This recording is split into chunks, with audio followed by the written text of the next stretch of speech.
Hello, and welcome back to still another video. This is the 5th episode of the story in which Naruto loses his eyes, but his wind affinity reaches to point where he uses wind as sonar system. This story comes from Dental Rush. Kindly support him or her. Like and subscribe to show your support. Let us begin this show. There is no other way. A hellish roar resonated in the walls of the small and quite concealed cave. At the far end of the cave, burning candles placed at specific points offered the only illumination, weak and flickering like the resolve of the three men. Shadows danced over their grim faces, making them look like sepulchral apparitions from a realm of bleakness. The three scanned the scattered stack of papers lying randomly on the slab of solid rock in front of them, desperately looking for any hints in its contents that would help them deny the horrible truth declared by the tallest of the three. Several yards behind them, too far to be touched by the weak yellowish flames of the candles, a short woman shivered. At the same time, another roar. It was incredible how the mighty beast's roars could be heard, felt, so clearly despite the considerable distance that separated it from that place. It was a cold day. However, Saya wasn't sure that was the reason of her shivering. She winced, though. The cold certainly was getting to her wound which had yet to heal. She unconsciously brought her right hand up to her left shoulder. Minato. Shiki got no response. Looking up and to his right, his eyes narrowed at the visage of the Yondaime Hokage. His lively eyes were gone, to be replaced by a pair of pale orbs that lacked luster. He was tired. Everyone was tired. Or dead. Jiraiya was leading Konoha's defenses, aided by the ANBU. Either the 4th Hokage or the 3rd to his right would have to take the Toad Sannin's place soon. Minato. Still no response. He guessed the blonde Hokage was doing what Shiki himself had tried until a moment before. However, Shiki knew it was pointless, and he knew the blonde was aware of that, too. It was their theory.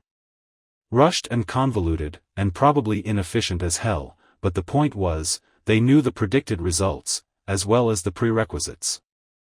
Shiki had offered his knowledge and advice, but the Yondaime had pretty much developed the whole thing. Therefore, the Yondaime knew the harsh truth better than anyone else. Erasure. A flicker of life returned to the 4th's eyes, and he turned to look at the shorter Horizon. Shiki would have been amused in any other situation. The boy was so used to being called by his nickname that he didn't even respond to his real name. What is it? If Shiki didn't know him better, he would have thought he was actually annoyed. There's no way around it, and you know it. As usual, Shiki stated the cold, hard truth. Saya watched the three men from afar, staring at their backs with tired eyes. There was no point in interrupting them. She knew almost absolutely nothing about seals, unless they were Horizon body seals. She possessed unparalleled knowledge of Bijou and Jinchuriki, but Shiki knew pretty much everything there was to know, too. So, she couldn't help, but she could feel the aura of utter defeat in their expressions. It was frightening, really, watching those three men whom she acknowledged as truly powerful, overwhelmed by something they just couldn't defeat. But, then again, what could possibly defeat the mightiest of the tailed beasts? Probably only the death god itself. Saya mused. Unfortunately for her, that was precisely the point. You know what you have to do, Erasure. Let us give you time. Shiki declared, before shooting a tired glance at the 3rd Hokage. Let's go, Saru. Alarms blared in Saya's head when she saw her husband and the 3rd turn around and walk towards her and the cave's exit. Shiki? Shiki only squeezed her left hand for a split instant as he passed by her side. Saya's eyes widened considerably. Where are you going? Her voice was half an octave higher. Shiki didn't even turn to look at her. Isn't it obvious?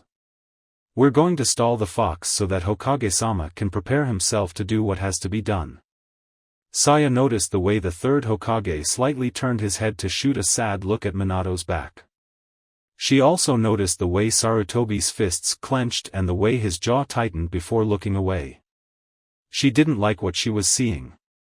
She didn't like what she was hearing either. Stall, no. Before he could avoid her, Saya had seized his left hand with both of hers, and clutched it against her chest. The look on her face almost hurt him.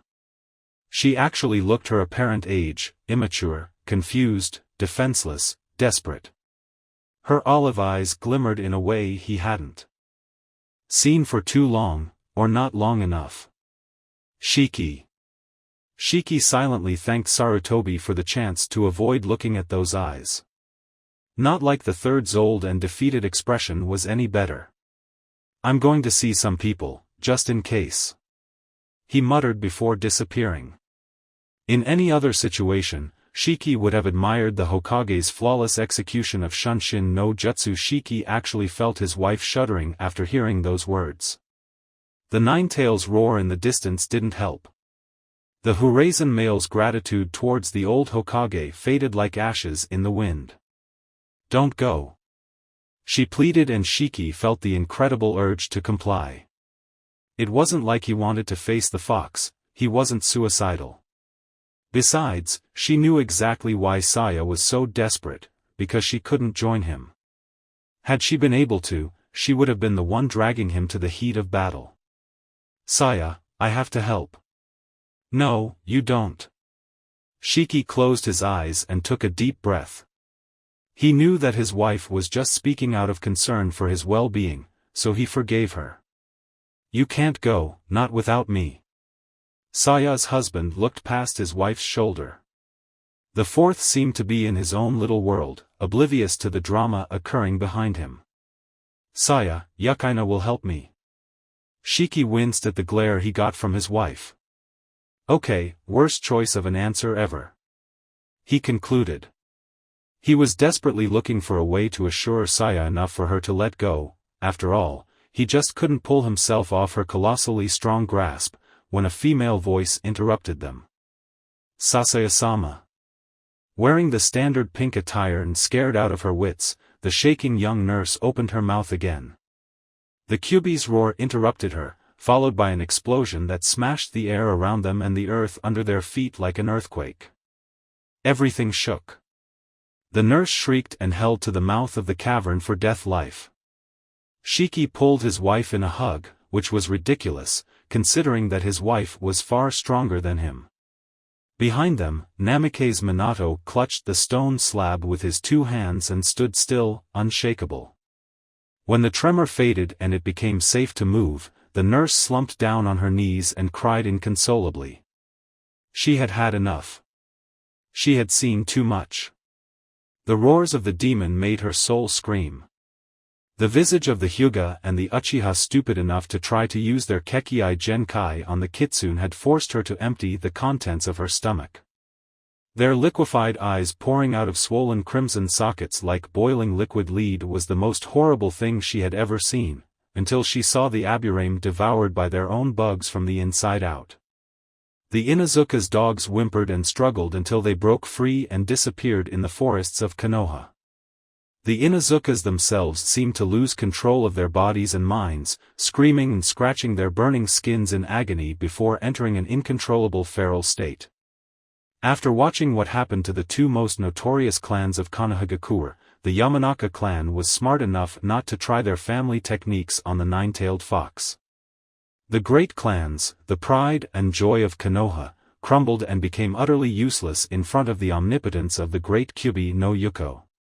Those not associated with any clan, family technique or bloodline limit actually seemed to fare better, which is an overstatement by itself. Nothing hurt the beast.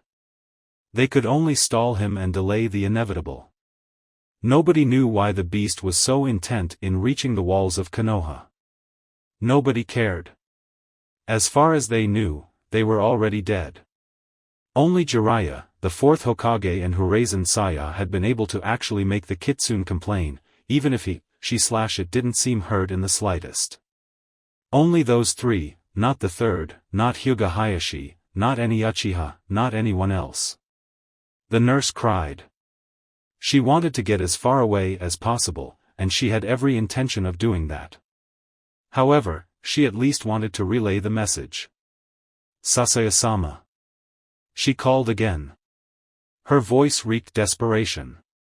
The moment she felt the other woman's eyes on hers, she spoke again, eager to get away from that place. It was too close to the battlefield, everywhere was too close. "She's in labor." Shiki felt his wife stiffen in his arms. He also felt movement behind him. The fourth Hokage was looking at Shiki, and the look on his eyes told the Seal Master everything he needed to know. The fatalistic expression on his hardened face was the face of a man who had accepted his destiny. Shiki quickly put two and two together, Yandame's decision and the nurse's words. Minato had made a choice. History was about to be written. Shiki took Saya outside the cave with him. He didn't want to see Minato cry. Finishing his 8 trigrams palm katas, Naruto steadied his legs and let go a long sigh, reveling in the feel of the air feeling his lungs. If anybody asked him, he would admit that neither Hinata nor Hanabi or the idiot was his best friend. The very air around him had claimed that title. Of course, he was aware that such an answer would only make people think he was crazy. Even if it was true. Senrigan was progressing slowly, but at least it was progressing at all. He knew exactly what he had to do, it was only a matter of doing it. He would take his time, certain that the final result would be worth the effort. There was also Tsubaki. Naruto loved practicing with that jutsu. While he could lift almost 36 kunai, blunt, he still wasn't allowed to get even close to real kunai, and keep them afloat simultaneously. Exerting precise control over their movements was a wholly different matter. Toying with the paper cranes had been easy, and fun. They were a lot lighter and he could just move them around randomly. Moving kunai, well, he just couldn't multitask to that level. He could release volleys in a specific direction. He could also gather the kunai in groups and fire each group at a different target. He wanted to be able to fire each and every single projectile separately.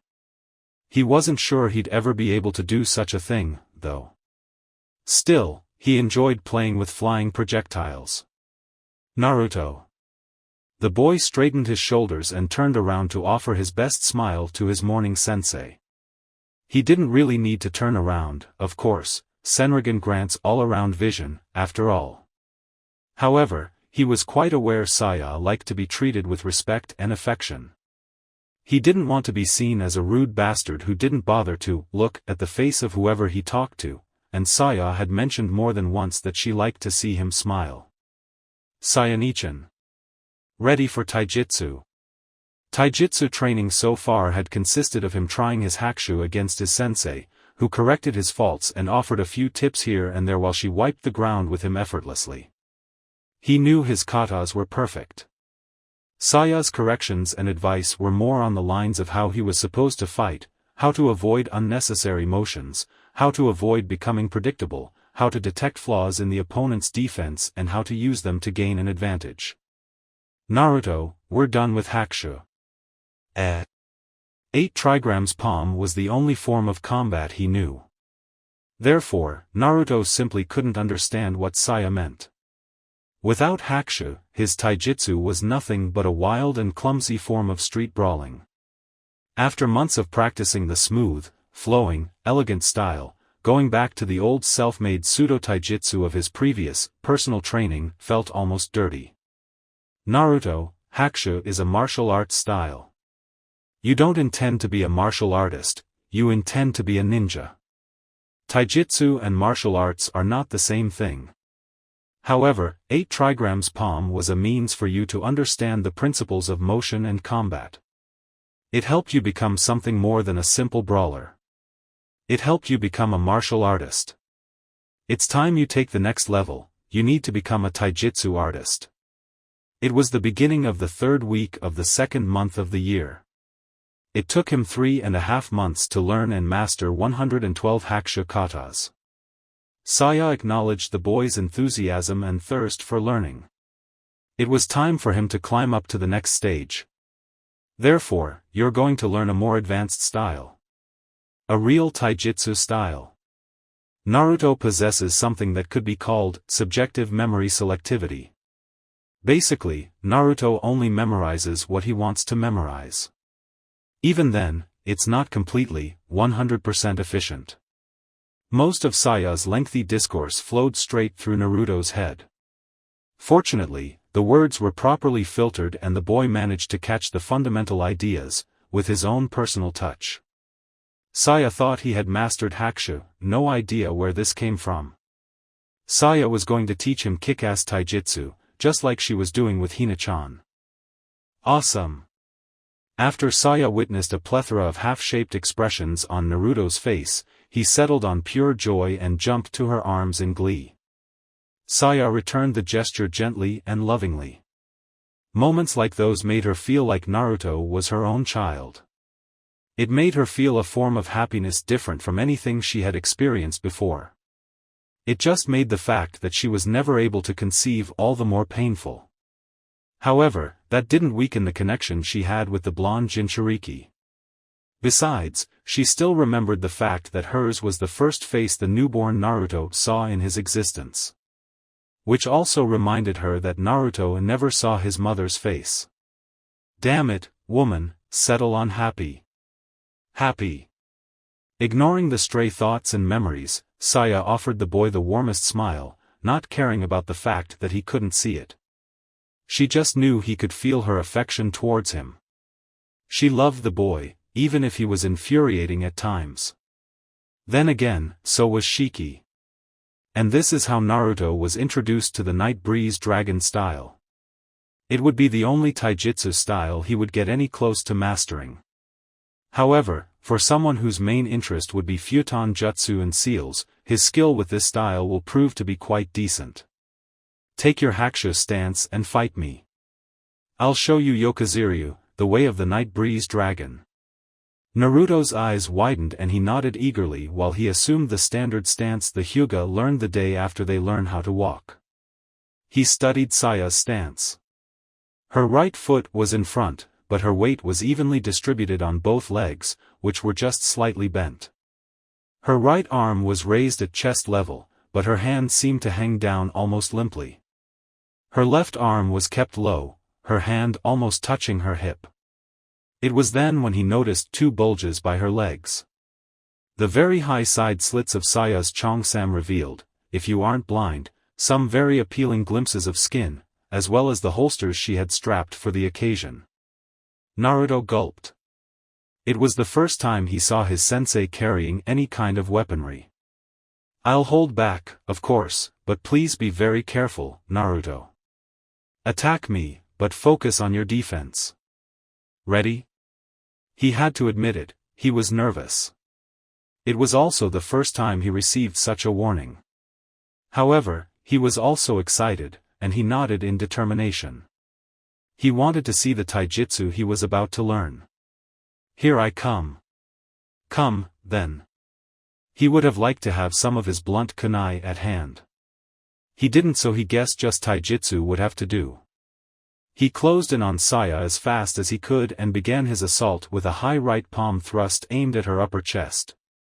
Saya easily slid to her left, also noticing Naruto's left hand hunting the base of her neck. She ducked. Naruto, expecting this, followed with a roundhouse left kick. His imperfect Senrigan barely managed to trace Saya as she spun. At the same time she made a wide arc to get away from Naruto's kick. Her footwork was flawless even at such great speed, and she didn't even use her hands for support or anything. However, Naruto didn't waste time and seized the opportunity.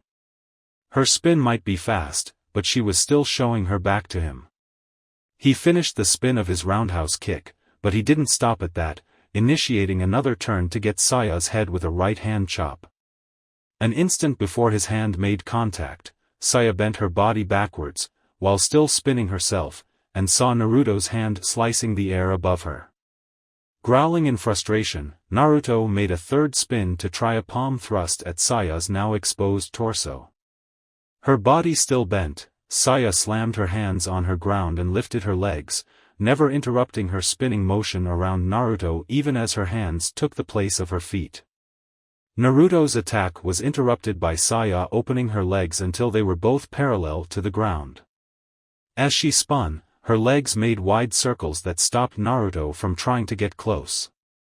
Once she made a good distance between the two, Saya stood back up on her 2 feet. Her face was a little flushed for being upside down for a few seconds. Naruto, Yokaziryu as a taijutsu style is fundamentally defensive in nature.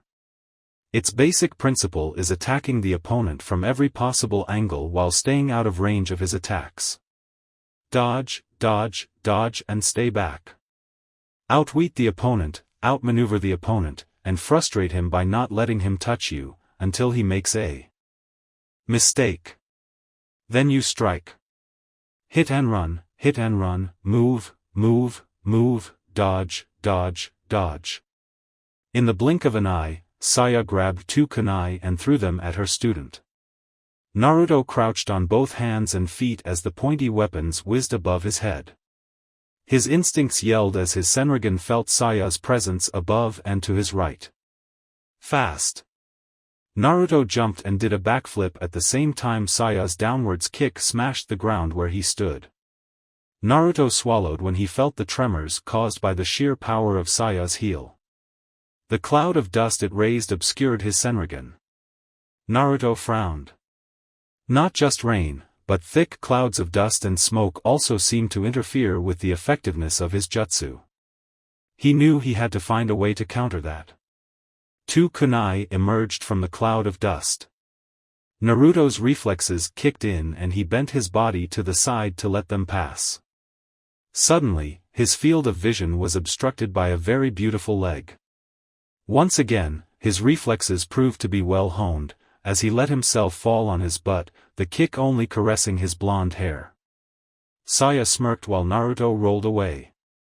Naruto, remember the 3 critical words I taught you the first day?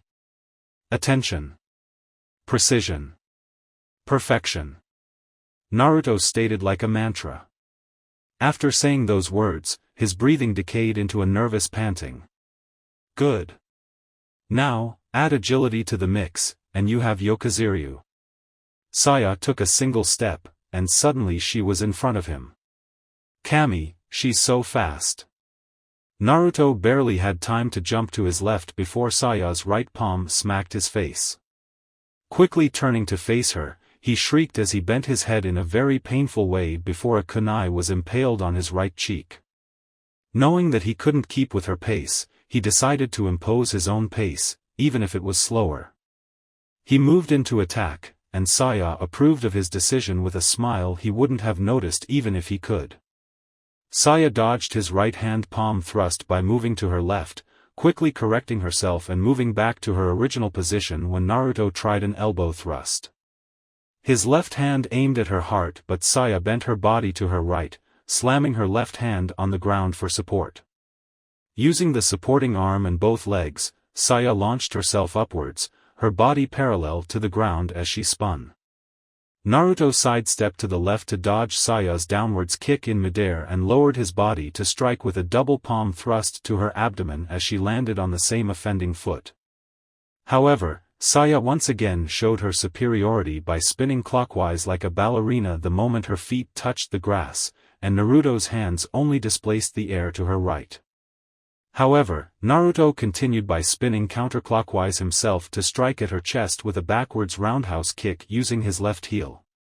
Saya stopped her spinning and bent her body backwards before doing a backflip that moved her away from Naruto's attack. A burst of speed later, she was at least 15 long steps away from her student. Dodge everything the opponent throws at you, and then attack from every direction. Saya resumed her explanation. Open-hand attacks, acrobatic kicks and projectiles, those are the 3 pillars of attacking with Yokaziryu. When the opponent's speed falters, attack with everything you've got. Speed, not power. You don't want to overwhelm, just to incapacitate. Dodge, not block. You don't only want to defend against the opponent's attack, you also want to make sure you will be able to defend against the next one. Dodge, not block. Dodge and find cover. Dodge and hide so you can use sniper attacks. Dodge and find an advantageous position. Yokaziryu is about movement, quickness, agility, nimbleness and silence. You're not a martial artist. You are a shinobi, you are an assassin. She disappeared. Naruto expanded his range of vision without success. Either she was beyond his range of sight, or she was very well hidden. His nose didn't catch her either, so she took the wind direction into account. 3 kunai emerged from within the foliage. Naruto dodged them easily. "Ne-chan, that's not fair." He pouted. Saya replied immediately from somewhere within the foliage. "Hiding is not cowardice, Naruto. It's what ninja do. Ninja hides, ninja plans, ninja kills. Never forget this, Naruto, for a ninja, retreating is always an option. Failure isn't." Like a predatory bird skydiving towards its prey, Saya emerged from within a particularly tall tree, landing on all fours a foot to Naruto's right. She quickly went for a high kick, her left leg aiming at his head. Naruto ducked and made the dragon hand seals. Saya's eyes widened for an instant. Using only her right leg, she thrust herself upwards, contorting her body in cat-like ways to dodge the 3 kunai Naruto was controlling with Fujin Tesabaki. Naruto tried going for the hit while Saya was in midair, but the taijutsu master was smart. Her left leg lashed at him in a wide arc that forced him to duck. Crouched as he was, he tried a diagonal palm thrust upwards, but Saya, at the same time her right hand touched the grass, used her left hand to draw a kunai and throw it at Naruto, who had to interrupt his attack to dodge leftwards. The kunai buried itself on the grass behind him. He intended to hone his reactions to the point that he would be able to stop kunai in midair, but he was far from that level. Naruto's interrupted attack gave Saya the chance to put some distance between them. "Nice, Naruto. That was a great move, using my kunai like that." Naruto grinned and scratched the back of his head. "That's why Yokaziryu is so perfect for you.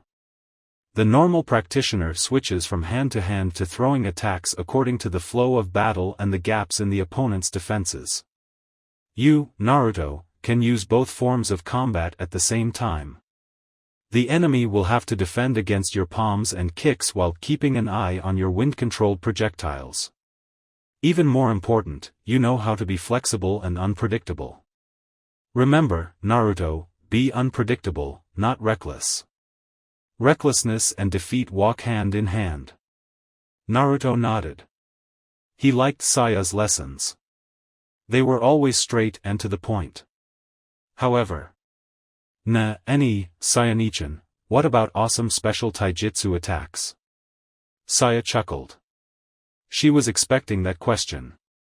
"Yokaziryu has plenty of those, but there's no point on me showing you those before you understand the fundamentals of the style. But enough demonstrations, you have training to do." Naruto's grin could have melted iron. Right. Hinata was tired. And bored. But mostly tired. While the teacher droned about the lakes and rivers of Fire Country, Hinata slumped down on her desk.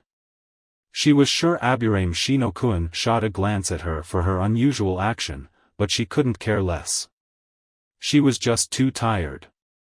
She had juken training every morning with her father, and the fact that she was also training with Saya didn't stop him from being ruthlessly thorough with his education.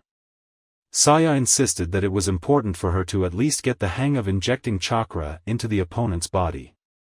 Meanwhile, her after-classes training with the taijutsu goddess was even harsher. Hinata's study of the fire dragon style was threefold. First, she performed a series of exercises aimed at gradually improving her speed.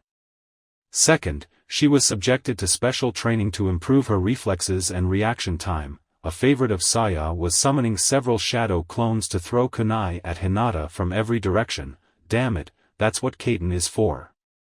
Finally, of course, she was instructed in the special techniques of the style. The most basic ones, of course. Unlike most styles, Karyu doesn't have katas. The style as a whole is too fast to possess any specific structure of attack and defense. However, it does have several special moves. Hinata had already learned Ryotsujuki, a technique in which she struck at several specific points with wide swipes of both hands as she spun. The difficulty was, of course, in spinning fast enough to strike before the opponent could react while at the same time impeding the opponent from retaliating as she spun. To accomplish this, she had to spin very quickly. However, the faster the spin, the harder it was to direct the blows. Hinata already understood the technique and she knew how to perform it, but he knew she had to improve her speed for Ryotsujuki to be actually useful. Saya had already showed her the next technique, Tsumuji Mai, which is basically Ryotsujuki in mid-air, using your legs.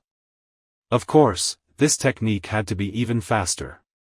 Hinata could tell it would take her a lot more than 1 month to learn this one. I wonder what Naruto-kun is doing. She, correctly, guessed Naruto was in the middle of his own taijutsu training. It was disappointing that she didn't get to see him that much, not even when she visited his house almost every day. After all, while she was busy with Saya, Naruto had lessons of his own in Shiki's studio. She only had a few minutes to say hello and goodbye after the taijutsu training was over for the day. Naruto-kun. The blonde marvel was in her thoughts more and more often every day. She still couldn't believe the effect their meeting had on her. She still was far from becoming the person she wanted to be, but at least she knew she was on the right path. Thinking about him gave her replenished her energy and soothed her exhausted mind after a long day of hard work. Thinking about him allowed her to go to sleep with a smile of accomplishment and satisfaction on her face every night. When he and Saya complimented her after she flawlessly executed Ryotsujuki on Saya's Iwa Bunshin, her heart fluttered and she felt butterflies in her stomach. For the first time ever, she felt like she had accomplished something. It wasn't a big thing, but it was a step, more than everything she had done in her short and pathetic life. It made her feel like she could actually become like him. Her eyes drifted to a boy sitting by the window, clad in blue and white. Uchiha Sasuke. Naruto-kun's friend. It was hard to believe, considering that the boy didn't seem to be very close to anyone in the classroom, but, then again, that wasn't really his fault. But I guess that's Naruto-kun. Yes, after all, how could anyone not like Naruto-kun? He was so kind and friendly, and strong, and determinate, and dedicated, and affectionate, and considerate, Naruto-kun. Aburame Shino decided to ignore the stupid grin that formed on Hinata's face. He didn't want to know, even if it was unusual of his classmate to show such levels of emotion. It was a good thing that they were on the last seats, too. That way others wouldn't notice. Hinata realized she was slumped on her desk smiling stupidly and quickly corrected herself. Not only it was unacceptable for a Hyuga to behave in such a fashion, it was also against the premises of her plan. Even if she was gradually, very slowly, changing in both skill and personality, she was supposed to remain the frail, useless little Hinata in the eyes of the world. After all, that would only make her eventual takeover of the clan a lot more fulfilling. Her eyes scanned the rest of the class, never taking more than a fleeting instant on each of the heads she could see. Besides, why should she care about these people? They were alien to her. Classmates? Bah. They won't even bother to give her the time of day. They would never bother with the shy, quiet Hyuga girl. She might as well not exist. No, they were unimportant. They were meaningless. They were not Naruto-kun. Late afternoon. In the depths of Training Area 69, Hyuga Hinata was suffering courtesy of Saya's obstacle course of doom, registered trademark. At the same time, Naruto studied with amazement a scaled-down three-dimensional model of a real battle in the Second Great Shinobi War. Shiki used miniatures to describe the actions performed by the ninja battalions involved, using little toy soldiers Naruto found hilarious, and Naruto suggested potential alternative courses of action they could have taken or attempted to describe why the choices made were the most appropriate. Being a beginner in the whole military strategy thing, he wasn't very good at it. But it was still fun. Meanwhile, in a small room in a not-so-small house in the Uchiha district, Sasuke took a deep sigh. His elbows rested on the desk and his head on his clasped hands.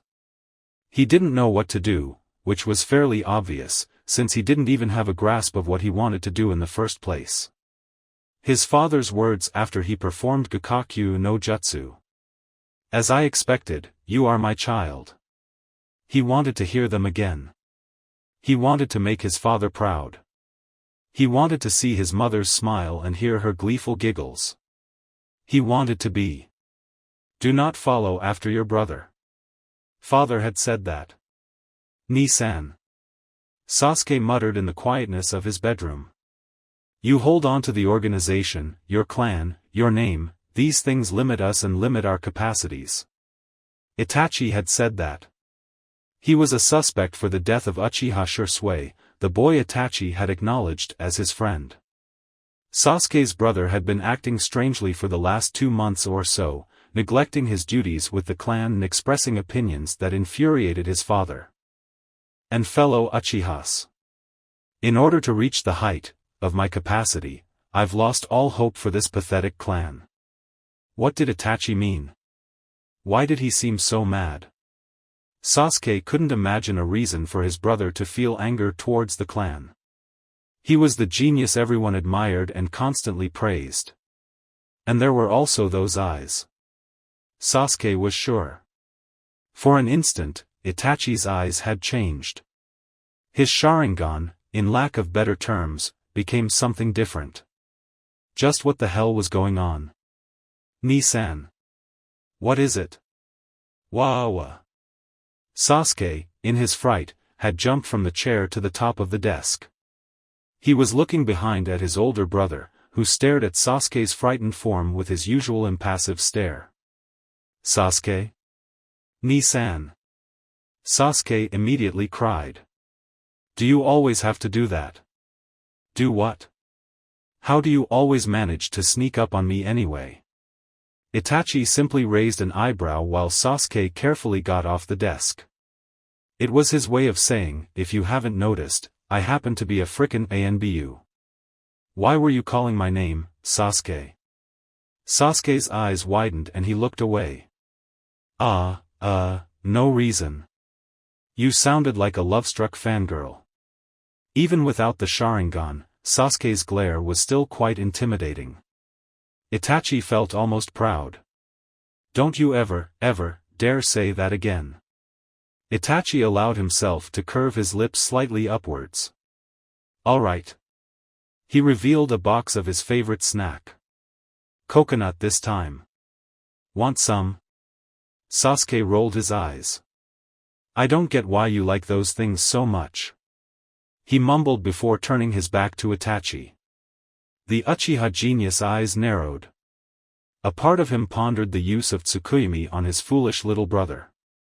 "For the following 72 hours, I'll force-feed you the same number of flavors of Pocky." No, that wouldn't work.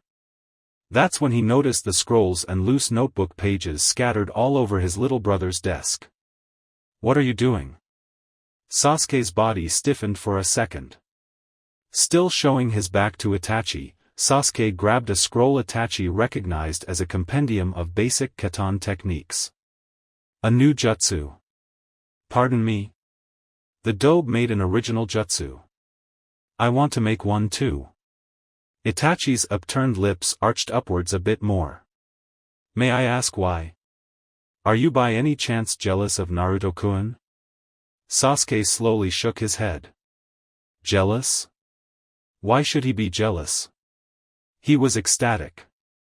He had understood Naruto's half-assed lesson on jutsu design and he had witnessed Naruto's creation of Fujin Tetsubaki almost 2 months before. He would never admit it to the blonde, but he thought that was awesome, except for the part when Naruto's flying kunai chased him all around the place. He still had to get Naruto for that. The point was, if Naruto could make such a jutsu, of course Sasuke could do the same. After all, he was Uchiha Sasuke. And he was way smarter than Naruto, no offense aimed at the dobe, of course. There was another reason. Itachi finished the academy in 1 year, how the hell did he do that? Sasuke thought, and graduated as the best at the age of 7. He mastered, not awakened, mastered, the Sharingan 1 year later. He was a Chunin by his 10th year. Sasuke knew he would never be able to imitate those accomplishments. He just wasn't Itachi, as much as it pained him to admit it. However, inventing a new jutsu might be another way for his family and clan to be proud of him. If he couldn't be the same as Itachi, he'd gain their acknowledgement and admiration in other ways. No, I just want to make a new jutsu. Itachi's expression didn't change. He knew his little brother very well, and he could understand why little Sasuke was trying something like that. What do you have? Sasuke's shoulders slumped a bit. Nothing really.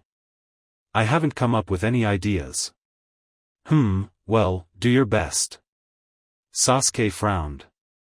Somehow that sentence didn't sound right. Wasn't his brother going to help him? Then again, Sasuke didn't really want to be helped, but... He turned to look at Itachi, only to feel 2 fingers poking his forehead. Itachi had something remotely resembling a gentle smile on his face. There. Now you will focus. Sasuke frowned and raised an eyebrow. How? His voice was barely above a whisper. You just will. Itachi declared. At Sasuke's obvious expression of disbelief, Itachi frowned a little. You lack faith. No, I'm just annoyed. You can be really annoying at times, Nii-san. Itachi actually tilted his head. A bit to his right. Naruto-kun says I'm cool. Sasuke grimaced. And your point is? He says I'm badass. The younger Uchiha slapped his forehead. Ni-san, Naruto thinks orange is the best color. Orange. He likes Pocky. Sasuke rolled his eyes. So that's how it is. For a while, Sasuke envied Naruto's awkward friendship with his older brother. The feeling didn't last long. He didn't want his relationship with Itachi to be like that. It was just weird. He says I'm cool. And badass. I'm made of win and awesome. Itachi added with that quiet, nigh emotionless tone of his.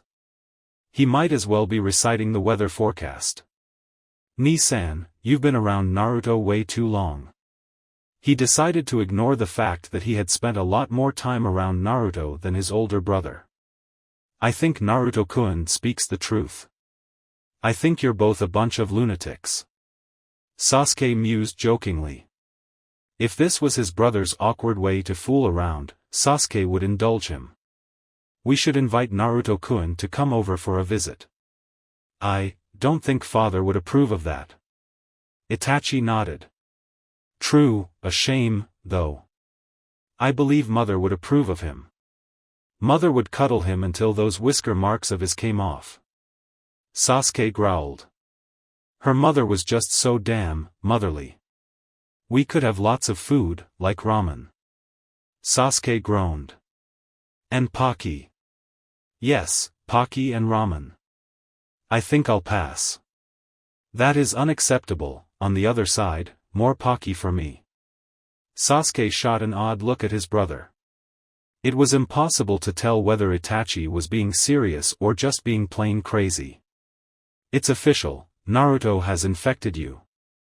For some reason, Sasuke had a mental image of Itachi and Naruto wearing pots on their heads and banging them with large spoons with lunatic looks on their faces. I do not feel unwell, though. Sasuke sighed.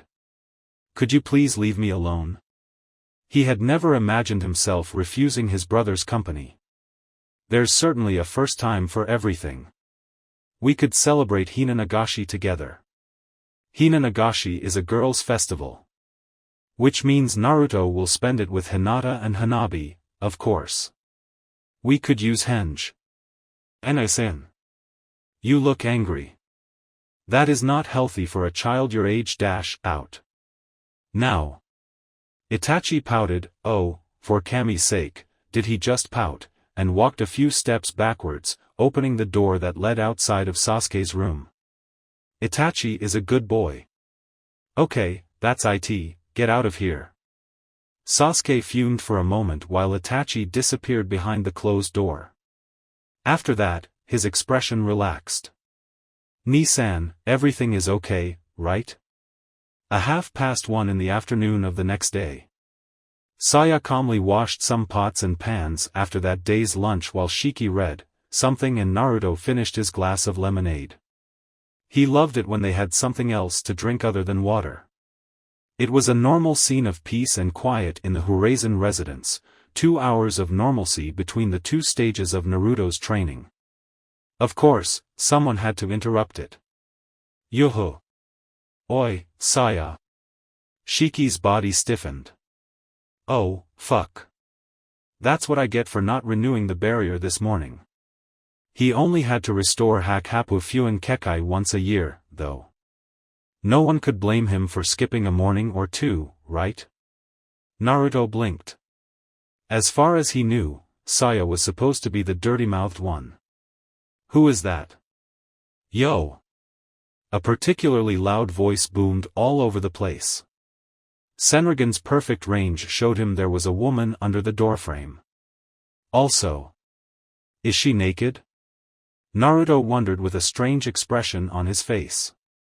Shiki almost snorted. He shot a glance at the short woman with the spiky dark violet ponytail, light brown eyes and 2 perfect rows of clear white teeth. No, Naruto, she just wears very tight clothes. Certainly, the woman wore only a thin, semi-transparent body suit made of metal mesh made to look like fishnet, coupled with light ochre, quite tight miniskirt of the same color. She had left her same colored overcoat at home, further revealing her enviable assets to the world. A plain collar from which a snake fang hung freely adorned her neck. Proudly adjusting her Konoha Hitai 8, forehead protector, Mitarashi Anko saluted the Horizon residents. Saya walked out of the kitchen while wiping her hands with a squared piece of cloth. You know you are always welcome here, Anko-chan, but could you please keep it down? Anko raised an eyebrow. Who are you and what did you do with my Saya? Shiki buried his head in his red, hoping that, if he remained quiet enough, he wouldn't catch Anko's attention. Naruto's head unnecessarily jerked from side to side, from Saya to Anko and back. We just like our meals quiet and peaceful, Anko-chan. Saya replied with her normal gentle tone. That's when Anko decided to take a look at the other residents of the house. She quickly noticed Shiki's pathetic attempt at remaining inconspicuous. She also noticed the most recent tenant of the Horizon residence. The Kyubi brat. Since when do you pick wimpy little boys off the streets, Saya? Hey! Who the hell is wimpy? Who the hell are you anyway? However, Anko paid no heed to Naruto's complaints. The intense pressure she felt drowned all external sounds and paralyzed her body. A pair of small green eyes stared at her with burning intensity. Why you don't have to get like that, sheesh, Saya, I'm sorry, okay. The killing intent disappeared, but Saya's stern expression remained. I truly hope that is the case. I won't tolerate such words coming from you, Anko. The special jounin let go a long sigh. Her wide grin had long since disappeared. That was an unusual and quite unpleasant experience. She guessed she deserved it, though. Saya had always had a soft spot for children, especially those submitted to unfair circumstances. It was the reason they met on the first place, after all. A visibly confused Naruto centered his sight on Saya, hoping to get an answer from his Nei-chan. Saya had noticed Naruto's stare for a while already, but it took her some time to gather the words she knew she was supposed to say. She could also feel Shiki subtly glancing at her from behind his large scroll. If he was trying to encourage her, he was failing terribly. She couldn't help but focus her gaze on Naruto, offering him a compassionate look of pity she knew, and was thankful, he couldn't see. Anko-chan, my student and protégé, Uzumaki Naruto. Naruto, this is Mitarashi Anko, Tokubetsu Jounin of Konoha. Saya swallowed. It felt like a lump of lead as it descended upon her stomach. What kind of pretty little princess do you take me for? Give me something hard. Anko boisterously exclaimed as she took a free seat.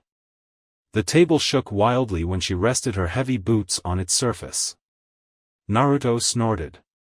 You're not in your house, you know, so loud. Naruto mumbled, and Shiki raised an eyebrow. The pot calling the kettle black. Saya returned to the kitchen and Anko followed her with her eyes. We do have some sake, but, next time, please keep in mind we are not a pub, Anko-chan. Yeah. Anko dismissed her friend with a lazy wave of her right hand.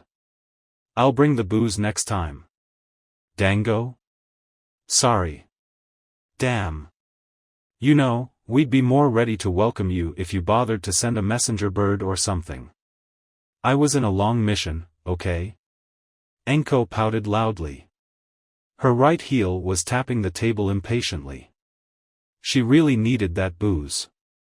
Been away for months. No wonder. When was the last time you visited? Like, 6 months ago. Saya prepared a teapot to warm the sake. Dunno. When did you get the brat? Naruto shot daggers at the woman. Who the hell did she think she was to talk about him like that? A bit over 4 months ago. Please stop talking about him as if he were a pet or something. Whatever. What's with the weird-ass eyes? Those are new. They're not weird. Naruto mumbled. Finish your juice, Naruto.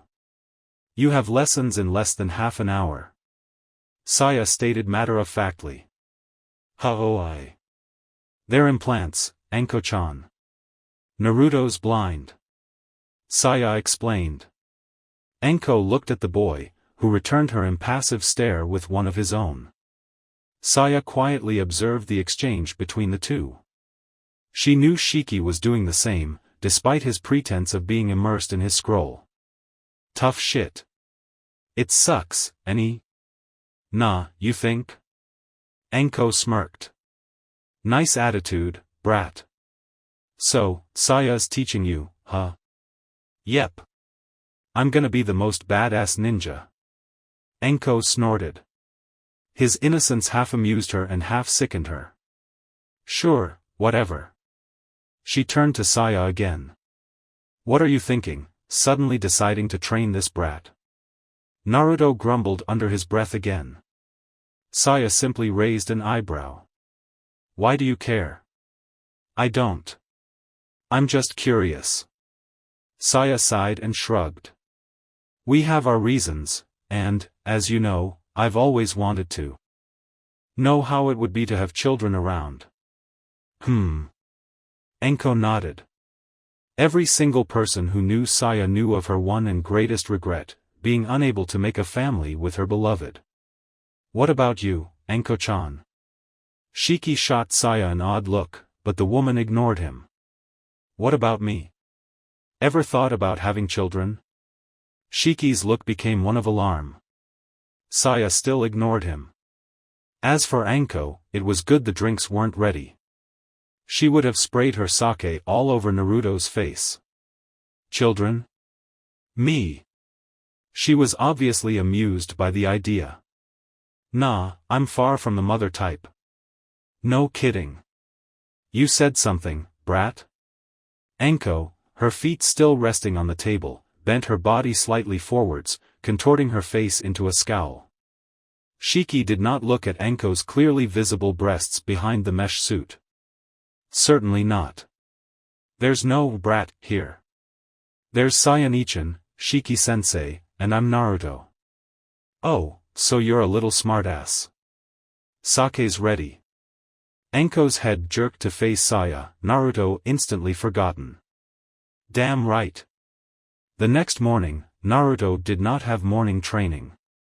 Anko had show up again a while after breakfast and Saya told him she had something to do with the Tokubetsu Jounin. The two of them disappeared within the rightmost building, the dojo, and left him alone. He decided to spend the idle time with an exercise Saya had come up with the day he was introduced to Yokaziryu. While he could already perform hakusho katas without conscious thought, she had upped the difficulty a notch by making him do them on a narrow horizontal pole between two branches of different trees. It was balance training, of course. Painful balance training. It was a long fall to the cold, hard ground, at least for a child his age and size.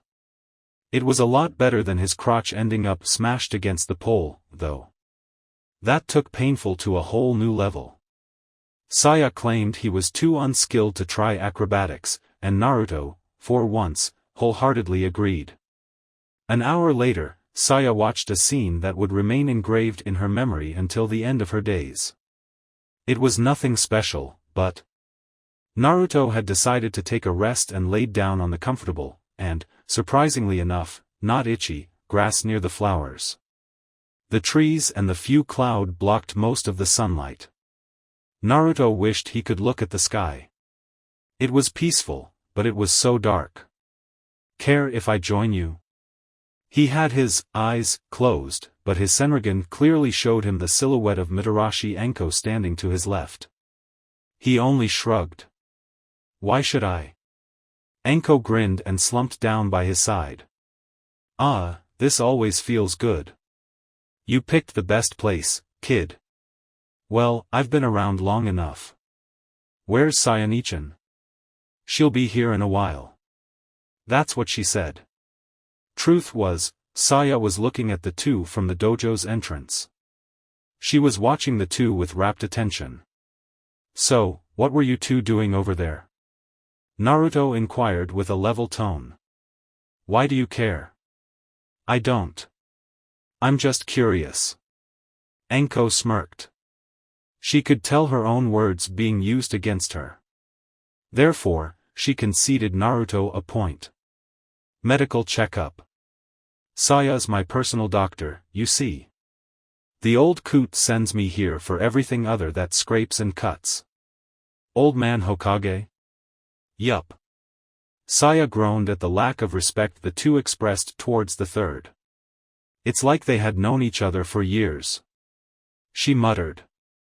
So, appropriate. Why would he do that? Isn't that what the hospital is for? That, kid, is a secret. Naruto murmured lazily. I'd tell you, but then I'd have to kill you. Naruto mirrored Anko's smirk with one of his own, even if he couldn't see hers. You'd have to catch me first. Suddenly, the white shape of Anko's face covered the left half of Naruto's field of vision. Oh, so you think, you can outrun me, boy? Naruto's smirk changed into an innocent grin. Never know until we try. Please keep the kunai away. Where the hell do you keep those things, anyway? Anko raised an eyebrow. How can you tell? She quickly reviewed what little she had seen of Naruto since the day before. How can you act so normally, anyway? Naruto snorted as he sat up. He would never get tired of explaining senrigan to the people who asked, so far Hinata, Itachi, the third Hokage and the ladies from the Hyuga hot springs. Damn. Really, damn. Damn, brat, I'm actually impressed. Incomplete shit or whatever, that's actually one hell of a jutsu. And just the kind of thing the bastard snake would love. Hee, it is, isn't it? Naruto blushed a bit and fidgeted with the edges of his cheongsam. Anko chuckled. Sure, the boy didn't know shit about being a ninja, but brats are supposed to be all stupid like that, right?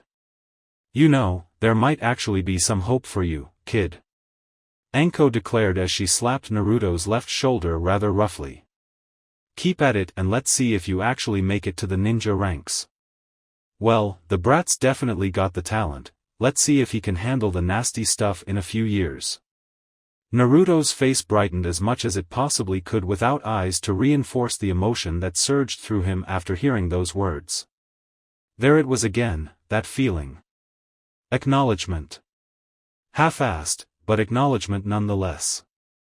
Too bad he couldn't see the wicked grin forming on Anko's face. Now, let's see if all that trash talk of yours a while ago is actually worth something. Her lips moved dangerously close to his left ear. The feel of her breath on his neck as she whispered made him feel something he couldn't really describe. Honestly, it scared him as hell. Run, baby. Naruto only needed to see Anko's hand reaching somewhere inside her vest to jump to his feet and run like hell. A second later, Anko was chasing him all over the place, laughing and taunting him like a deranged demon while she threatened him with carefully thrown kunai here and there. Come on, brat. I can summon snakes and they're feeling playful today. The hell? Snakes. Away with you, woman.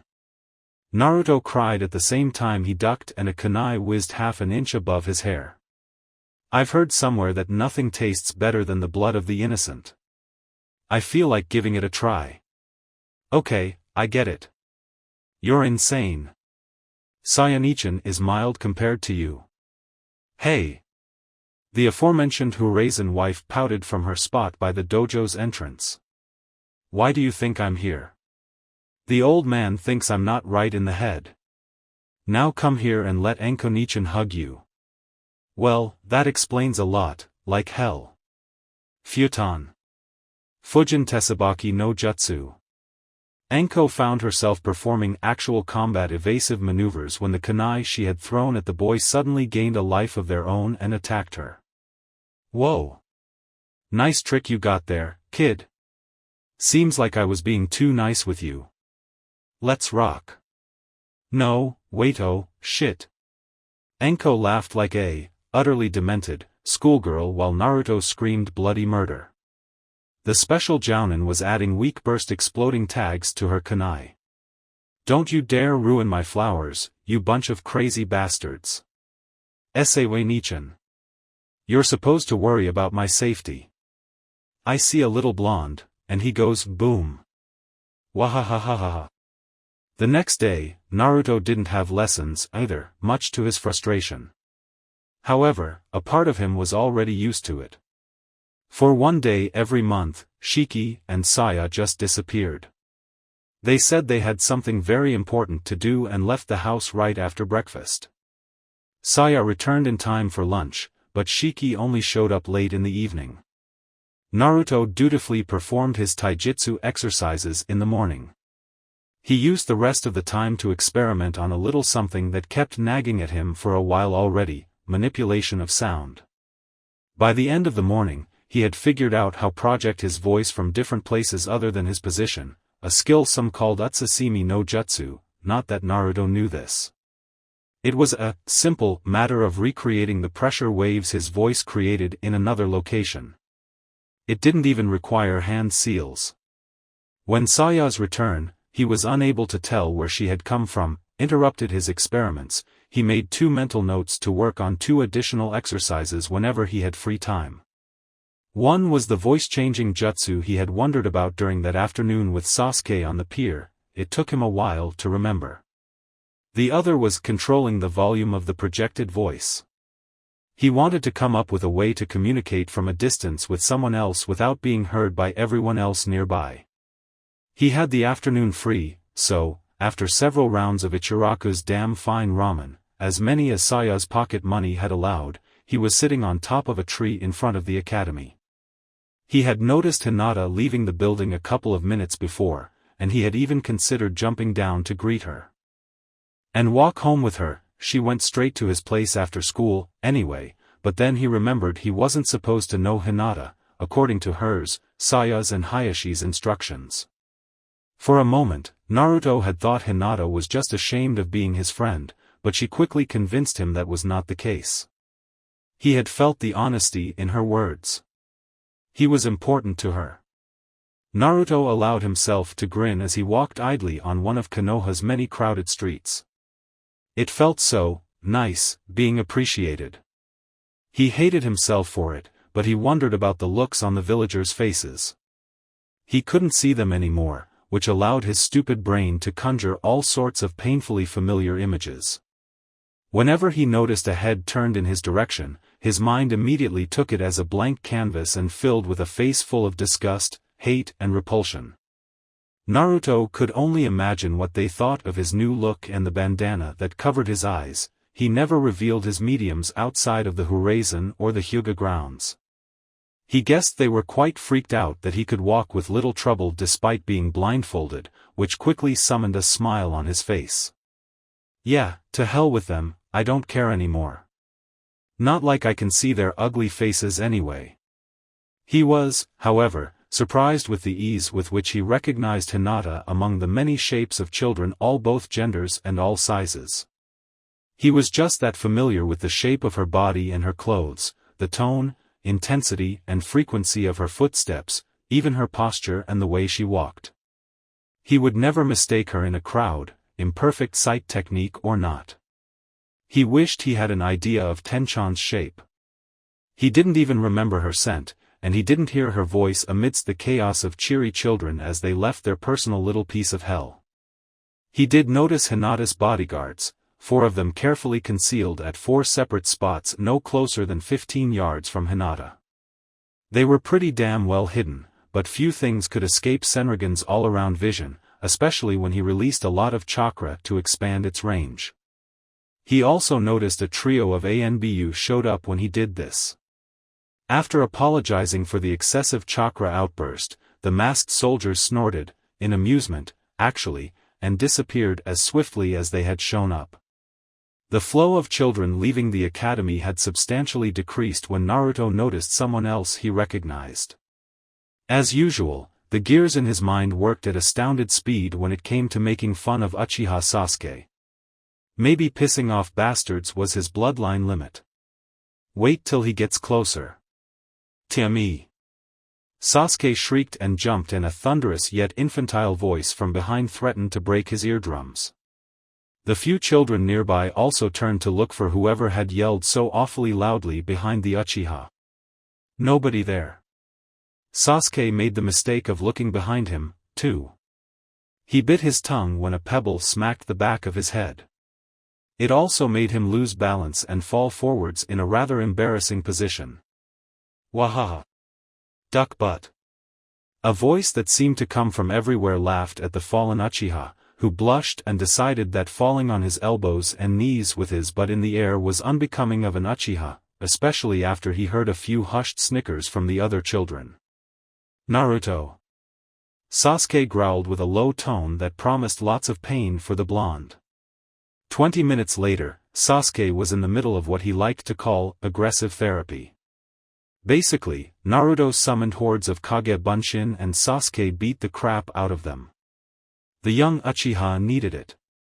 For the nth time, Itachi had made an excuse not to help him with shuriken training, with forehead poking included. Kami, he hated that. On the other side, he had been relieved to find out his father did not feel any antipathy towards Itachi and his unusual recent behavior.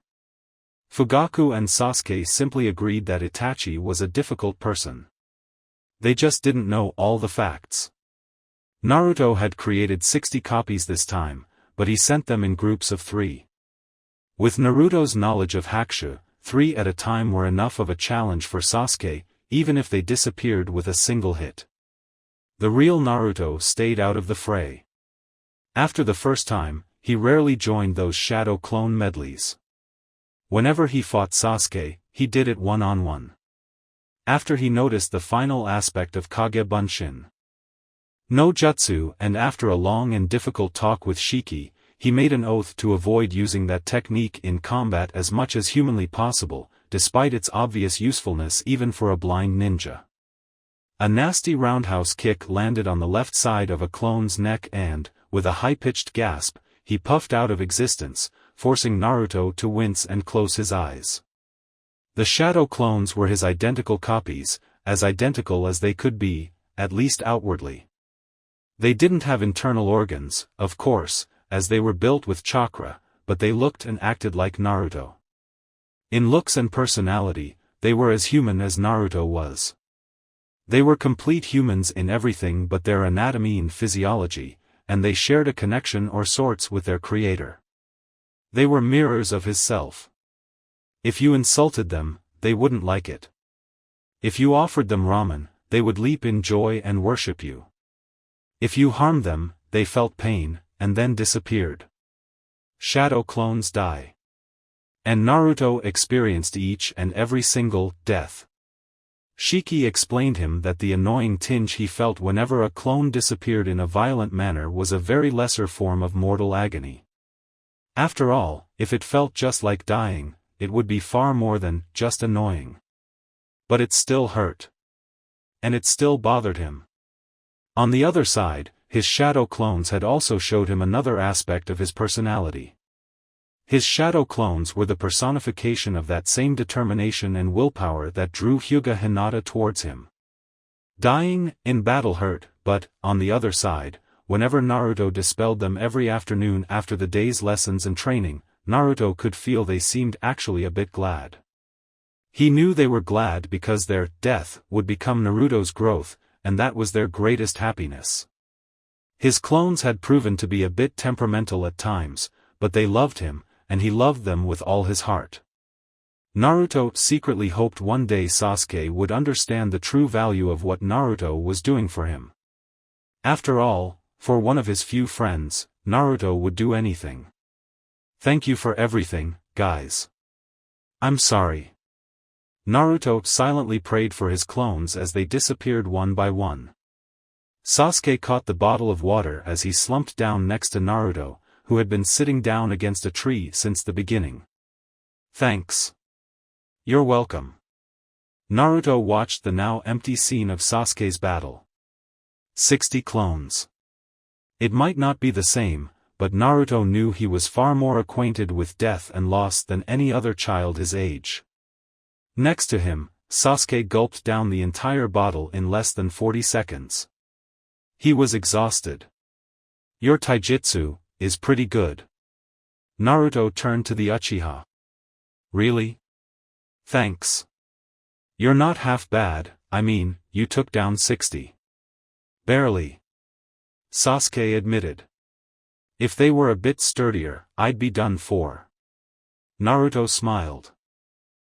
Aren't we humble today? Won't they kick you out of the clan or something for this? Shut up and enjoy my moment of weakness. Ugh, so tired. Sasuke spread his body on the grass. Everything hurts, I overdid it this time. So, you skipping shuriken practice? It's training, damn it. Sheesh, just like mom, and no, I'm not skipping it, just resting for an hour or two. If you fall asleep I'll strip you and sell your clothes to your fangirls. I'm awake. Sasuke's such a good boy. The young Uchiha stared oddly at Naruto, then groaned. Just like Itachi. Really? Does it mean I'm made of win and awesome? Sasuke just slapped his forehead. Why can't you just go to hell and die? That doesn't make any sense. You have to die before you can go to dash, just shut up. Besides, who will make your days fun and exciting without me here? Sasuke rolled his eyes.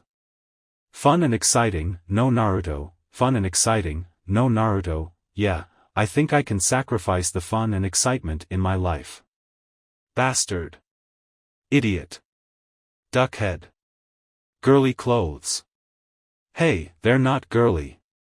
It's a male Cheongsam, damn it. And I look damn good in it. How do you know? You're a blind dobe. Stuff it, pretty boy.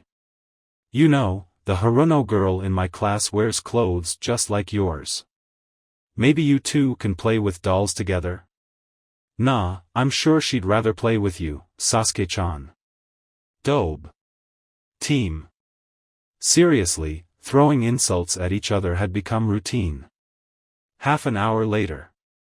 I hate you. So much. Naruto only grinned. Hee, sore loser. Now, ramen. Sasuke fumed and walked over the round target board to pull out the kunai. He had bet Naruto couldn't best him at kunai throwing.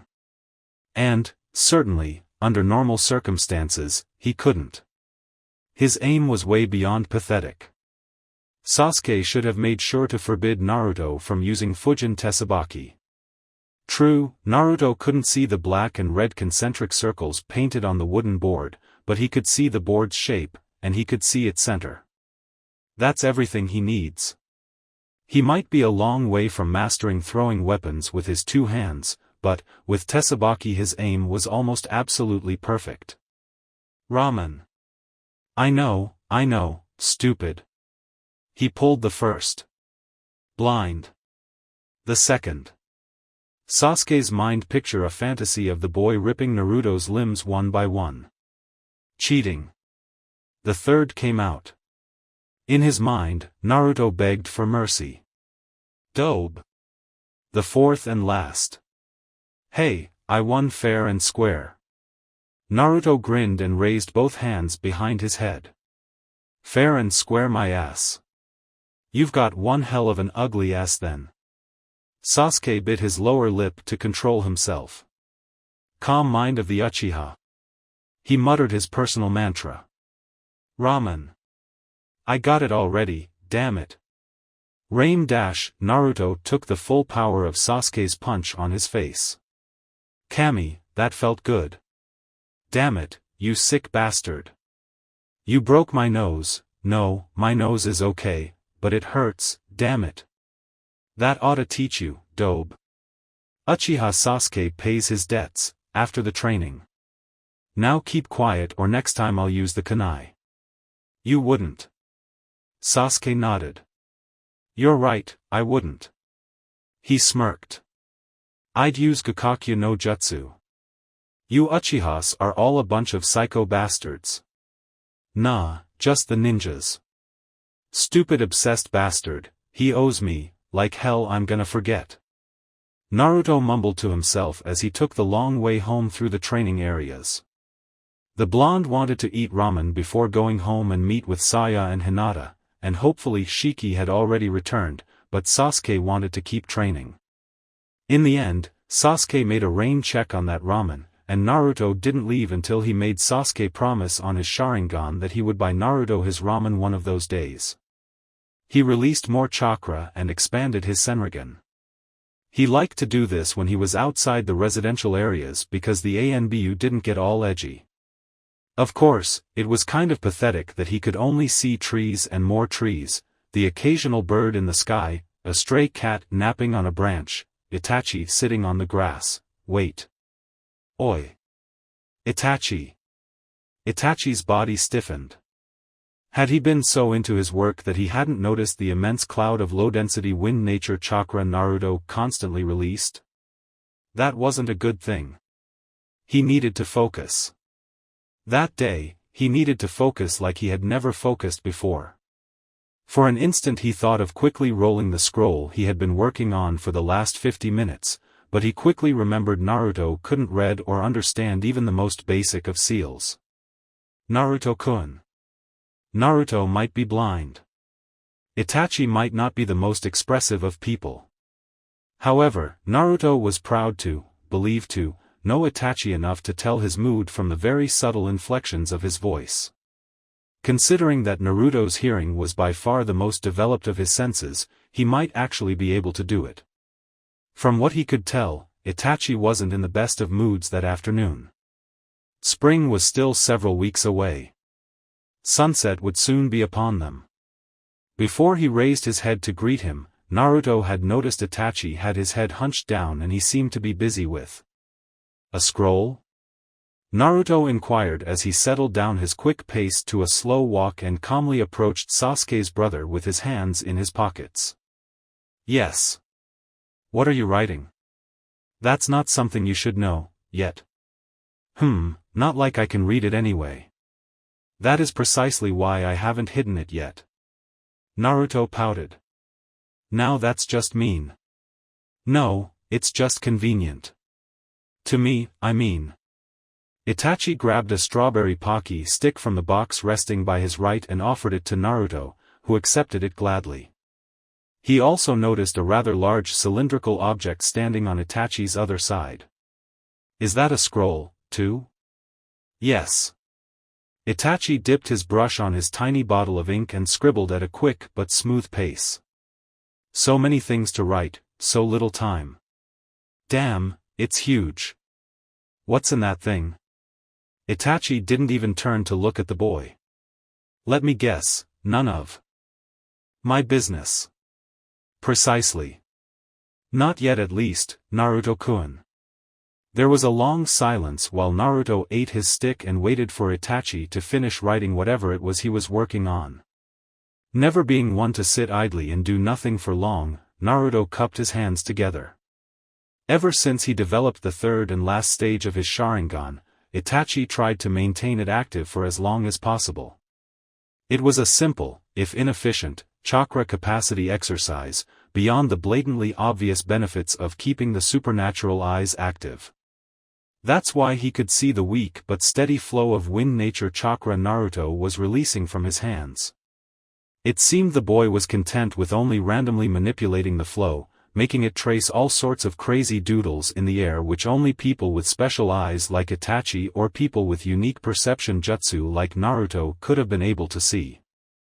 Of course, they might be funny doodles, but they showed Itachi that Naruto's control of his wind chakra was superb. In one of their previous meetings, Naruto had explained him the workings of Senrigan. Like all those before him, the genius Uchiha was impressed by the sheer amount of thought and effort Naruto had put into the technique, as well as by the jutsu's great results. Itachi saw Naruto and he saw potential. Bolded and with capital letters. Naruto was a prime candidate to join the list of few ninja who have reached a level all of their own. Even more, Naruto didn't have a bloodline limit. What he had was a beast and a seal that could be both blessing and curse. Naruto was like the Sannin in that aspect. None of the three great ninjas had bloodline limits or special, unique abilities of note. Sheer hard work had taken them to the level they had reached. Itachi would have smiled, but that would have caught Naruto's attention, and he didn't want that just yet. Itachi's intention had been to kill Naruto when he used that genjutsu drug concoction combination on one of his fellow ANBU. He didn't achieve the intended result, but the final result went way above his expectations. The loss of Naruto's eyes was the catalyst of a transformation in so many levels. Not just Naruto, the Horizon couple, Sasuke, the Hyugas and even the Hokage himself. Itachi's little stunt was reshaping the history of Konoha. That was good and all, but Itachi was the most surprised by the blonde himself. 7 years old and already the possessor of an A-rank jutsu in terms of sheer complexity. There was also Kage Bunshin no Jutsu. Fujin Tesabaki might be just a C-rank, but Itachi would have been the world's greatest idiot if he couldn't see the potential hidden in the simple ability to move objects from a distance. They were all utility jutsu, but Naruto had an entire shinobi career ahead of him to learn destructive techniques or whatever. Potential. Everything was centered on that little world. Naruto had been a giant bundle of potential being wasted by the stupidity of the citizens of Konoha. Itachi had already pictured it in his mind. He knew Naruto's education wouldn't have been the best. His warped personality, and Itachi is an expert on warped personalities, possessing one himself, plus judgmental, prejudiced teachers just didn't make a good combination. He was sure the Horizon wouldn't allow the teachers at the academy to give Naruto treatment in any way different from what the other students received. Had he remained alone, Naruto's formation as a ninja would have been deficient. And few things infuriated Itachi more than wasted potential, especially in the amounts Naruto possessed. Itachi was observant. Even if it wasn't his job, he liked to know. Therefore, he had seen. The next generation of Konoha shinobi, the one whose formation had just recently begun, would be one of the most interesting in the village's history. There were the children of the famous Ino Shikacho combination of Yamanaka, Nara and Akimichi. There were already whispers about a very talented young boy from a branch house of the Hyuga. There was also an Aburame, as well as the Hyuga heiress. And last but definitely not least, his own brother Sasuke. But they all paled in front of the sheer amount of potential Itachi had seen in the Kitsune vessel. Itachi knew. Naruto was born to excel. He might not be acknowledged as such ever, but Itachi knew Naruto was the new genius of Konoha. Maybe not in the same way Itachi or this Hyuga kid were labeled as geniuses, or genius in the sense of a high IQ, but Naruto was a genius in his very own way. However, the Uchiha clan had plans for Naruto. Plans that would destroy him and his immense potential. Like hell if Itachi would let that happen. His mind was set on a single sentence he had repeated as a mantra for several months already. If anyone's going to kill him, it's going to be me. In the end, Itachi's intentions could be described as simple, childish curiosity. He just wanted to see if Naruto could become stronger than him. For that single selfish wish, Itachi would even sell his soul to the pits of hell. Naruto. Wisps of wind chakra flickered and dispersed as Itachi's voice hampered Naruto's concentration. Huh?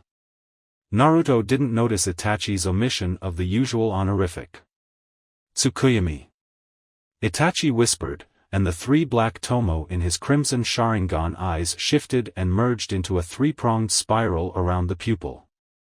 Frozen in a stare, Naruto and Itachi became like trees, like rocks or any other feature of the landscape.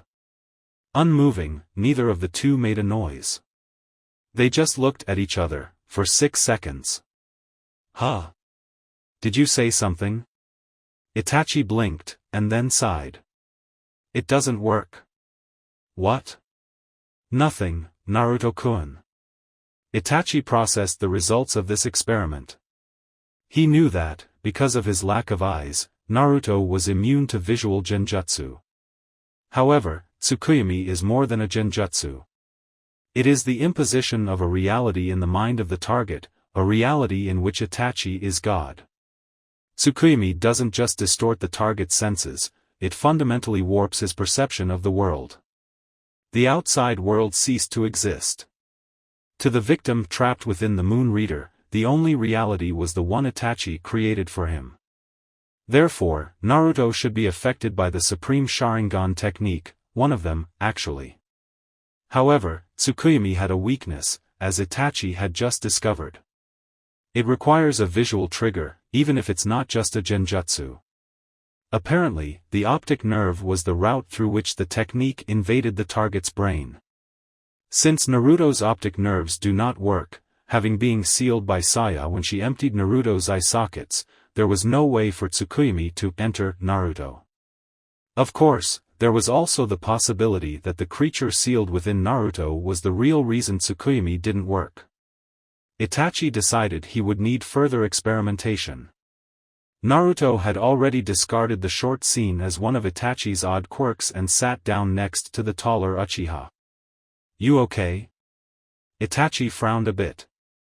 I am well. Why do you ask? Because you don't sound well. Itachi frowned a bit more. He couldn't tell whether his voice sounded any different. Of course, he was humble enough to admit that Naruto's hearing was probably a lot better than his. You sound upset. Naruto concluded.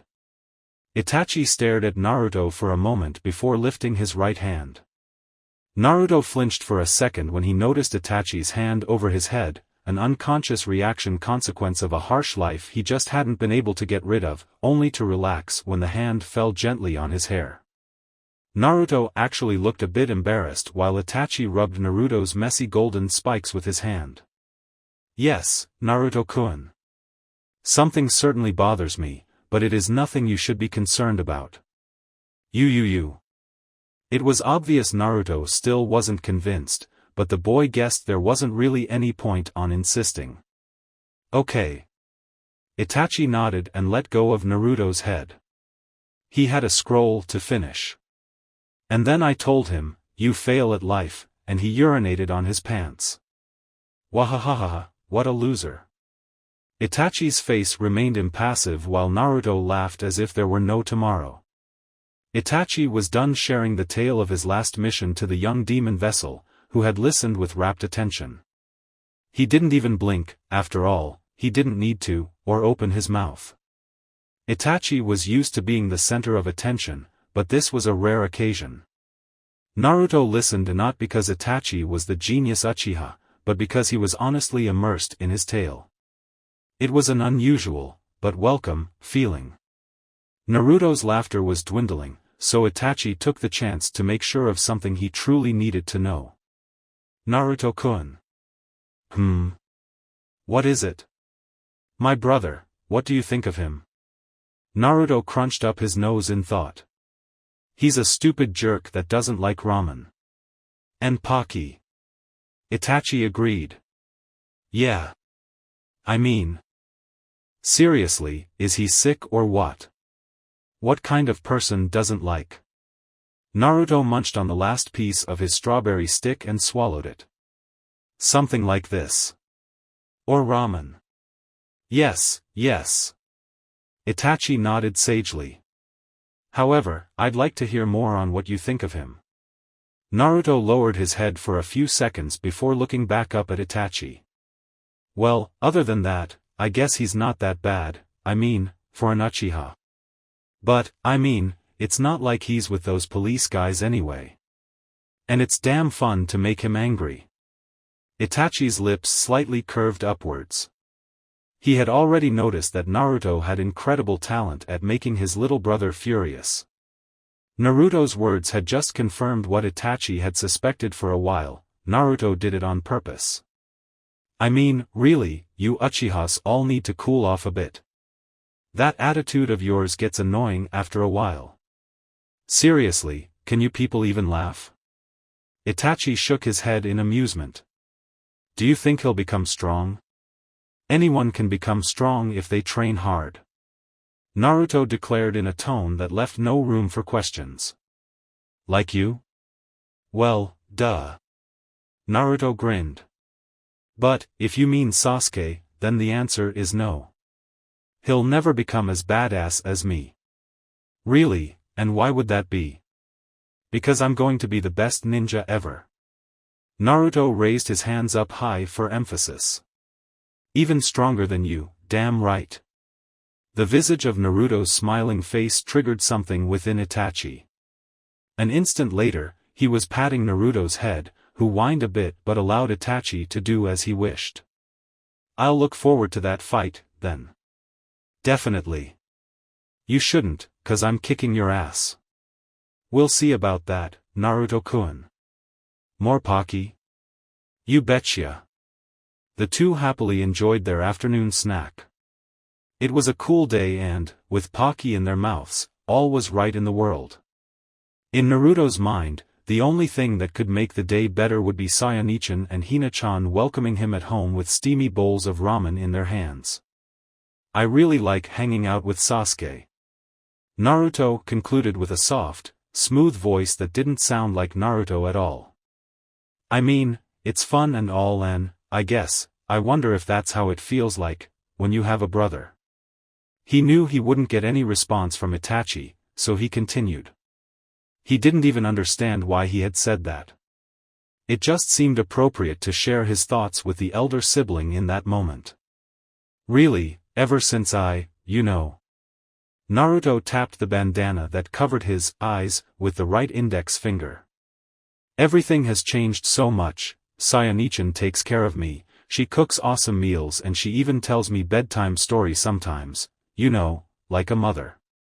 Shiki-sensei teaches me all sorts of things, and he would teach me even more if I could read and write. Hina-chan is like a nice sister, and Hana-chan's just so fun and happy and we laugh all the time when we play together, and there's also Sasuke, of course. Really, just right now, we're here like this, you telling me cool stories and eating Pocky together, and I think it would be so awesome if you were my big brother. Naruto actually looked sheepish as he said the next words. Itachi-nizan. Itachi's expression didn't change, even while Naruto poured out his heart to him. If I had known I had to lose my eyes to get all this, to be able to feel all this, to be this happy, damn, I would have gouged them out myself. I mean, being blind sucks and everything, but... He didn't say more. He didn't really know what to say. Itachi's only reaction was nodding. There were no doubts in his mind anymore. He knew what he had to do. Is that so? Naruto frowned. There was it again. He just couldn't describe it, but Itachi's voice was just different. It was the voice of Uchiha Itachi, genius shinobi.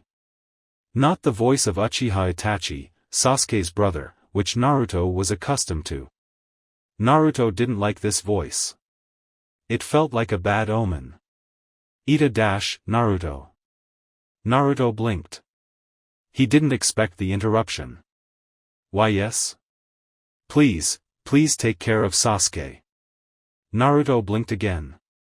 Itachi had suddenly disappeared from his black and white sight. An instant later, his all-around perception detected the Uchiha shinobi's presence right behind him. I leave the future in your hands. These were Itachi's last words. After that, Naruto saw only dark. Itachi looked down at Naruto's unconscious body as he gently moved him to a sitting position against the tree Itachi himself had been leaning on until a few seconds ago. He couldn't afford mishaps. Therefore, he had been forced to do that. Naruto had detected something different in him. If Naruto shared his thoughts with anyone else, eyes might be drawn towards him.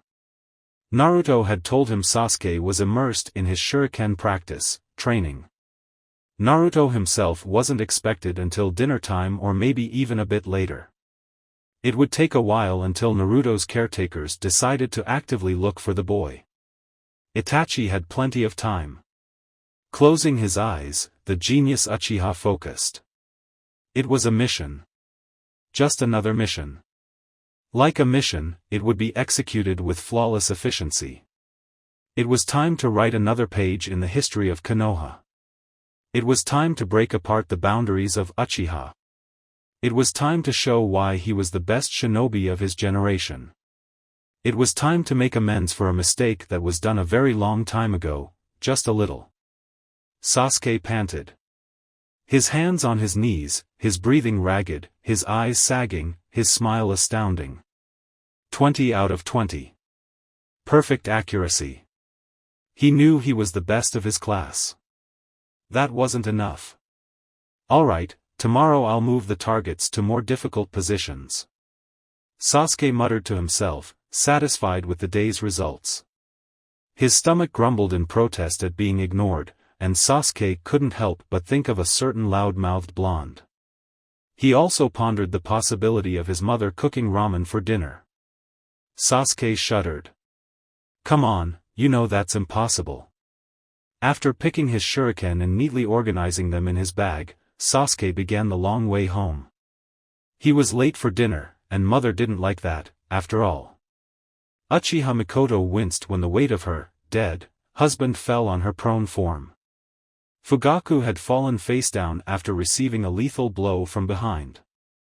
His head rested on Mikoto's chest. She would have found it a bit romantic, in any other situation.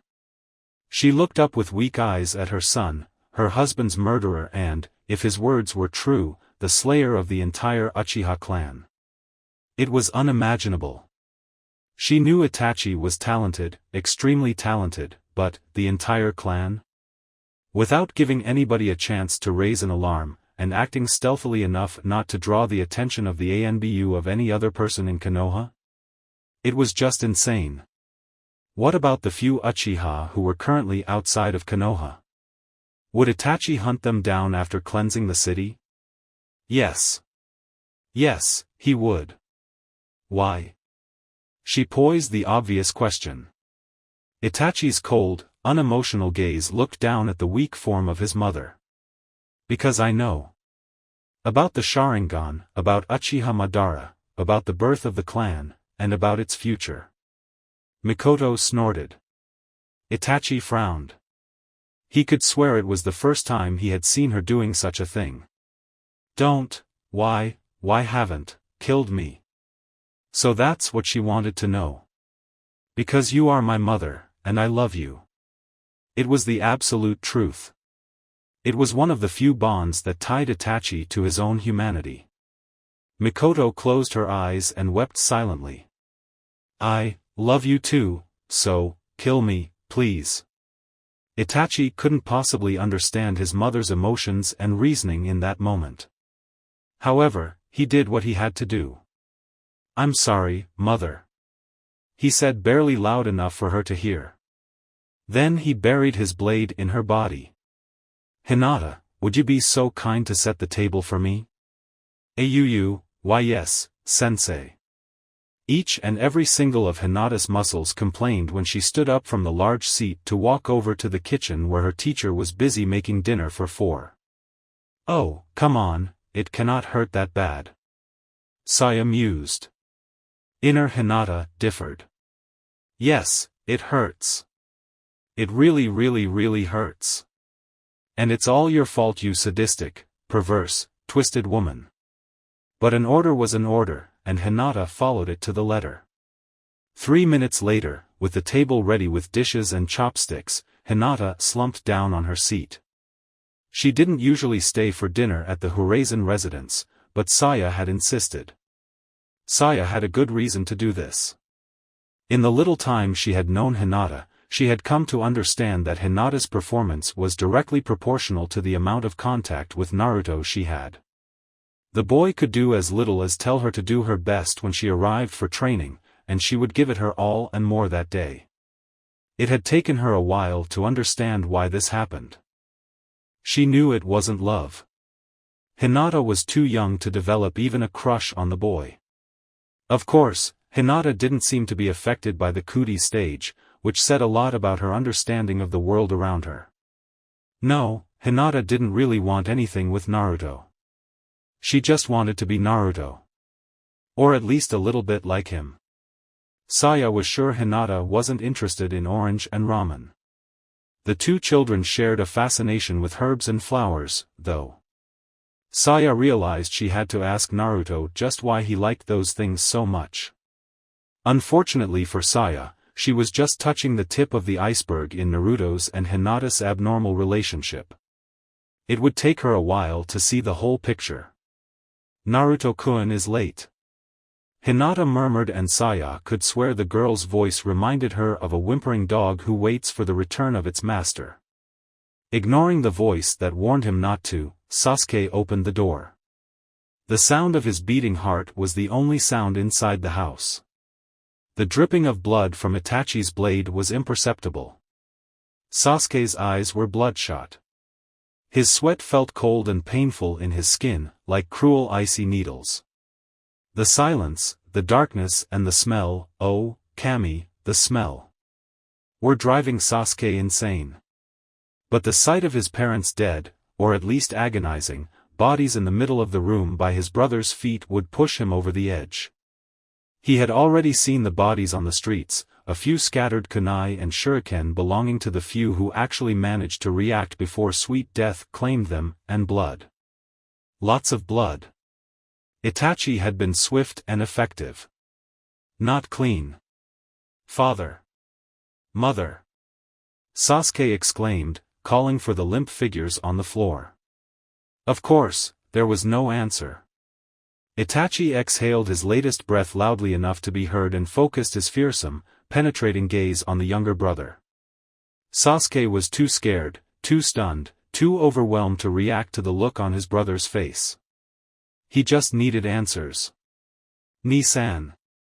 No response. Sasuke waited, but there was no answer from Itachi. His Anbu attire was frighteningly clean. Only a thin horizontal slash marred the thick vest's features. Itachi's Konoha Hitai 8 glimmered faintly under the moonlight. Sasuke couldn't the bloodied edge of the katana strapped to his brother's back. Enai-san. Ni-san. Father and mother are. Sasuke's body shook. He didn't want to say that word. Why? Why? Who the hell, this? A sharp tinge of pain in his left shoulder interrupted Sasuke's frantic pleas. Surprisingly enough, Sasuke had heard the sound of the shuriken hitting the door behind him before he felt the pain of the cut the same shuriken had inflicted. Foolish little brother. Itachi murmured, his eyes closed. Sasuke had always hated being called that. That night, however, it just terrified him.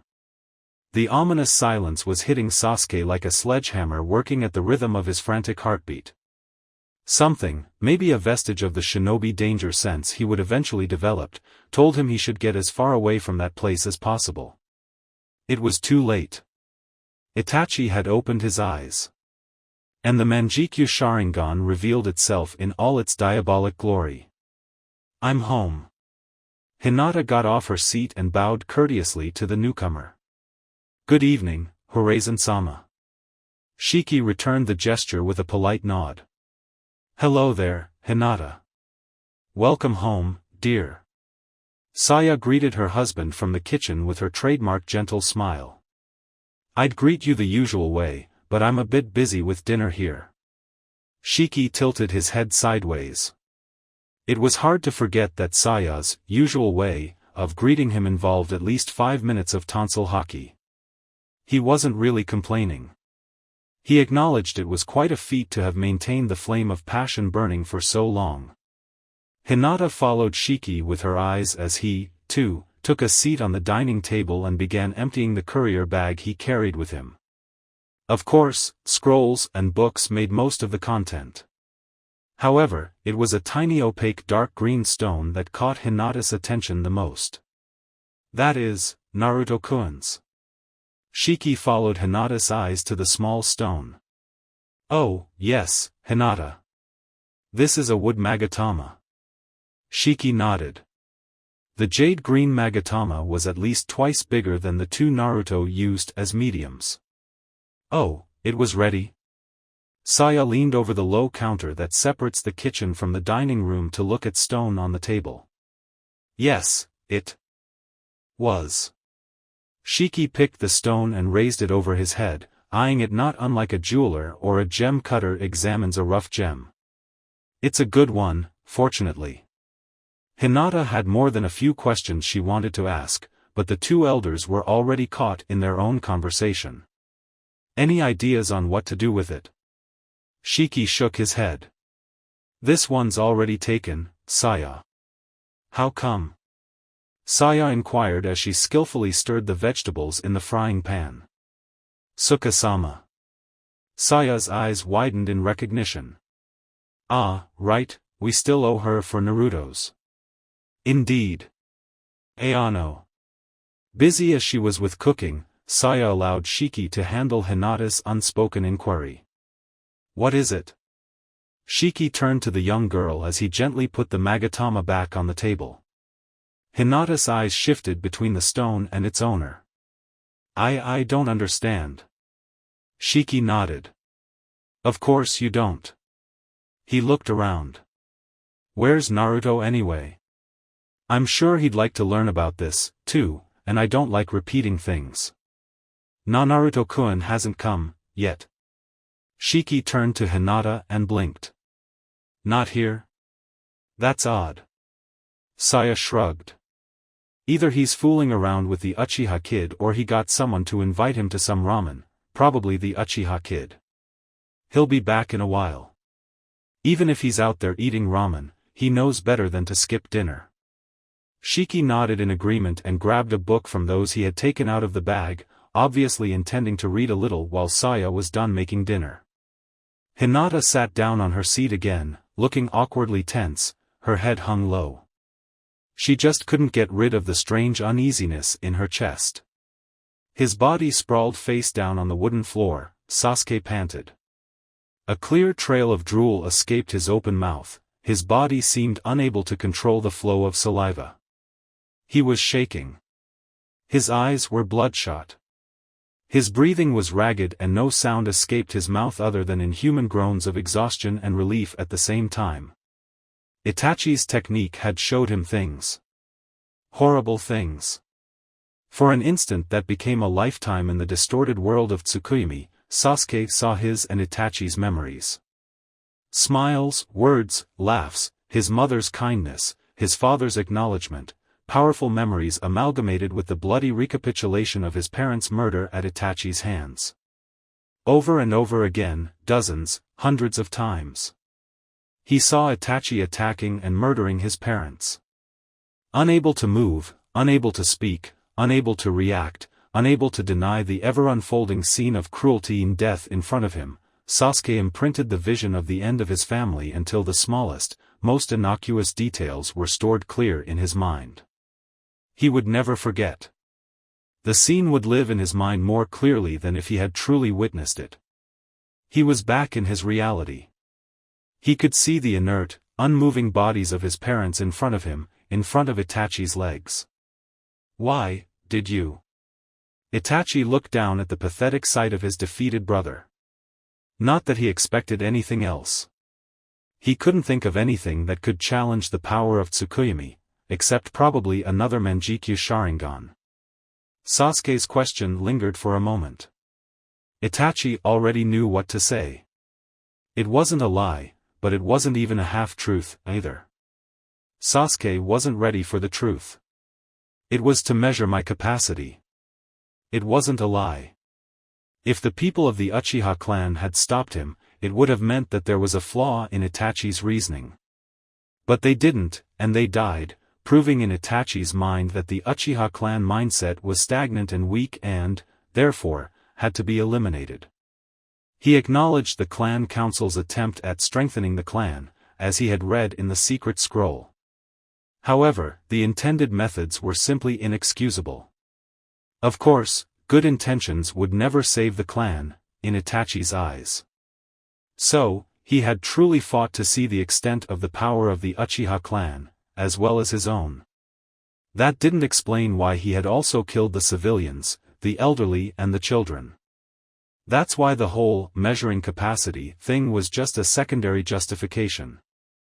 The secret clan scrolls were the one fundamental reason. To Itachi, the content of that scroll justified the annihilation of the clan. The name Uchiha should have never existed on the first place. Itachi's deranged mind justified the cold-blooded murder of children by claiming that he was sparing them of the curse of being Uchiha. Then again, he intended to save Sasuke. Sasuke would live, and he would restore the clan, free of the shackles, the taint and the curse of the original Uchiha legacy. Why just Sasuke, then? Why not allowing the other children to live? Wasn't that just selfishness? Yes, it was. Itachi was being selfish. He could have allowed others to live, but his selfishness only saved Sasuke. That's the only reason. Sasuke groaned. The vision of death still lingered, and it was physically painful.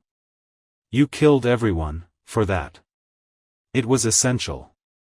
Sasuke's nails scratched the wood as he clenched his small fists. It couldn't be. It just couldn't be. What, that's complete crap. His blood boiling out of control, Sasuke sprung in a burst of motion towards his brother. It was reckless and stupid, and pointless. A hit and a second later, he was back on the floor with a splashing sound. His lips felt the awkward wetness, and he felt the horrible metallic taste of his father's blood. The combination of visual and taste impression hit Sasuke like the fist of a vengeful god, and the same mindless rage that had invaded him a moment before became unbridled terror. They were dead. His parents were dead. Itachi killed them. Itachi would kill him too. He ran. He ran away from a nightmare to find himself within another one. He left his dead parents behind, only to meet the carnage outside. The dark streets painted red and adorned with corpses welcomed him with the cold embrace of dark fate, calling for him to join them in blissful sweet death. Sasuke shivered and ran some more. He didn't scream. He didn't call for help. His mind and body were shut down and the most elementary choices of actions seemed to elude him. It wasn't a matter of what to do. He wasn't an intelligent human anymore. He was just a bug, a cockroach frantically running not to be smashed by a giant foot. Itachi's presence halted his run. Standing there, in the middle of the cracked street, bathed by a playful moon that seemed to acknowledge his offering of blood, he was not a human either. To Sasuke's eyes, Itachi was an image of death, the Shinigami itself.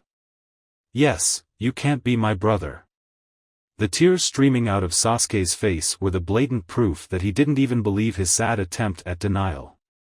Because Sasuke's shattering innocence weakly grasped at the last vestiges of childhood and liveliness. Itachi was the symbol of reality, a cruel, harsh truth that would brand Sasuke forever. Itachi had spared Sasuke from the mark of the Uchiha clan's ancient history of ambition and power. However, he was creating a new brand of hopelessness and abandon. Itachi was saving Sasuke from the faults of his ancestors, but he couldn't see that his own faults would become his little brother's ruin. The brother you wanted to spend time with has done this, to ascertain your capacity. This was the honest truth. Itachi's truth, that is. Itachi truly believed Sasuke would never unleash his full potential as long as he was tied to the destiny of Uchiha. "I continued acting as the elder brother you desired, and I became your companion to see if that potential lies hidden. You found me disagreeable and even hated me. You continued wanting to surpass me. Because of that, I will let you live, for our sake. You can awaken the same Manjikyu Sharingan as me.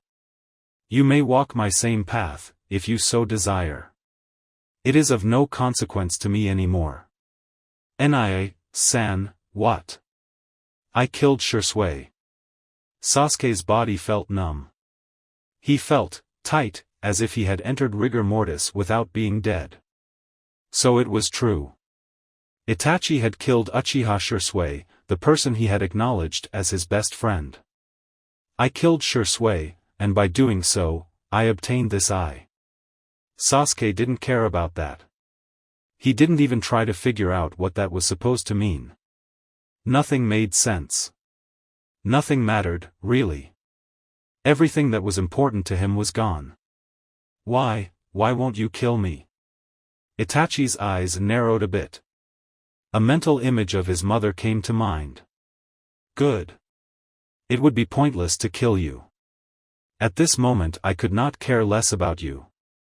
Even if they came from the murderer of his family, they also came from his brother, the one he had admired." Itachi's words hurt.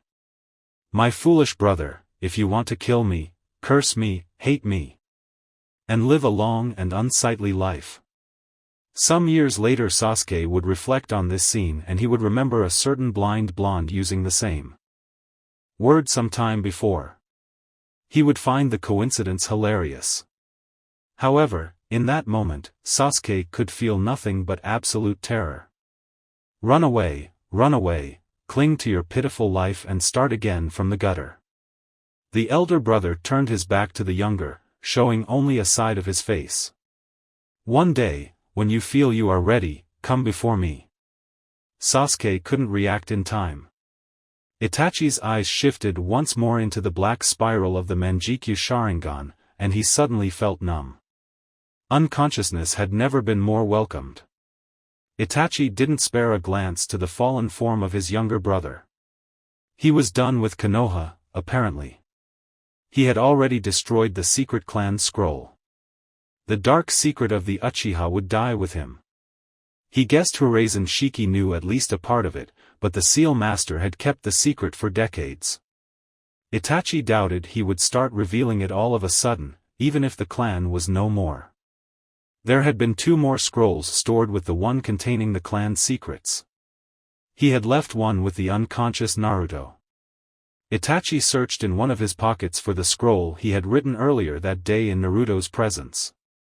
The third and final scroll he had found in the Uchiha secret meeting room was sealed within. It was time to deliver it. Kage Bunshin no Jutsu. No communication was needed.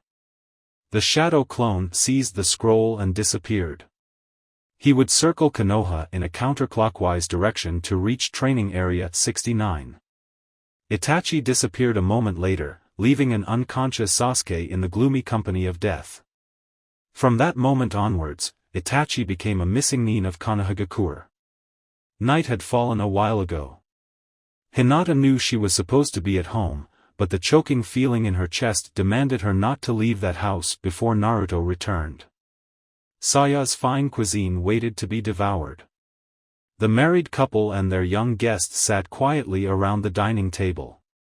They were giving Naruto a chance to arrive in time to eat with them. Saya was tapping his foot impatiently. Shiki seemed to be immersed in his book, but Hinata had noticed him shooting quick glances at the door from time to time. Hinata's fingers twiddled and traced invisible doodles on the fabric of her ocean blue training pants. The silence was unbearable. Hinata had never wanted to scream so much in her life. The wooden house was barely warm, but Hinata felt it suffocating. She felt alone.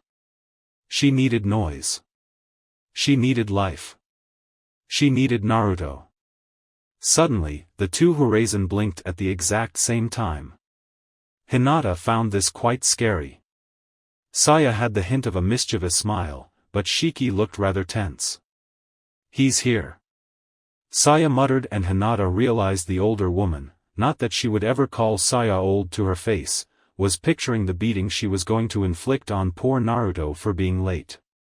Hinata was about to join her in a smile, a gentler one, though, but Shiki shook his head.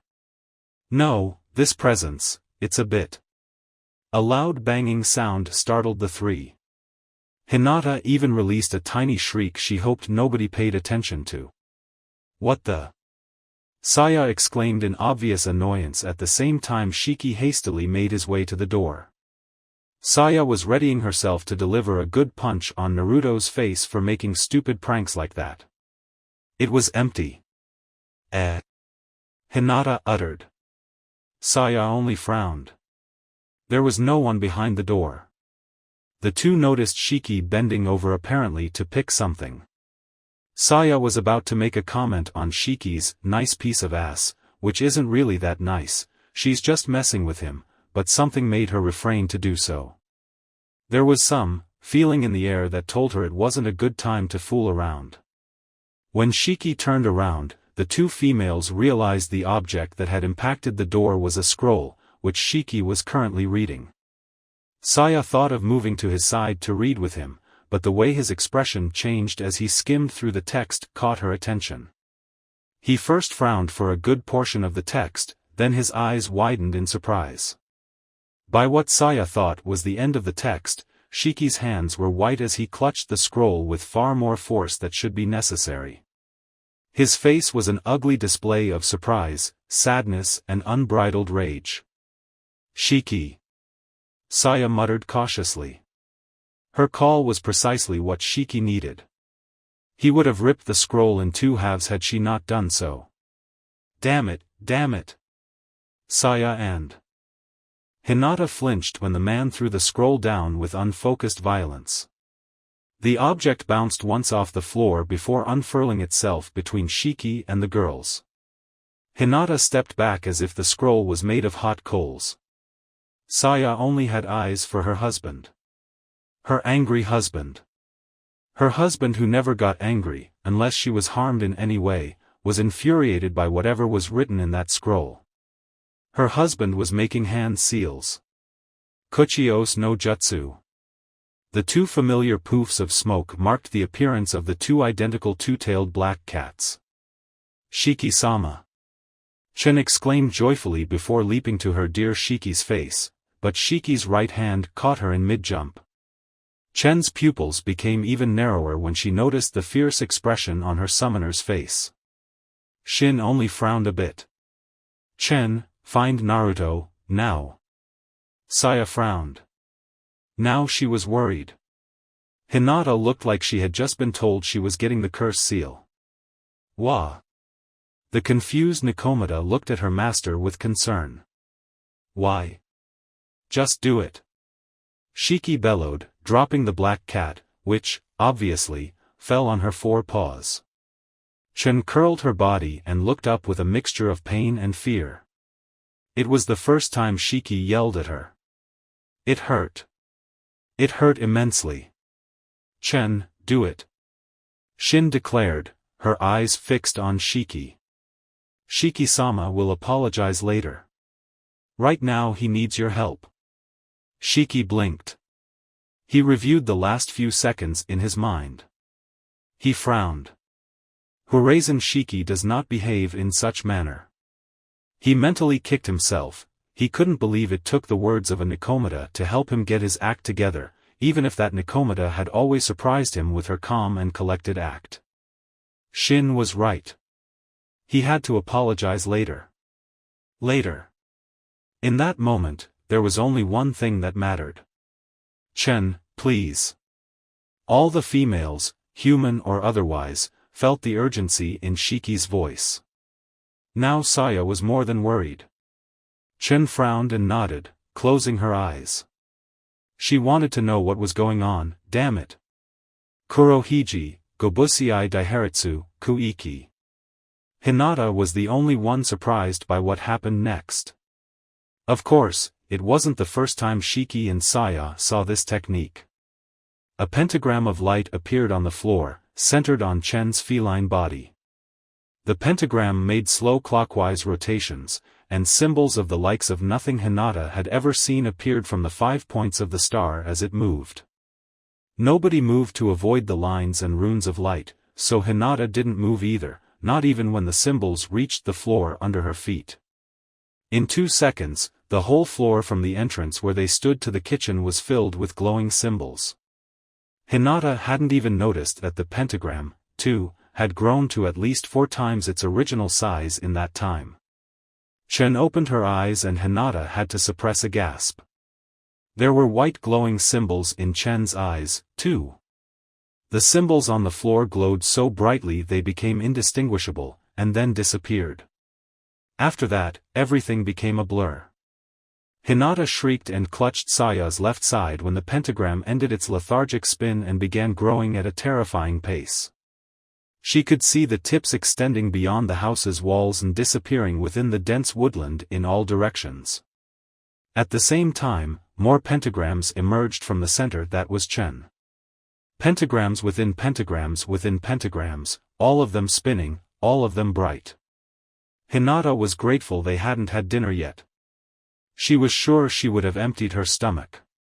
Found him. And everything became dark again.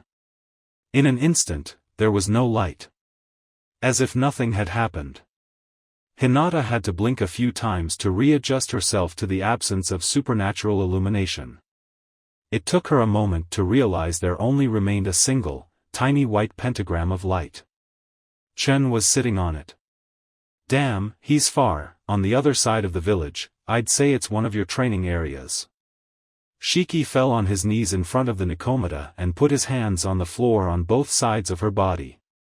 Please, Chen, for all that is good and sacred, please tell me that he is alive. Hinata's face became as blank as her eyes. Saya felt her knees weakening. What the? Chen frowned. He's alive and unharmed. Shiki sighed in relief, the likes of nothing he had felt in recent times. Saya and Hinata mimicked him, even if they had no idea of what was going on. However, his signature, he's either asleep or unconscious. Does this have anything to do with all the dead bodies in the Uchiha district? Saya was about to beat an explanation out of someone when a familiar warning kicked in. Shiki, too, felt the alarm sent by his Haku Fuin Kekai. The twin Nikomata followed a tense Shiki outside of the house. Saya pulled Hinata with her. Where is Hinata? Hayashi demanded even before his feet touched the ground. 4 bodyguards appeared around him an instant later. Shiki let go an obvious sigh of relief. Your daughter is here, don't worry. The sudden change of pace allowed Shiki to organize his thoughts and decide on a course of action. Many pairs of eyes followed him as he re-entered the house and picked up the scroll. Hayashi, who had already moved over to where Hinata was standing and draped an arm protectively around her, much to her surprise and nervousness, eyed him suspiciously as he rolled back the scroll and concealed it within the wide left sleeve of his cheongsam. What was that? Itachi's confession. We found it by the door a minute ago. Shiki explained before Hayashi could even think of label him as Itachi's accomplice. So, it was really Itachi. So it seems. Take your daughter home. He turned to one of the twin two-tailed cats. Shin, go with Saya and look for any survivors.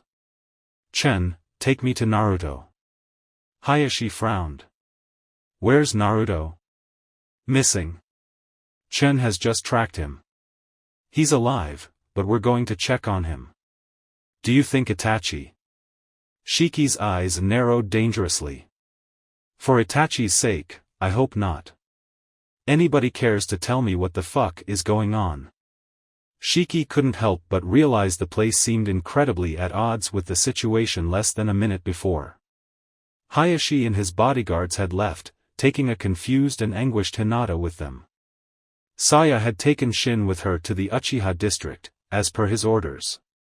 She was to look for any survivors and aid the Hokage in any possible way. Shin would use her Nikomata powers to detect both life and death to find anyone who, miraculously, might have been spared from Itachi's fatal judgment. The light of the full moon was filtered by the tree ocean of Training Area 69.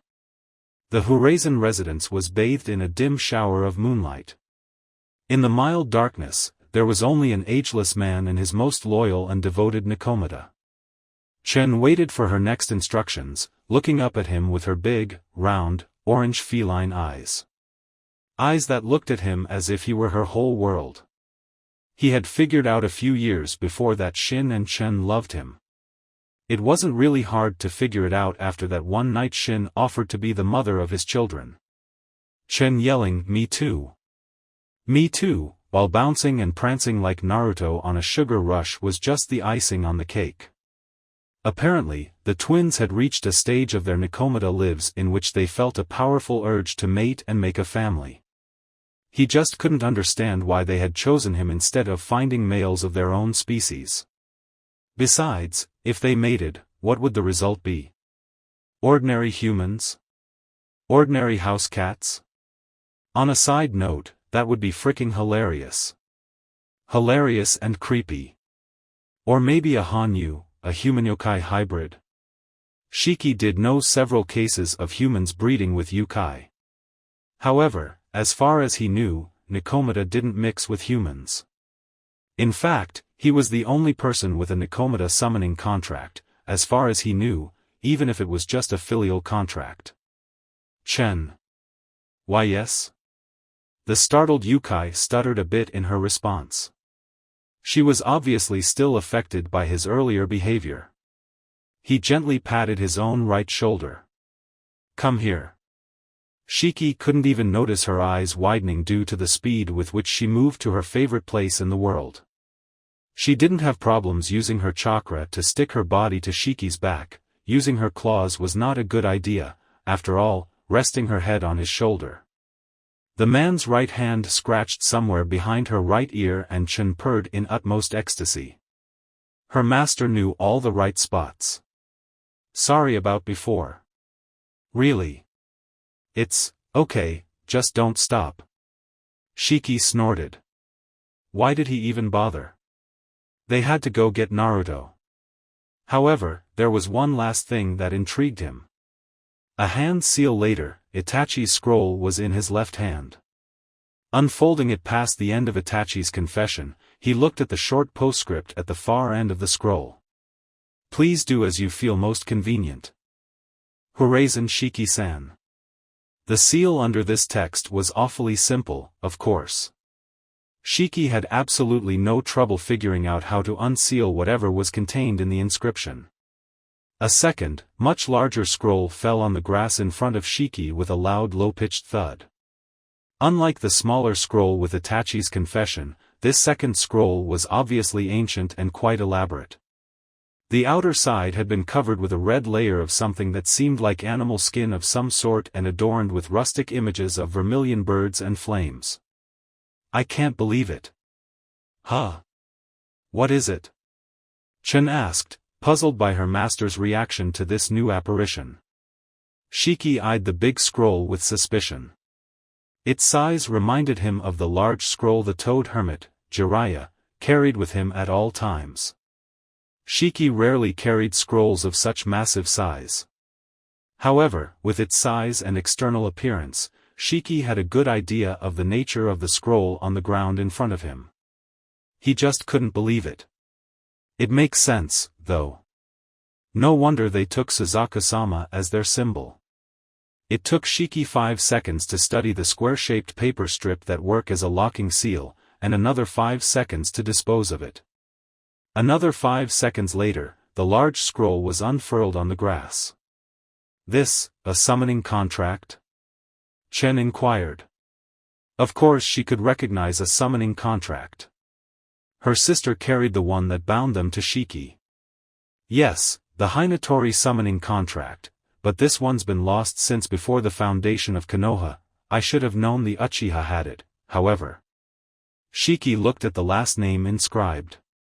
Hyuga Fuyuki, Hayashi's great-great-grandmother. Obviously Madara must have stolen it when he rescinded himself from the Hyuga clan.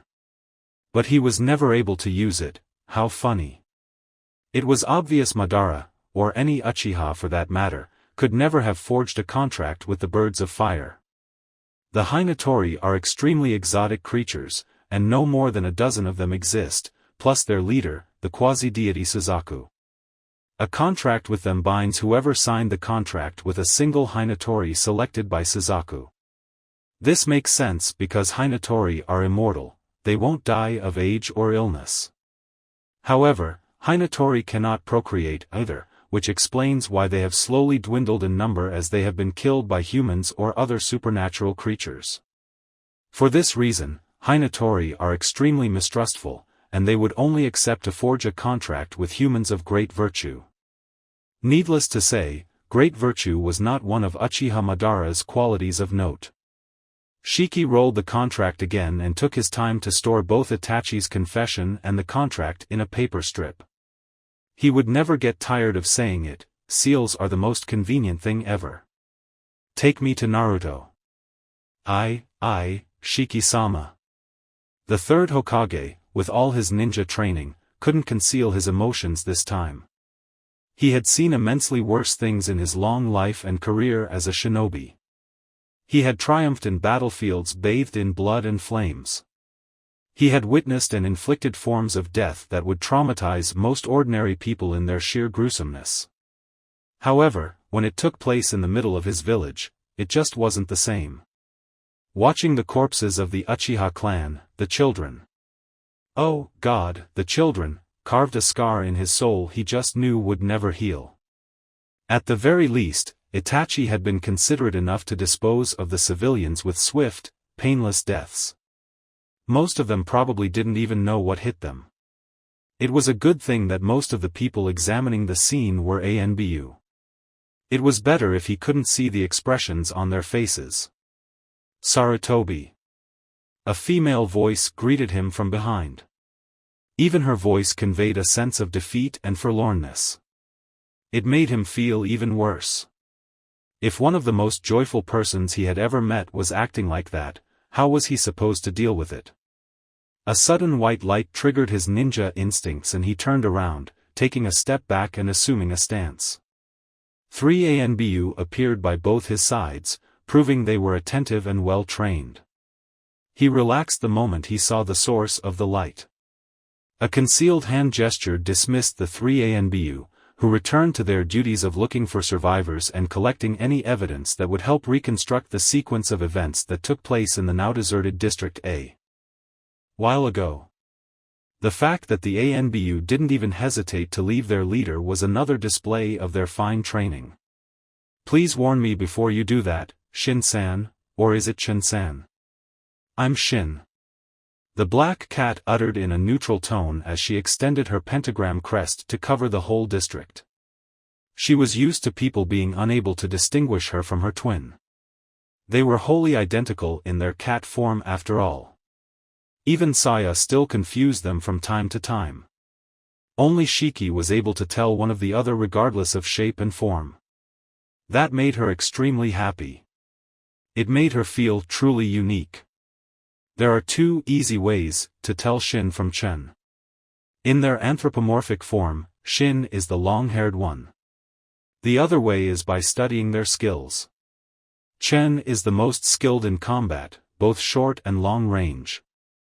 Shin is more of a thinker than a doer, an extremely rare breed among the mostly active and tireless Nikomata.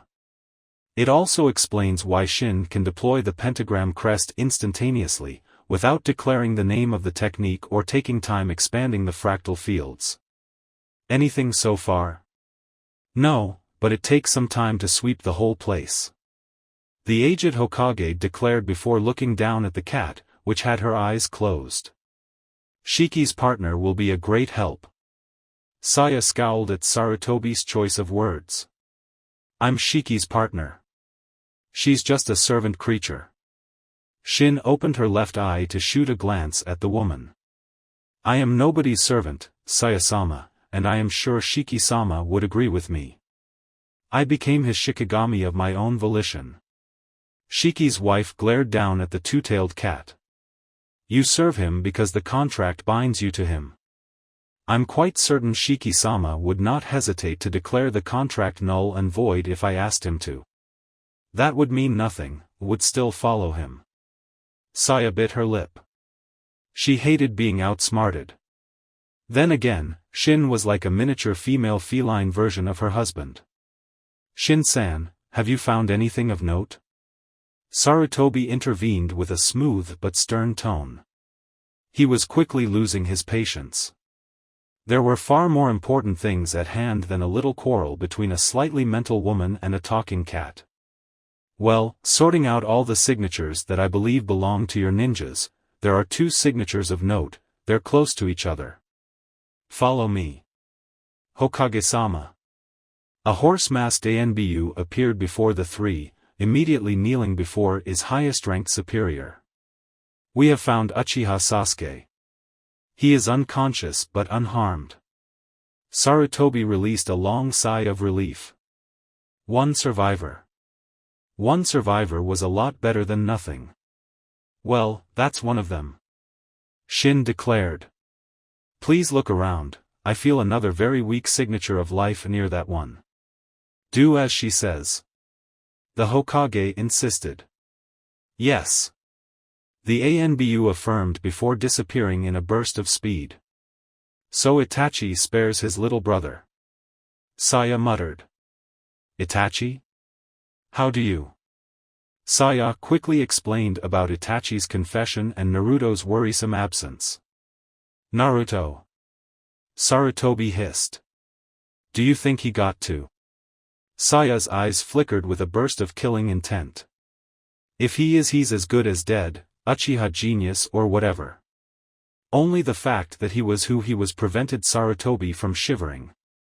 It was still slightly uncomfortable. In any case, the Hokage didn't doubt Saya would be true to her promise. He was glad the young vessel and the taijutsu goddess had developed such a relationship. He would have preferred a slightly less deranged mother figure for Naruto, though. On the other side, it wasn't probably as bad as Naruto's real mother.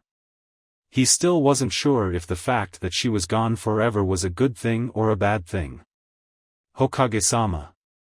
Uchiha Mikoto-san is alive. He's unconscious. Chen stated the obvious. Shiki replied with a grim smile. It looks like he's sleeping.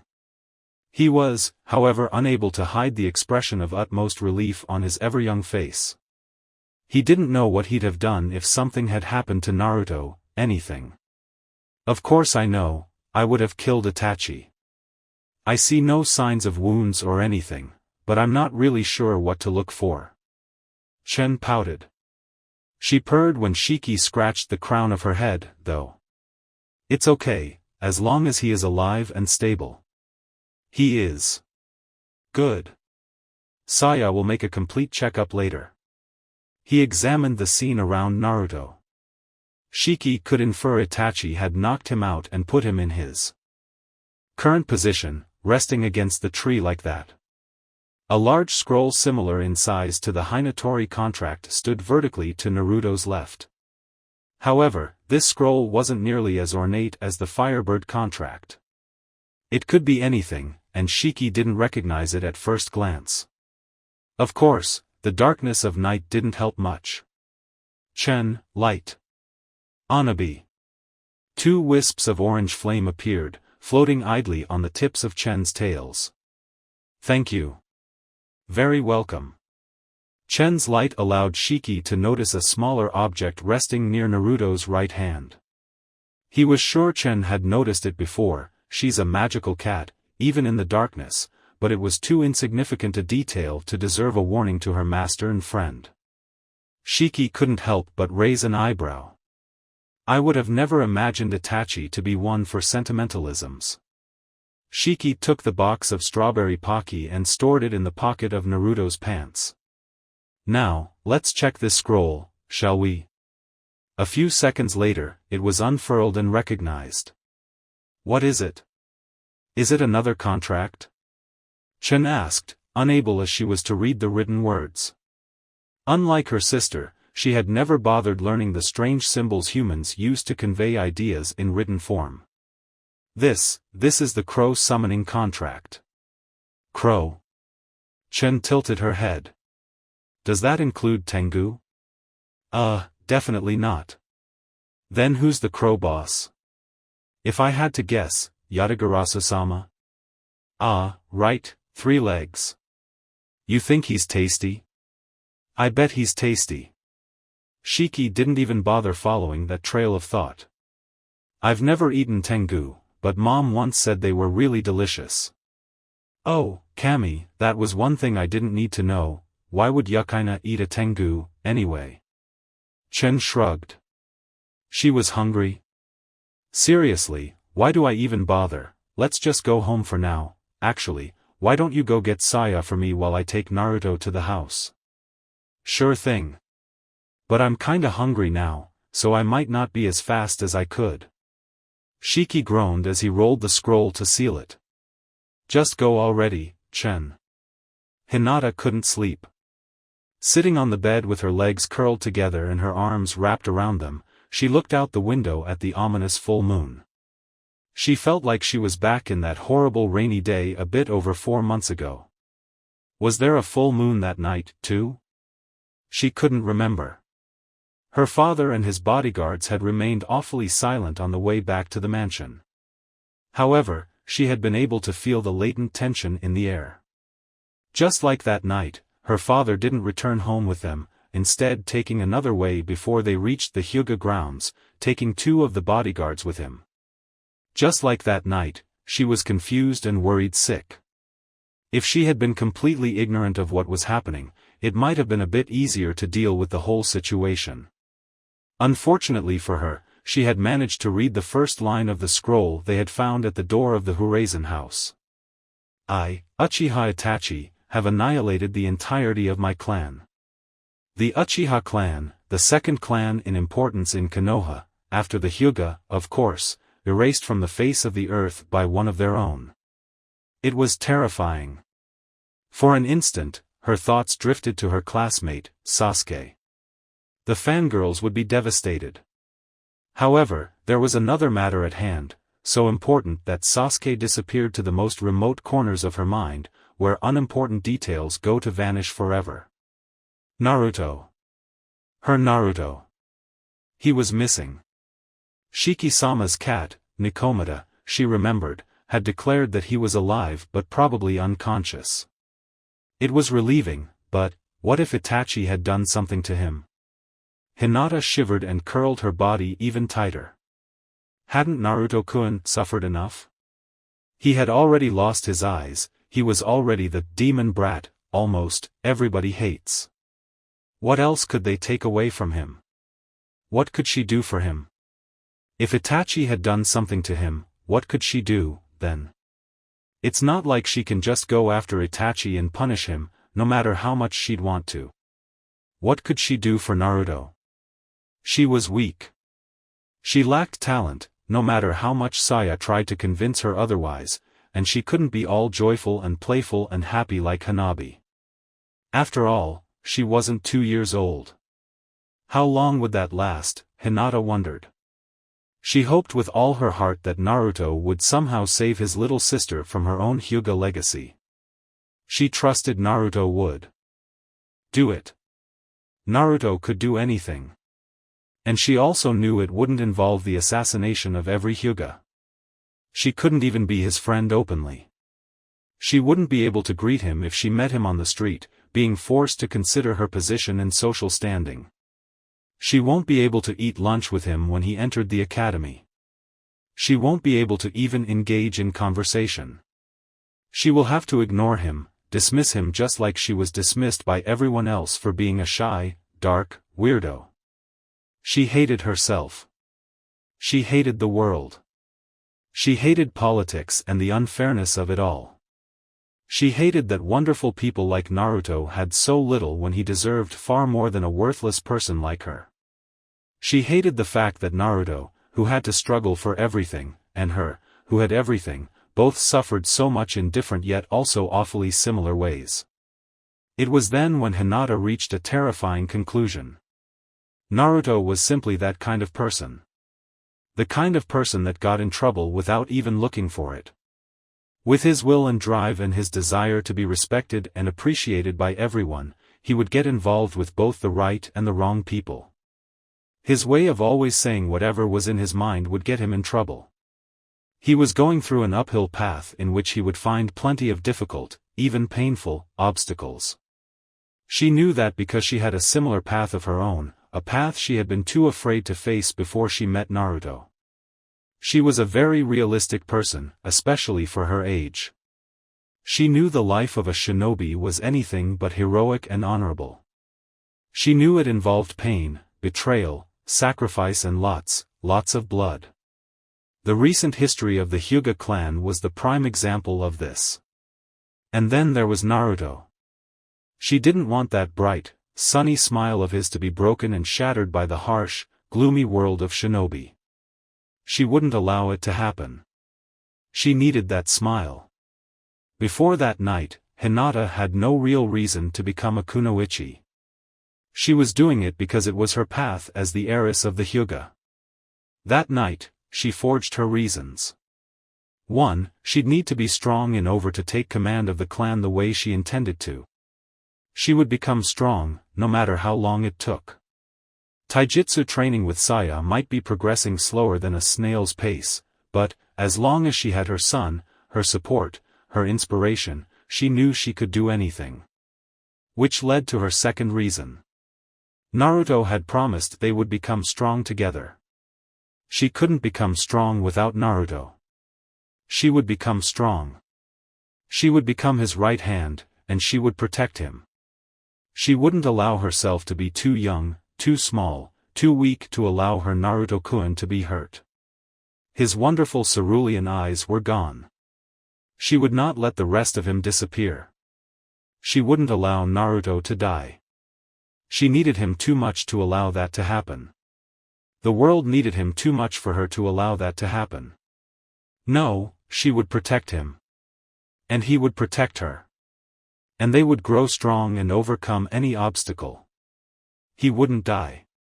She would die herself before that happened. After all, there was no point in her being alive if he wasn't there to drive her to become the person she wanted to become. She would take over the Hyuga clan, and the clan will serve her, but she will serve Naruto.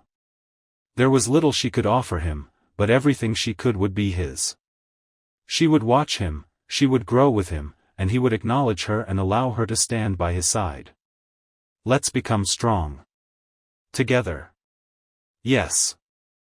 Hinata whispered in a hushed tone that spoke of terrible doom to anyone who dared stand in the way of her dream. Together. Strong. Together. I'll never let anyone hurt you, Naruto-kun. I promise. That night, a part of Hyuga Hinata's soul died forever. Is this true? Sarutobi looked up at the leader of Horizon after finishing reading the scroll. Almost 24 hours had passed. Of course, there was no trace of Itachi. He had already been declared a missing nin of Konoha. This, the Sharingan. Every word of it. Shiki declared. He was standing in front of the Hokage's desk. His wife was reclined on a chair behind him, wiping some dirt off her nails. The three people present in the room were the only ones who had read the scroll in its entirety. The information in it was too delicate to be allowed to become public knowledge. Shiki hadn't even allowed Hayashi to read it. So, the Byakugan. Yes. Konoha's two great Dojutsu share that common past. We do not know a thing about the third one, though. As a savant, it bothers me. Sarutobi dismissed Shiki's sentence by waving his hand in annoyance. He had absolutely no interest in Shiki's knowledge, or lack of other Dojutsu in that moment. And Naruto, 4 months ago. Yes.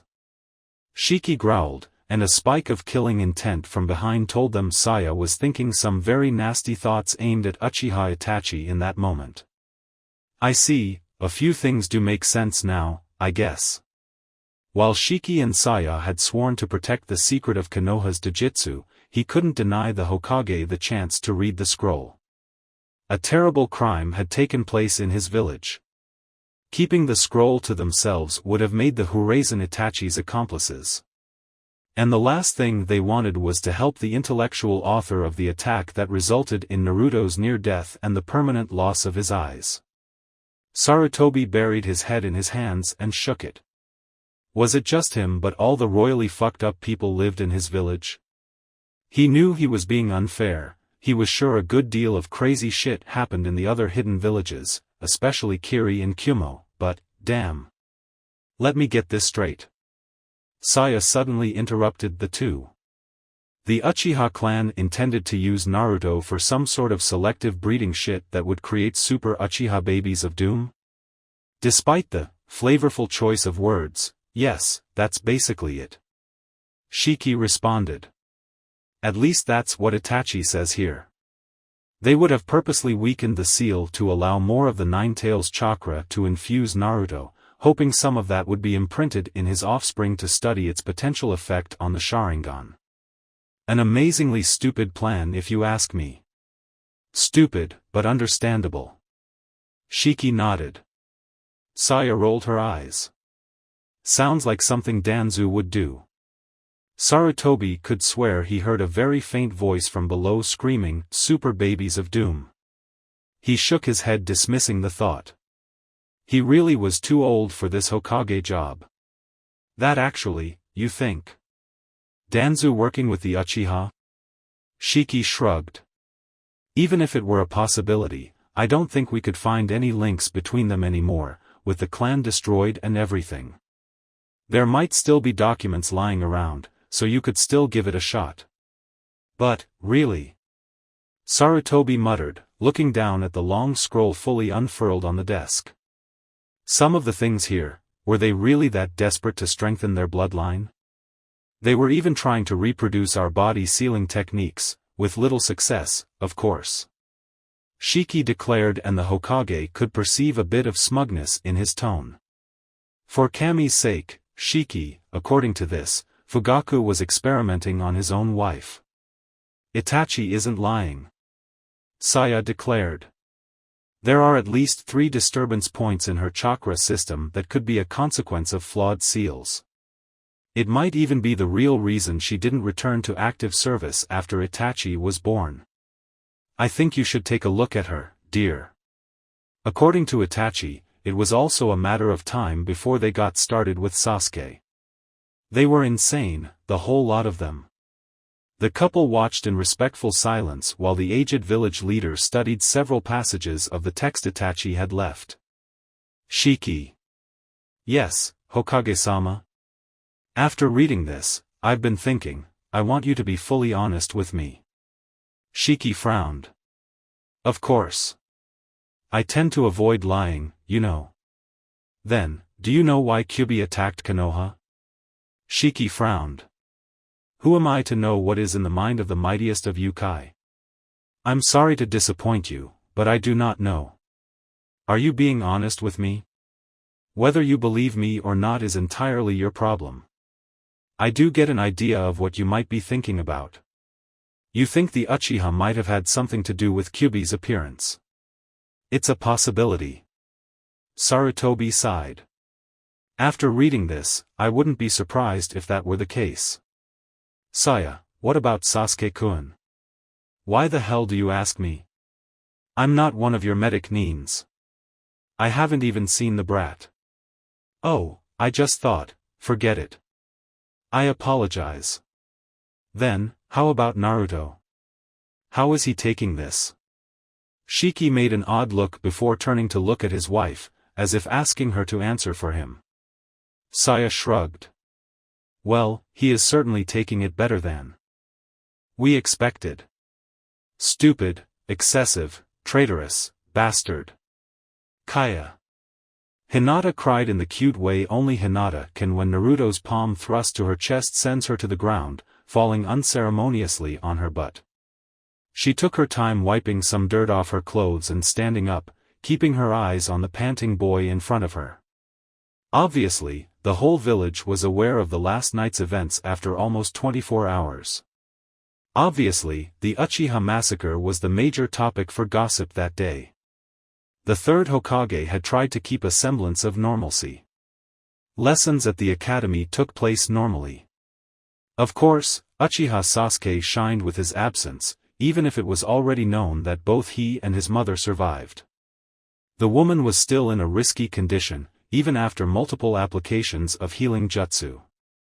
Itachi had missed the vital spot just barely. Of course, anyone who put some thought into it quickly figured out that Itachi had obviously spared his mother. Uchiha Itachi never missed, especially not against a still, helpless target. She had been quite annoyed when Saya told her she couldn't train her that day. How was she supposed to become strong if she wasted a day? Of course, when Saya let her know that she was in charge of watching over Naruto, Hinata's frustration quickly settled down. Saya told her that, ever since they told him what happened, Naruto had been awfully silent. Shiki and Saya hoped Naruto would open up to a friend. When Naruto asked her to fight him the moment the couple turned their backs to them, Hinata was pretty surprised. The truth was that even Hinata would have been able to beat the crap out of Naruto that afternoon. His moves were too obvious, too awkward and too straightforward. One of the first things Saya-sensei had taught her was that a true warrior fights with body, mind and heart working together as one. And whoever says anything else has never been in a real fight, I tell you. It was blatantly obvious that Naruto's mind wasn't in the sparring match at all. However, Hinata let him hit her. She let him pour out his frustration through his fists. It was a lot better than just staying quiet and let his emotions eat at his insides. Besides, she always maneuvered to minimize the damage she took. What was he thinking? Is he insane? Why did he dash? How could he dash? Why, damn it? Hinata simply raised an eyebrow. Inner Hinata had a lot more to say. Yeah. I mean, seriously, DUH. Isn't that, like, the sole conclusion you get out of this? Uchiha Itachi is insane. Crazy. That's it, loco. I see, what about the summoning contracts? The third Hokage inquired. What about those? Well, Itachi left the crow contract with Naruto, so I guess he expects the boy to sign it. Will you let him? Shiki shrugged. The boy is a wind type, so it seems fairly appropriate. Once he becomes a shinobi, if he wants to sign the contract, so be it. It's not like we have a reason to stop him from doing so. The Hokage nodded. What about the other one? It originally belonged to the Hyuga, so I guess we'll eventually give it back to them. Sarutobi raised an eyebrow. Eventually? As in when? Saya grinned. When Hinata becomes the clan leader, maybe? Sarutobi grimaced. Conniving bastards. He slid a finger down to a particular section of the scroll. Now, this is what doesn't make any sense to me. It doesn't make sense to anyone, Saru. Saya added. If Itachi went so far as to annihilate his entire clan to protect Naruto, why the hell did he have someone try to kill him on the first place? Nothing in the scroll gave a hint that could explain Itachi's initial decision of ending Naruto's life. He had just confessed being the intellectual author of the attack, even explaining how he had manipulated one of his fellow ANBU into attacking Naruto despite the harsh laws against it, the combination of genjutsu and a slightly modified version of a very particular herb concoction Saya was awfully familiar with. He had explained the how. What nobody could figure out was the why. Only Itachi knew. It would remain like that for quite a while. Naruto-kun. I don't think this is a good idea. Stop it with the stuttering already. Naruto didn't bother to stop or even look at her. Why not? No, silly Hina-chan. Hurry up. When Naruto suddenly covered his fake eyeballs with his bandana, Hinata felt a bit worried, because it meant Naruto intended to go to the village proper. More precisely, he intended to pay a visit to Sasuke at the hospital. Saya's instructions didn't forbid them from leaving training area 69, though, so she just followed him from a distance. After all, she couldn't be seen together with him. She had hated every second of it. One day we'll walk proudly together. Naruto was smart enough to let Hinata handle the nurse receptionist. After the Hyuga heiress got the number of Sasuke's room, Naruto sneaked inside the hospital and took the lead again. He didn't know if his status as the boy everybody hates for some reason would cause him troubles in the Konoha hospital, but he'd rather not take risks. He opened the room's door with a bang. Yo, Sasuke. Naruto's half-forced smile was quickly replaced with a frown. The bed was close enough to the window so that Sasuke could get a good view of the village beyond. The youngest of the last Uchiha was staring in that direction with vacant, emotionless eyes, apparently unaware of Naruto's presence. Hinata's head shyly peeked out one side of the doorframe. Ayano, sorry for the intrusion, Uchiha-kun. If Naruto's boisterous arrival didn't trigger a reaction from Sasuke, needless to say that Hinata's was just as ignored. Naruto sighed. He sat down on the edge of the bed, his eyes never leaving Sasuke's face. Hey there, Sasuke. How you doin'? Ugh, stupid question, isn't it? Sasuke only looked down, apparently to look at the hands that clutched the sheets. Hinata kept her distance, taking a seat to settle down on a corner of the room. It wasn't that she didn't care about the Uchiha, she just figured it would be pointless for her to intervene. Besides, she wanted to watch Naruto-kun. Would he save Itachi's brother just like he had saved her? Well, that, and she didn't really care about the Uchiha. Okay, since you're so silent, I guess you don't mind if we stick around for a while, any? And stay they did. Hinata had learned patience a long time ago, so she had it in spades.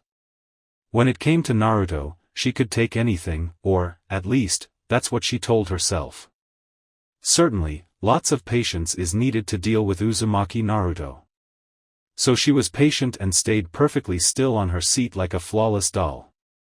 She still couldn't understand why Naruto was just sitting there on the bed invading Sasuke's personal space. She could only tell it was definitely bothering the young Uchiha, even if he didn't show it much. Even her undeveloped Byakugan gave her superior perception, and Hinata was naturally attentive to detail. She could see the way Sasuke's grasp of the white sheets loosened and tightened, and the way his head barely shifted a bit to the left sometimes before correcting itself, as if finally deciding to face Naruto but quickly changing his mind. She estimated Sasuke would hold another 10 or so minutes. She was close enough. 8 minutes 51 seconds. What do you want? Sasuke's voice was low, harsh and coarse, as if he had a bad cold. He still didn't face Naruto, though. Naruto smiled. Oh, so you are talking. As if doing it just for the sole purpose of pissing Sasuke off, Naruto calmly reached for a piece of Itachi's favorite snack. Hinata noticed the curious way in which Naruto had strapped the Pocky box Itachi had left for him to his right leg, as if it were a Pocky holster of sorts. Naruto would never replace that box, only refilling it when necessary and, like Itachi, always keeping the snack at hand for whenever he felt like taking a bite, which was almost all the time. Sasuke squeezed the inexistent life out of the poor bed sheets in concealed fury. Hinata saw this and knew Naruto was trekking a very dangerous path. If what she was told by the nurse at the reception desk was true, those might have been Sasuke's first words since he regained consciousness. Sasuke was physically unhurt, but the trauma suffered is immense. In addition, the medicnines detected faint foreign traces that suggest the use of a very powerful genjutsu or something of that nature. Genjutsu, by their very nature, are usually untraceable and undetectable save for their obvious effects on the victim. Only the most powerful illusory techniques leave a tenuous trace of their user's chakra in the victim's system. The medic's diagnosis was that, whatever it was Itachi did to his little brother, it was particularly nasty. Of course, she had shared this information with Naruto in a series of hurried whispers while they made their way there. If Naruto had the intention to help such an obviously damaged person, pot calling the kettle black, but he was failing so far. But she remained silent. She wondered if Sasuke had even noticed her presence. She guessed not. After all, she was unimportant to him. It didn't really matter, since he's unimportant to her, too. He is not her Naruto-kun. Well, I happen to know that you visit your friends when they're in the hospital, so here I am. Naruto continued between bites. I came to see you, well, not really see you, but, you get my idea. Damn, this joke is getting old. Well, I think I'm done anyway. He jumped off the bed, surprising both Sasuke and Hinata with his next words. Let's go, Hina-chan. Hinata knew better than to ask questions, so she quietly stood up and waited for Naruto to open the door. Naruto had just rested a hand on the door handle when Sasuke spoke. Is that it? Hinata shivered to the point that she embraced herself. A voice with such spite, she expected such a voice from the Hyuga elders, not from a boy her age. No child her age should be able to even know how to make that tone. Is that it? Sasuke repeated in that throaty, haunting voice not suitable for a sane person. No, I'm sorry for your loss. No, everything's okay now. No, I understand what you must be going through. Sasuke's tone had gradually increased as he spoke, but at the end it still remained lower than average. Hinata felt it was a dangerous voice. Naruto smirked. Yes, he smirked and hurriedly finished his Pocky stick. No, I'm not sorry for your loss, because, it wasn't my fault. He said as he turned away from the door to face the youngest of the last Uchiha. Sasuke frowned and Hinata's mental alarm went up another level. Nothing is okay. At all. Your brother has some questions to answer, the least of them being why the hell he knocked me out and left me unconscious in the middle of nowhere. Sasuke's expression relaxed a bit, maybe in reaction to Naruto's statement of Itachi attacking him, too.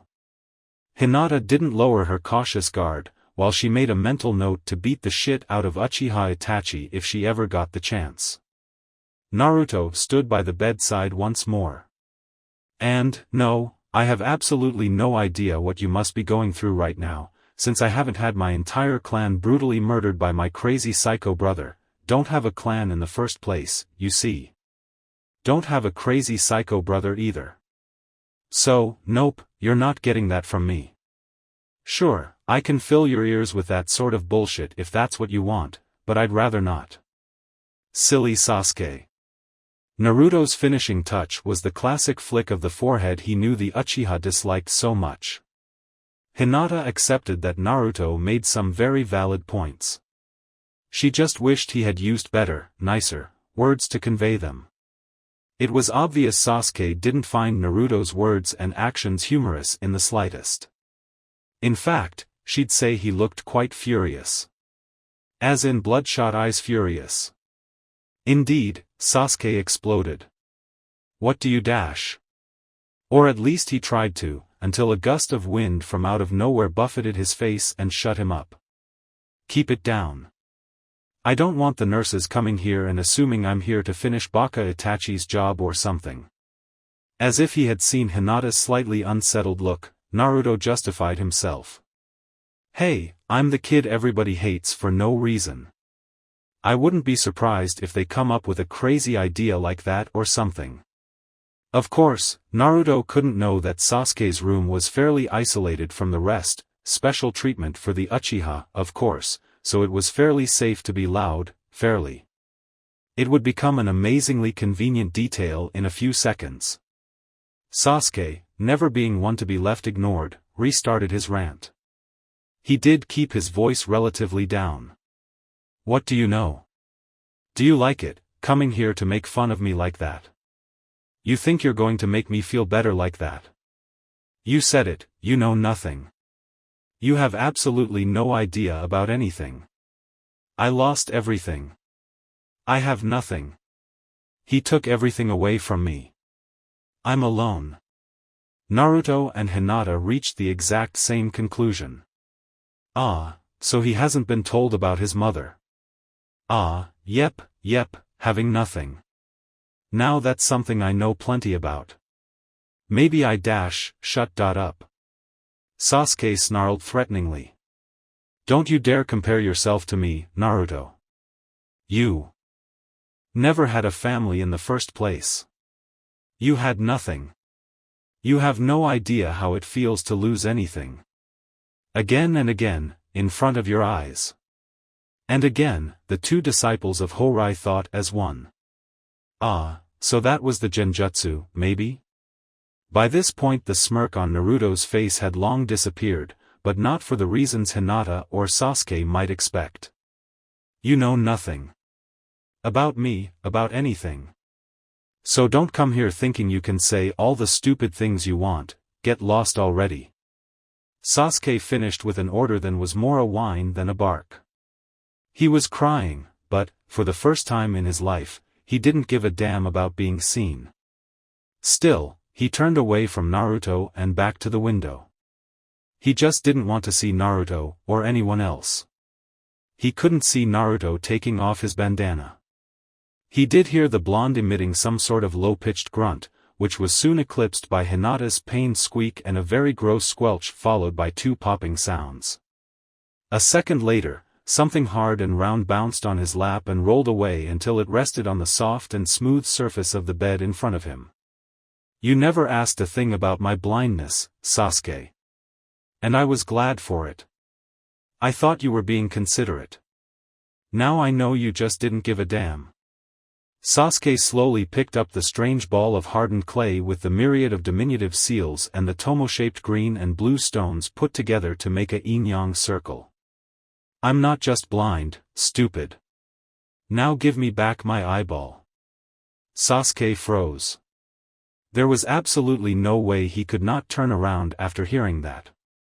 Indeed, looking back at him, or maybe not, there was Naruto, toying with an identical sphere in his right hand and a face that would haunt Sasuke for the rest of his days. Two empty sockets, completely hollow, completely lifeless. Two pits of nothing. Sasuke had always imagined Naruto's blind eyes sort of like his very old grandma's, may she rest in peace, clouded by cataracts, or maybe even with whitened pupils like the Hyuga's. But he always figured out there were two human eyes under that bandana of his. Not those voids of no emotion and vacuous bleakness that scared him in a similar yet completely and painfully different way to his elder brother's Manjikyu Sharingan. He really should have asked his brother about Naruto's condition. Naruto turned his head a bit to his left. Hinata had to use everything she had not to gasp again at the sight of those hollow things, staring at her. For the first time ever, his comforting smile didn't help much. It just made him look creepier. Yes, Hina-chan, they come out. Something about regular maintenance and stuff. What he forgot to mention was that Shiki and only Shiki was supposed to remove them, perform the maintenance, and put them back in. Nobody else. Man, they're so gonna yell at me when we get back home. Hinata felt relieved when Naruto refocused his entire attention on Sasuke, who actually flinched when the blonde turned back to face him. I was born alone, damn it. I never had anything I could call mine. My toy, my picture book, my crib, my bedroom. Never had any of that. Even at the orphanage they weren't very nice to me, now I really know. Back then I didn't really figure out they had something against me. But at least I could look out the window and see there were cool, good things out there. I could see, so I could dream. Things didn't change much. People still hated me for no reason. But the old man took me out to walk around the village with him and showed me all these many different things. I met old man Tucci and I am Nichin, and I found ramen. I wasn't locked in that boring, that gray orphanage anymore. I was miserable, but I was free. Naruto's face contorted into an unsettling mask of anger and repressed frustration. And then some crazy bastard comes and carves my eyes out with a fucking kunai. And he leaves me to die. He slammed a foot on the low bed and leaned closer, as if daring Sasuke to look anywhere but at Naruto's face. Sasuke wouldn't have looked away even if someone showed up and said last night was just a very bad practical joke. So don't you fucking dare say I don't know how it feels to lose everything, because that night, that goddamned night, I thought your bastard of a brother had taken from me everything I think a person can lose. Sasuke blinked. Hinata gasped. They got the idea. Why you mean? Yes, idiot. He manipulated the guy into doing this shit to me. He should just have done it himself, kill me and just put an end to my misery, but looking at you I guess that's just not his style. Hinata blinked. Who would have thought she'd actually put someone else on top of the entire council of elders, in her little black book of people I want to kill? Want me to let you in on a secret, bastard? Being blind sucks. Badly. Try blindfolding yourself one of these days and see how long before you just rip the fold off your face. I give you 3 minutes. Seeing nothing but black, not fun. Not fun at all. Isn't it ridiculous that I have no idea how the person I hate the most right now looks like? I'll never forget Itachi and Isan's face because I never saw it on the first place. Shiki-sensei has to rack his brains out to figure out ways to teach me things without using books and blackboards like normal teachers. I cannot even look at his face and see if he knows how much it means to me that he actually makes the effort to teach me. I cannot see the face of the woman who hugs me and makes me feel like I have a mother. Damn it, Sasuke, I don't even know how you look like. I'm sure I probably saw you in some place or another before I got blind, but, fuck, I want to know. Naruto's voice was cracking at this point. If he could, he would have cried. Like Sasuke, he wouldn't have given a damn about being seen. I want to know how you look like. And Hina-chan. And Sayanichan, and Shiki-sensei, and Hayashi. I want to see Hana-chan's face when she laughs. I want to know how my own room looks like. My house. Sayanichan's flowers. Hina-chan's place. Heck, I want to know Itachi and Isan's face, too. Naruto took several deep breaths, dropping and raising his eyelids every second or so. He needed to calm himself down. But I can't. And it hurts. Don't talk like you're the only one who has suffered, you damn moron. Our lives suck, Sasuke, our lives suck, so fucking what? Guess what, I'll let you in on another secret, life fucking goes on. I'm not dead. Neither are you. And a third secret, things can actually get better. Believe it. 4 months later and I have a place to call home, 2 awesome teachers, cool jutsu, a cute and nice friend. Hinata went beet red, of course. A cute and fun little friend and a duck-butt bastard who wants to get all emo.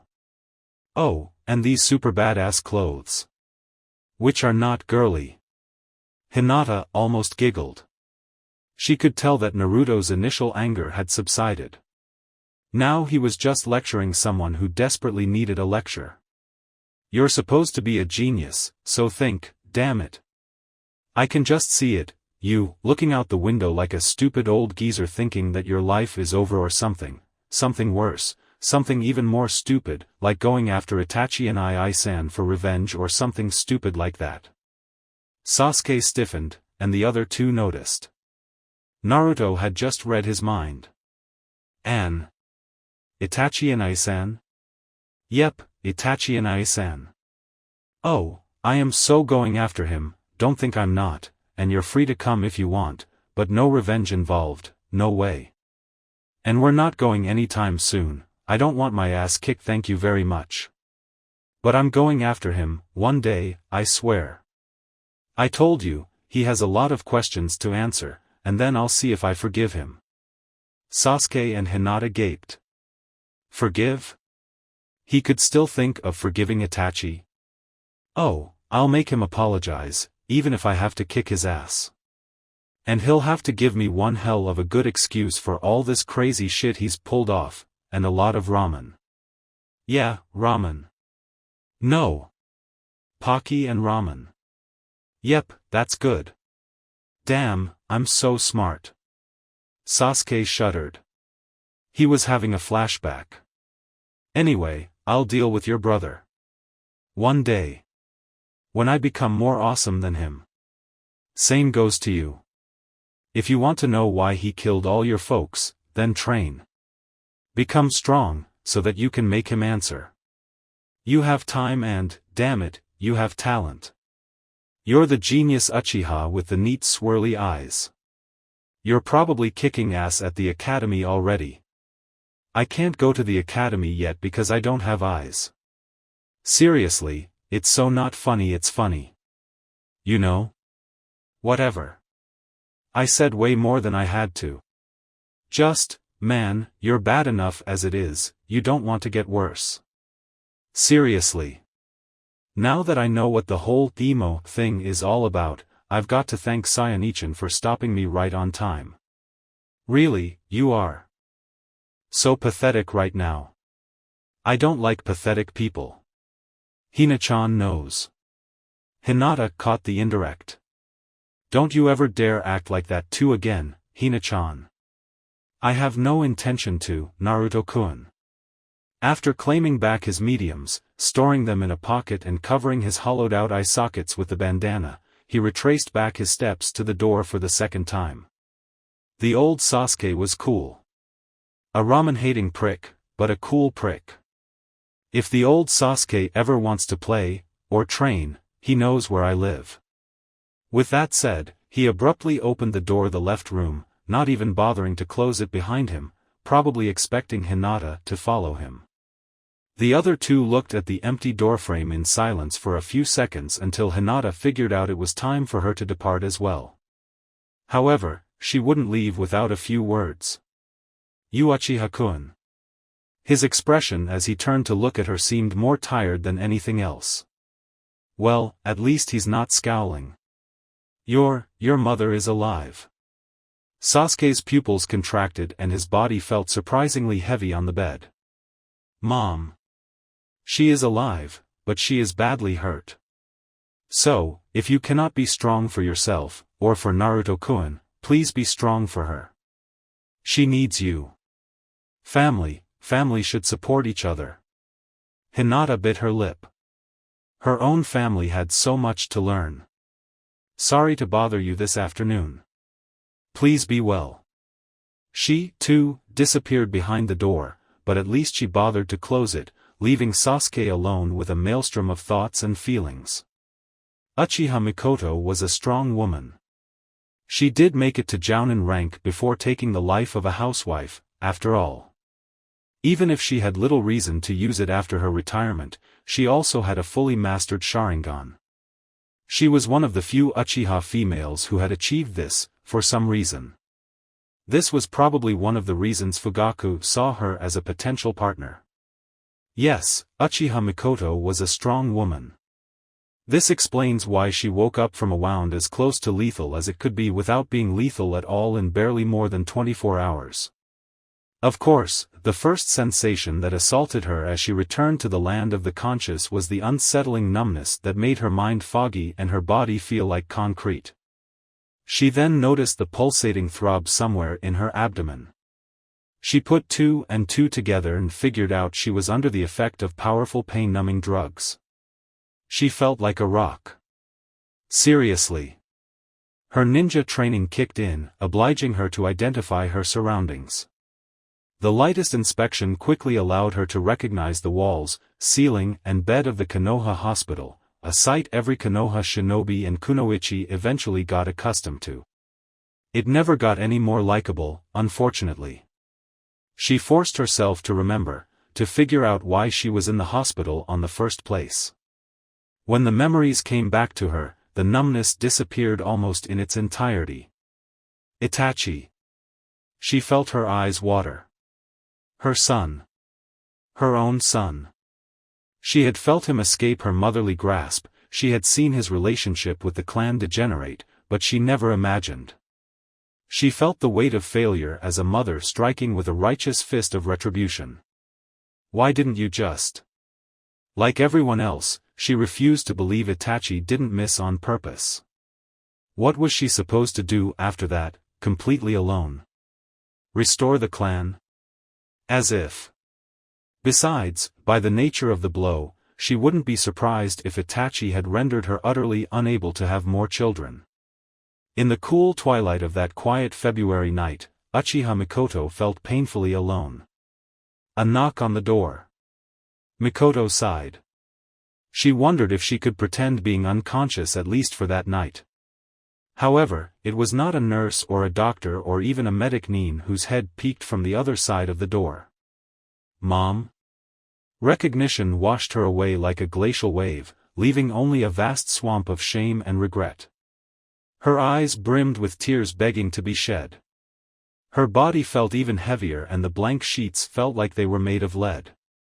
Sasuke was alive. Her son was alive.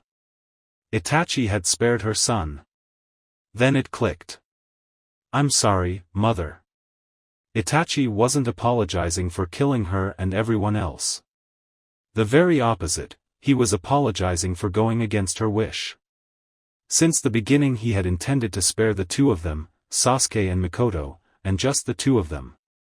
In an instant, she regretted every thought of wanting to join her husband in the nether embrace of death. How could she have been so selfish? She, too, had forgotten about Sasuke. She was truly a failure of a mother. Kami, she needed some water. Sasuke. Mom? Mom. It was indeed her Sasuke who appeared by her bedside, looking at her with the desperate eyes of a child needing support. Could she really give that to him, when she felt she needed support herself? Why did that even matter? Sasuke was there. Alive. Crying inconsolably but smiling in a way that made his eyes so incredibly alive, so not like his brother's. She was sure she had never felt so happy and relieved in her entire life. Sasuke. She whimpered, urging her body to respond. Her left hand clumsily popped out of under the sheets and Sasuke's two hands clasped it for dear life. Mom. Mom, I thought he. Yes. Mikoto smiled as gently as she could between tears and squeezed his son's, his only family's, small trembling hands. I thought so, too. But it's okay now. Sasuke cried some more, but nodded. It's okay, Sasuke, we're together now, we'll make it through this. Certainly, they were together. As long as that fact persisted, there would be hope for the two of them. Like a breeze chanting joyfully through the seasons, 8 months passed. That morning, Naruto woke up with an instantaneous awareness of what day it was. October 10th. 1 year. His 8th birthday. Yes, it was the day he was born. The day he died, and then he was born again. It also meant it was already a year since he had taken that room as his own. A year since that secluded wooden house in the middle of the forest became home. He had already been told there would no training that day, so he lingered on the bed for a while. So many things had changed in a year. When he woke up the morning of that same day, a year ago, he never imagined his 7th birthday would have become such a turning point in his life. Really, so many things in 1 year. Suddenly, Naruto remembered it was also 1 year of permanent darkness. In the comfort of his large bed, Naruto grinned and began a sequence of 20 hand seals. Alright, let's add some color to this. Futon, Fujin Senrigan no Jutsu. He winced from the sudden influx of visual information in his head, but when the initial set of flashes and wobbly clouds of color settled down, he had it. His finished Senrigan. It wasn't real sight, but it was as close he'd get without lightning manipulation. And it wasn't half bad anyway. Once he decided he had gathered enough thermal reading data, 2 months before, it took him 4 straight days to figure out how to apply it to his jutsu. Hinata helped him come up with the final idea. After all, it wasn't like there was somebody out there who could see heat and could tell him how it looks like, and Naruto cannot talk with snakes. He actually tried asking Anko, the answer was one hell of a beating. He went with a color-based scale, from black to white, black meaning ridiculously cold and white, well, the opposite. Naruto was blind, but he still remembered the colors and could imagine plenty of shades, so he easily made a gradual scale from black to purple and then to blue, green, yellow, orange, red and finally white. He wanted a wide range of shades covering a wide range of possibilities. Over 6 months of research had shown him which convection currents imply which values of temperature, so what Senrigan did was feeling the convection current and then compare it with all the knowledge of air currents Naruto carries in his brain to assign a color to the object that generated the perceived current. Naruto lifted his hand, amazed at the level of detail with which he could see it. It was just as he remembered from when he had normal sight, except that the normal skin color was replaced by a powerful orange glow, which he didn't mind, of course. The inside of the hand had a darker tone closer to red. He could even distinguish his nails. Of course, he knew the skin on the hand has all sorts of lines and marks, mostly on the palm and between each phalanx, but he couldn't ask for perfection. What he had was already beyond incredible. My jutsu, I'm so awesome. He still remembered his first forages in the world of thermal vision. Hina-chan, you look so red. It's so funny. He knew it was because of the exertion of her taijutsu training, but damn it was so funny the first time you saw it. Too bad Hinata didn't share his opinion and decided to let him know of this by showing him her new techniques firsthand. Yes, Hinata had become a bit more willing to speak her mind in the last 8 months. Saya said she finally figured out you're just an idiot most of the time. Hinata was studying taijutsu and strictly taijutsu, but she couldn't devote as much time to Saya as they'd all wish her to, so her improvement wasn't precisely by leaps and bounds in 8 months. In her last report to Hayashi, Saya said Hinata's development was within acceptable margins. Meaning that Hinata was no Himiko, but she was not the total failure of a human being everyone had been starting to dismiss her as before she met Naruto.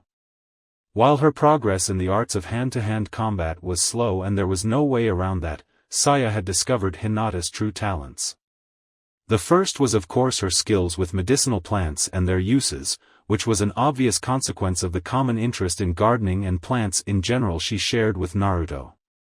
For that reason, Hinata joined Naruto's chemistry lessons when they involved botanics and the preparation of healing substances of any nature. Unlike Hinata, who was more of a rustic, homely medicine, or poison, with the good, always comes the bad, maker, Naruto was more of the deranged scientist type. Hinata enjoyed gathering the ingredients, mixing them and grinding them together. Naruto mixed all sorts of dangerous substances in Shiki's cloistered lab, watched the resulting explosion and racked his brains figuring out where the hell he went wrong, and loved every second of it. The second of Hinata's great talents was her chakra control. Once Saya submitted Hinata to the same exercises Naruto went through every morning, her control simply soared.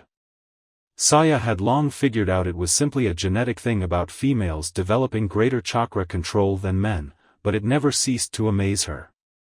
The young Tsunade had blown Saya away, decades ago. Hinata was no Tsunade, far from it, really, but her talent in this respect was enviable nonetheless. Saya suspected she was even better than Himiko in this aspect. Saya had used just the right words on Hayashi on their last meeting. Hayashi, boy, the moment that girl gets the hang of fire manipulation, she's gonna make us shit our pants. Believe me. Naruto smiled on his bed. He, too, had learned a lot in the last 8 months. Well, not really that much. However, Saya had been right about one thing. Yokoziryu was his style. The moment they started working on the fighting techniques, Naruto began to enjoy his taijutsu training like never before. Fighting wildly, but never recklessly, Naruto, jumping, leaping and striking from every possible angle. Each spar was a pandemonium of motion with moves as sharp as they were unconventional. Bending his body in ways he would have thought impossible. Making complicated feats of acrobatics to dodge attacks while in midair, and then rushing to hide and wait for the next opening, to swoop down on Saya like the eagle that hunts the hare. All of this within the cloud of metallic death of Naruto's remotely controlled kunai. Fighting until those became a blur, faster, until even Naruto himself had to be careful not to end up with one of his own flying weapons buried in his gut. The art of the duel and the art of the hunt, intertwined like newlyweds in a mating frenzy. It was more beautiful than anything he had ever dreamed of. It was what he was born to do. He was currently learning how to add his wind chakra to his attacks. A simple burst of wind chakra that wouldn't rip or shred, but add to the blunt force of the physical attack and blow the opponent away, Furiushu, the wind dragon palm. The timing was important, and he had the hang of it, but Saya insisted that he would only truly master that technique and the following techniques when he could use Furiushu not with his chakra, but with the natural chakra of the air around him. That was his current taijutsu dilemma. Shiki's academic lessons went at their usual slow pace until Naruto had his finished Senrigan ready. Soon after that, he realized that the image produced by Senrigan was precisely that, an image imposed on the brain based by the information it gained from the wind. In a way, it was a bit like genjutsu. But, really, if it was his image, he should be able to change it if he wanted to. That's how he started to add color to things.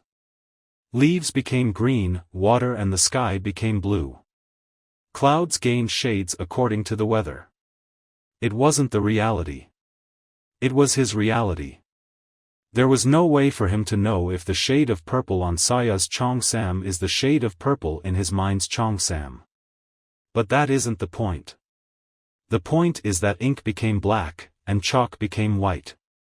Naruto could read. Sorta. If the characters were big enough, which left most printed books out of his grasp. Some scrolls, on the other side, are written with large, inky kanji. Naruto could see clearly if he focused hard enough. Shiki had many of those scrolls. For the last 2 months, Naruto has intensively worked on his reading and writing skills, almost to the exclusion of everything else. Leaving the bedroom in his pajamas to allow his new day to truly begin, he was met by his 2 caretakers on the dining table. Breakfast was served but untouched on the table. Shiki had his back to him, but Saya was obviously following his approach with her eyes. "Good morning, sleepyhead." "Good morning, Sayane-chan." "Sensei."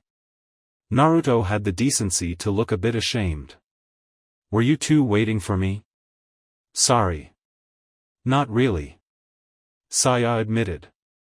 "But, we were wondering if you wanted to help us fill this little thing," she added, showing the piece of paper she held in her left hand and the pen in her right.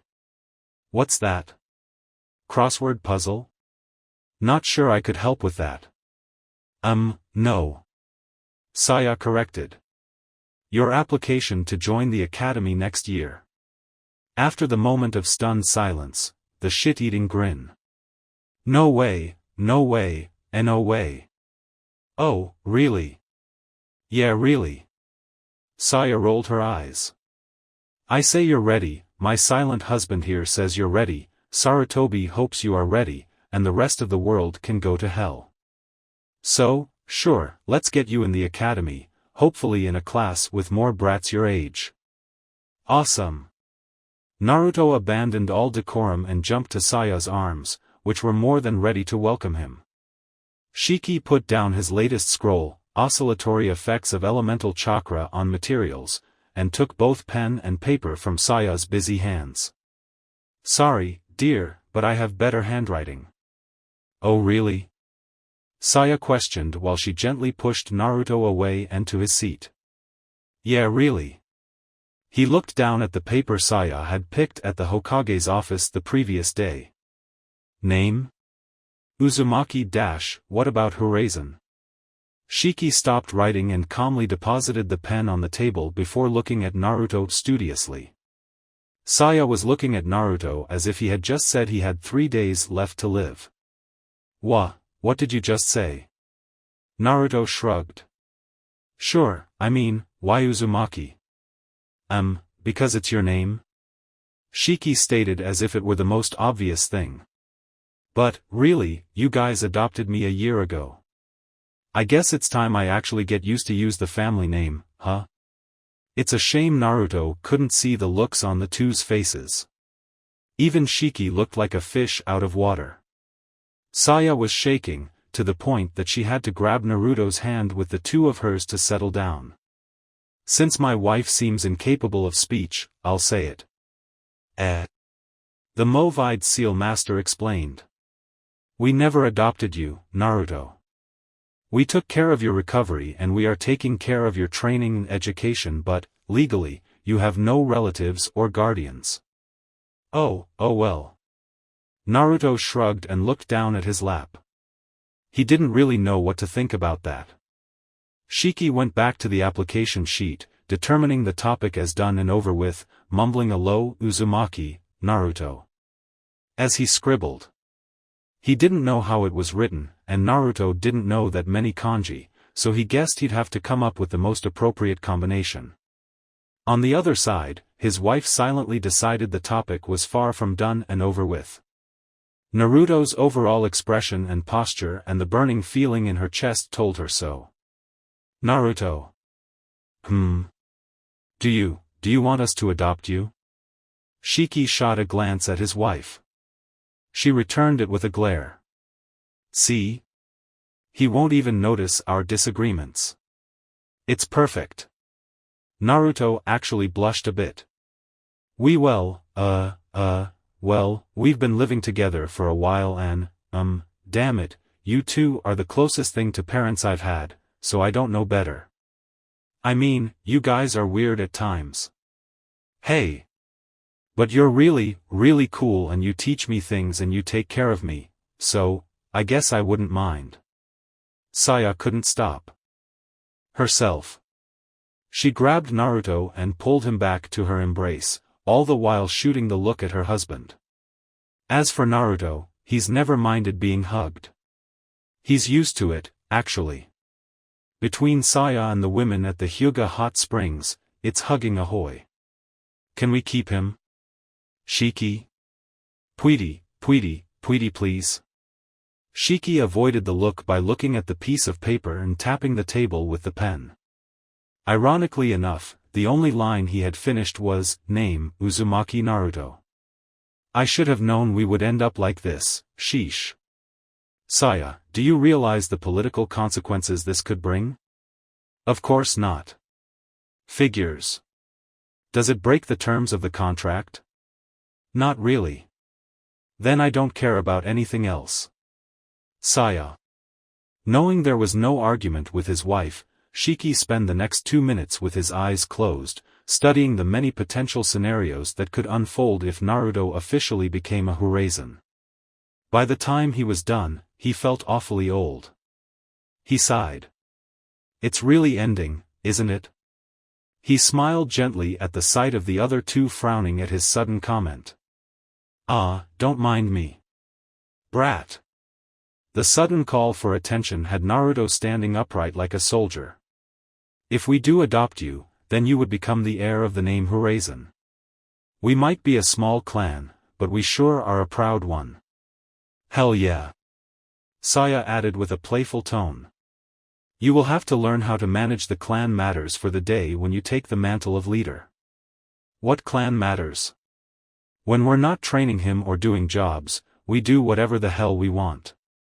Shut up, Saya. Shiki shot an irritated look at his wife before turning back to Naruto. You will have to protect the secrets of the clan just like those before you have done to this day. What's that supposed to mean? Those before him? You and I have been clan Horizon since, like, ever. For Kami's sake, shut up, woman. Naruto. Clan Horizon has many secrets, more than probably any other clan. Because we've been around longer than any other clan. Damn, we're so fucking old. Saya. Naruto, finally, as the heir, you will have to study and understand the secret clan techniques and methods. Do you think you can handle that responsibility? Do you actually believe he's gonna say no? You had him on secret clan techniques, Shiki. Dear, I cannot imagine my life without you, but for once in your long life can't you keep your mouth shut? Naruto, whose head had been jerking from Shiki to Saya like a spectator in a tennis match, realized some sort of answer was expected from him, even if what Saya said made no sense, there was no way he was saying no. Sure, why not? Shiki slapped his hand on his forehead. And there goes my formality. Don't know why you even bother. We aren't precisely a standard clan as it is. Saya was all smiles by this point. Welcome to the family, boy. Naruto grinned. Family. That didn't sound so bad. Does that mean I have to call you Sayaka-chan now? Saya couldn't stop herself. Naruto's words hit her in a way no jutsu, no fist and no kick had hit her in her long, long life. The only event that beat Naruto's words was the first time Shiki said to her, I love you.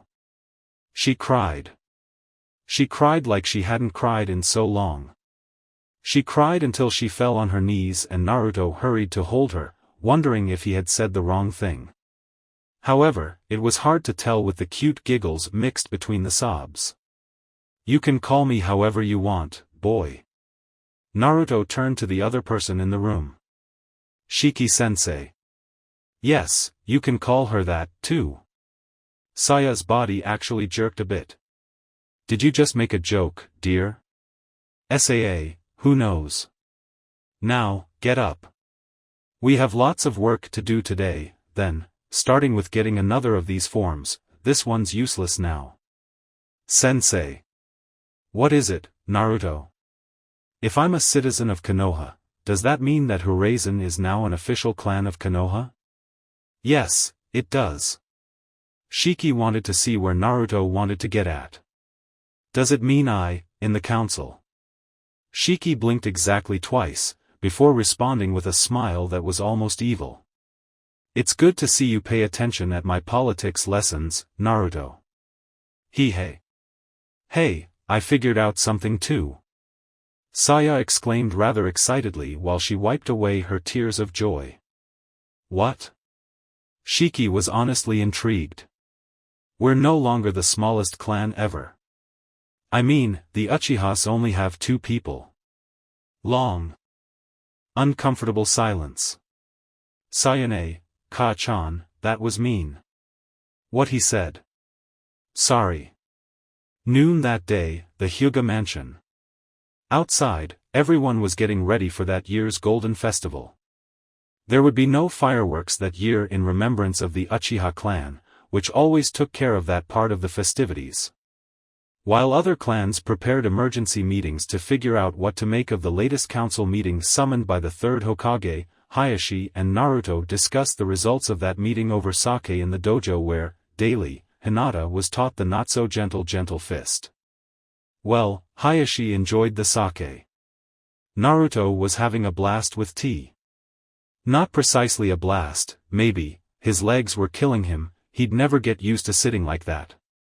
Outside, the Horizon couple was getting acquainted with Hinata and Hanabi. Man, we totally shocked them, didn't we? I wished I could have seen their faces. Naruto was grinning for the two of them. Hayashi only nodded. I will admit, I was quite surprised by the announcement, Naruto, or is it Horizon-san now? Naruto waved a hand dismissingly. Don't be so stiff, H. Hayashi ignored the way Naruto addressed him. He guessed the sake was getting to him, for him to be so lenient. In any case, Naruto, did you really figure out all that by yourself? Hey, I do pay attention to Shiki-sensei's lessons. I mean, it's obvious, isn't it? Horizon, by becoming a Konoha clan, gains a seat in the council. But neither Shiki-sensei nor Saiyan-chan are registered Konoha citizens, so the seat has to belong to me, right? But, because of your age, you designated Shiki-san as your proxy in the council until you are old enough to claim the seat. Righto. Interesting. At this point most of the clans will figure out they just don't care anymore. In fact, the minor clans might actually support you just to get in our good side. Hayashi concluded. On the other side, the fact that you now are Horizon means little to the civilians. Most of them do not even know who your new parents are. Of course, the title of clan heir will make them keep their distance, even if it's an obscure clan they had no idea existed until today. At most, they will ignore you. Naruto grinned. Well, it's an improvement.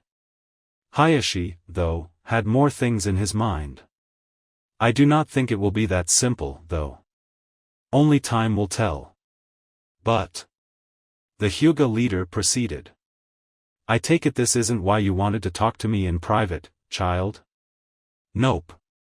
Naruto's expression softened as he lowered his hands and let them rest on his lap. Hayashi didn't fail to notice that the small cup tea remained unmoving, floating in midair at about the height of Naruto's chin. Hey, I owe you. Did you forget what we talked about when we met? 'Cause I haven't. And now that I have to think about the clan's reputation and stuff like that, I think I've got to pay that debt right now. So here I am. You have put some thought into this. I told ya, I pay attention at class. I know how this works, I think. Hina-chan probably understands these noble things more than I. Hayashi inhaled the intoxicating aroma of his warm cup of sake. But you still have much to learn, child. Very well, then. In fact, I had put some thought into this, too, Naruto. I do have a task for you. Will you do it? A promise is a promise, H. Hayashi nodded. The kid had a sense of honor, but that wouldn't stop him from being ruthless and sneaky when he needed to, as his canny pranks were proving to the Konoha populace. For almost a year, it seemed that the hidden village under the leaves would not suffer the plots conceived in one Uzumaki Naruto's wicked mind, but he seemed to have returned with a vengeance, and an excuse. The excuse? Saya's stealth lessons.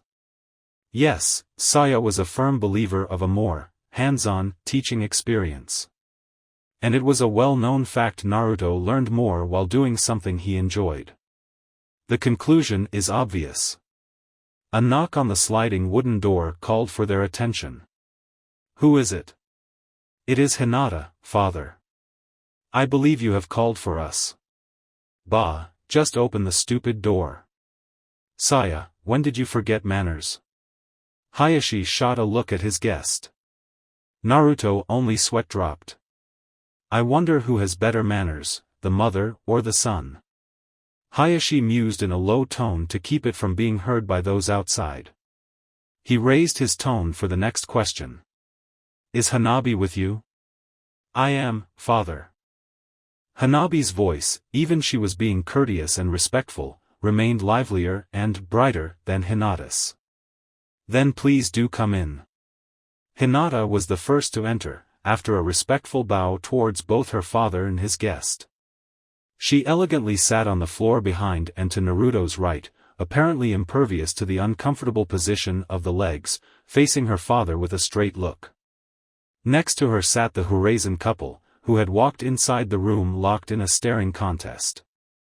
Hanabi's eyes brightened when she saw Naruto, but she had already been taught enough about clan manners to know how she was supposed to behave.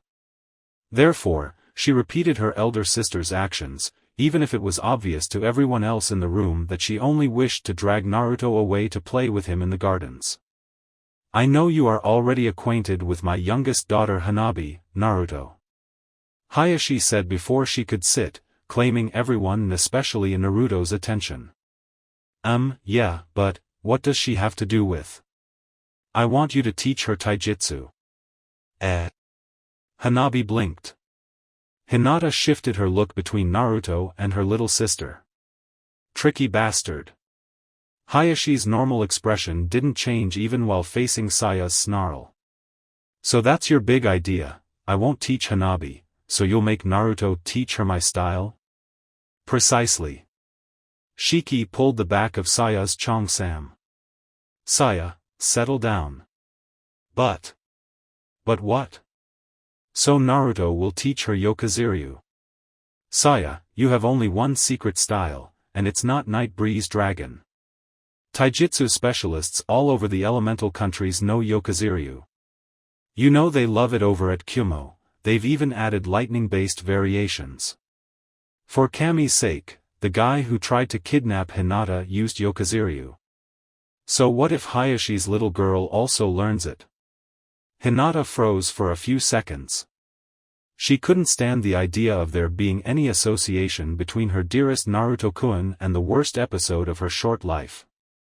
However, she calmed herself down by repeating in her mind that it was just a style. Naruto-kun wasn't evil like the shinobi of Kumo. Naruto-kun was the best thing that ever happened to her.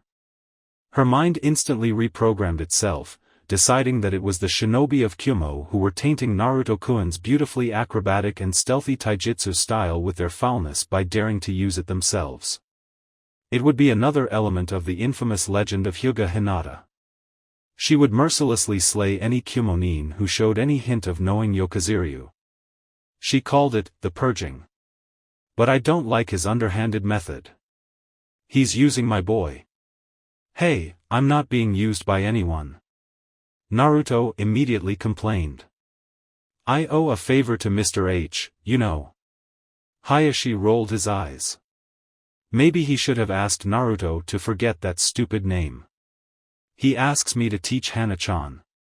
Naruto turned to look at the youngest Hyuga, who looked like she had just won the lottery. She just didn't have her sister's patience for Hakusho.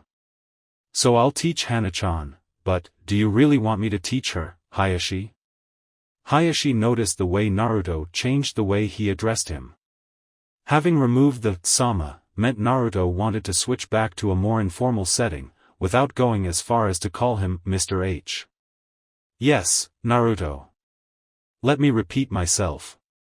You want me to teach your daughter? Yes. Me? Yes. Hana-chan? Yes. Why? Hayashi slurped down a good chunk of tea before lowering the cup. 2 reasons, actually. First, as it should be obvious to everyone here that Hanabi is quite fond of you. I am certain she will pay more attention to you as a teacher than to any Hyuga instructor I assign to her. Well, he's certainly right about that. Shiki and Saya thought together when faced by the sight of the look of borderline adoration on the youngest Hyuga's eyes. Second, after testing the nature of her chakra, I was surprised to see she possesses a wind affinity, extremely unusual among us Hyuga. Hanabi-chan can channel chakra already. Hinata exclaimed. If that was true, it would be another thing to feed her inferiority complex with. I take it you mean the paper method to determine elemental affinity. Hayashi commented in his usual cold and firm tone. Hanabi is still too young to be able to shape and channel chakra properly. There are, however, other methods to determine one's chakra nature, methods that do not even require the person to be able to use chakra. The expression on Hinata's and Naruto's face showed that they didn't fully understand. Hanabi was utterly lost, of course, but she guessed this was an adult conversation, so she was a good girl and remained quiet and still. As Naruto's teacher, Shiki took the reins of the explanation.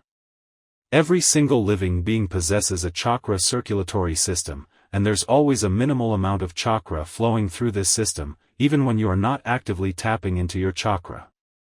This is called free state chakra flux. There are methods which tap into this free state flux and use it to evaluate the elemental affinity of a person. Hinata nodded. She did remember the free state chakra flux being mentioned in a lecture at the academy. Naruto's curiosity was not yet sated, though. You know how to do that, sensei? I do know the theories behind these methods, but, in practice, I can only do one of them. But I think Hayashi was explaining to you why he wants you to instruct his little daughter? Naruto nodded. His sensei was right, it wasn't the time to discuss those things. Turning his head to face Hayashi once more prompted the Hyuga leader to resume his explanation. I am a realist, Naruto. I know times are changing, and we Hyuga cannot expect to remain unchanged forever. One day, sooner or later, any of my daughters might face an opponent Juken in its current form cannot defeat. Your two teachers, Shiki-sama and Saya-sama, are perfect examples of such kind of opponent. When that day comes, I want my daughters to be ready. I want them to know and understand other methods of combat. Most importantly, I want them to grow the way they wish to grow, not the way the clan expects them to.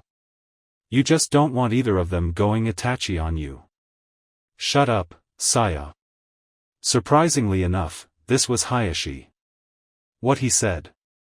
This was Shiki. Oh, I can't believe this. Saya made an overly gesture, before her expression turned serious once again. But that is a very admirable view, Hayashi-kun. We won't stop you, and we won't stop Naruto either. If he wants to teach your little girl, he can do it. Shiki nodded. As long as he fulfills his duties as the heir of Horizon. He ignored Saya's whispered, what duties? He can do as he wishes. Everyone turned to Naruto. Well, I said it, I'd do it even if I didn't want to.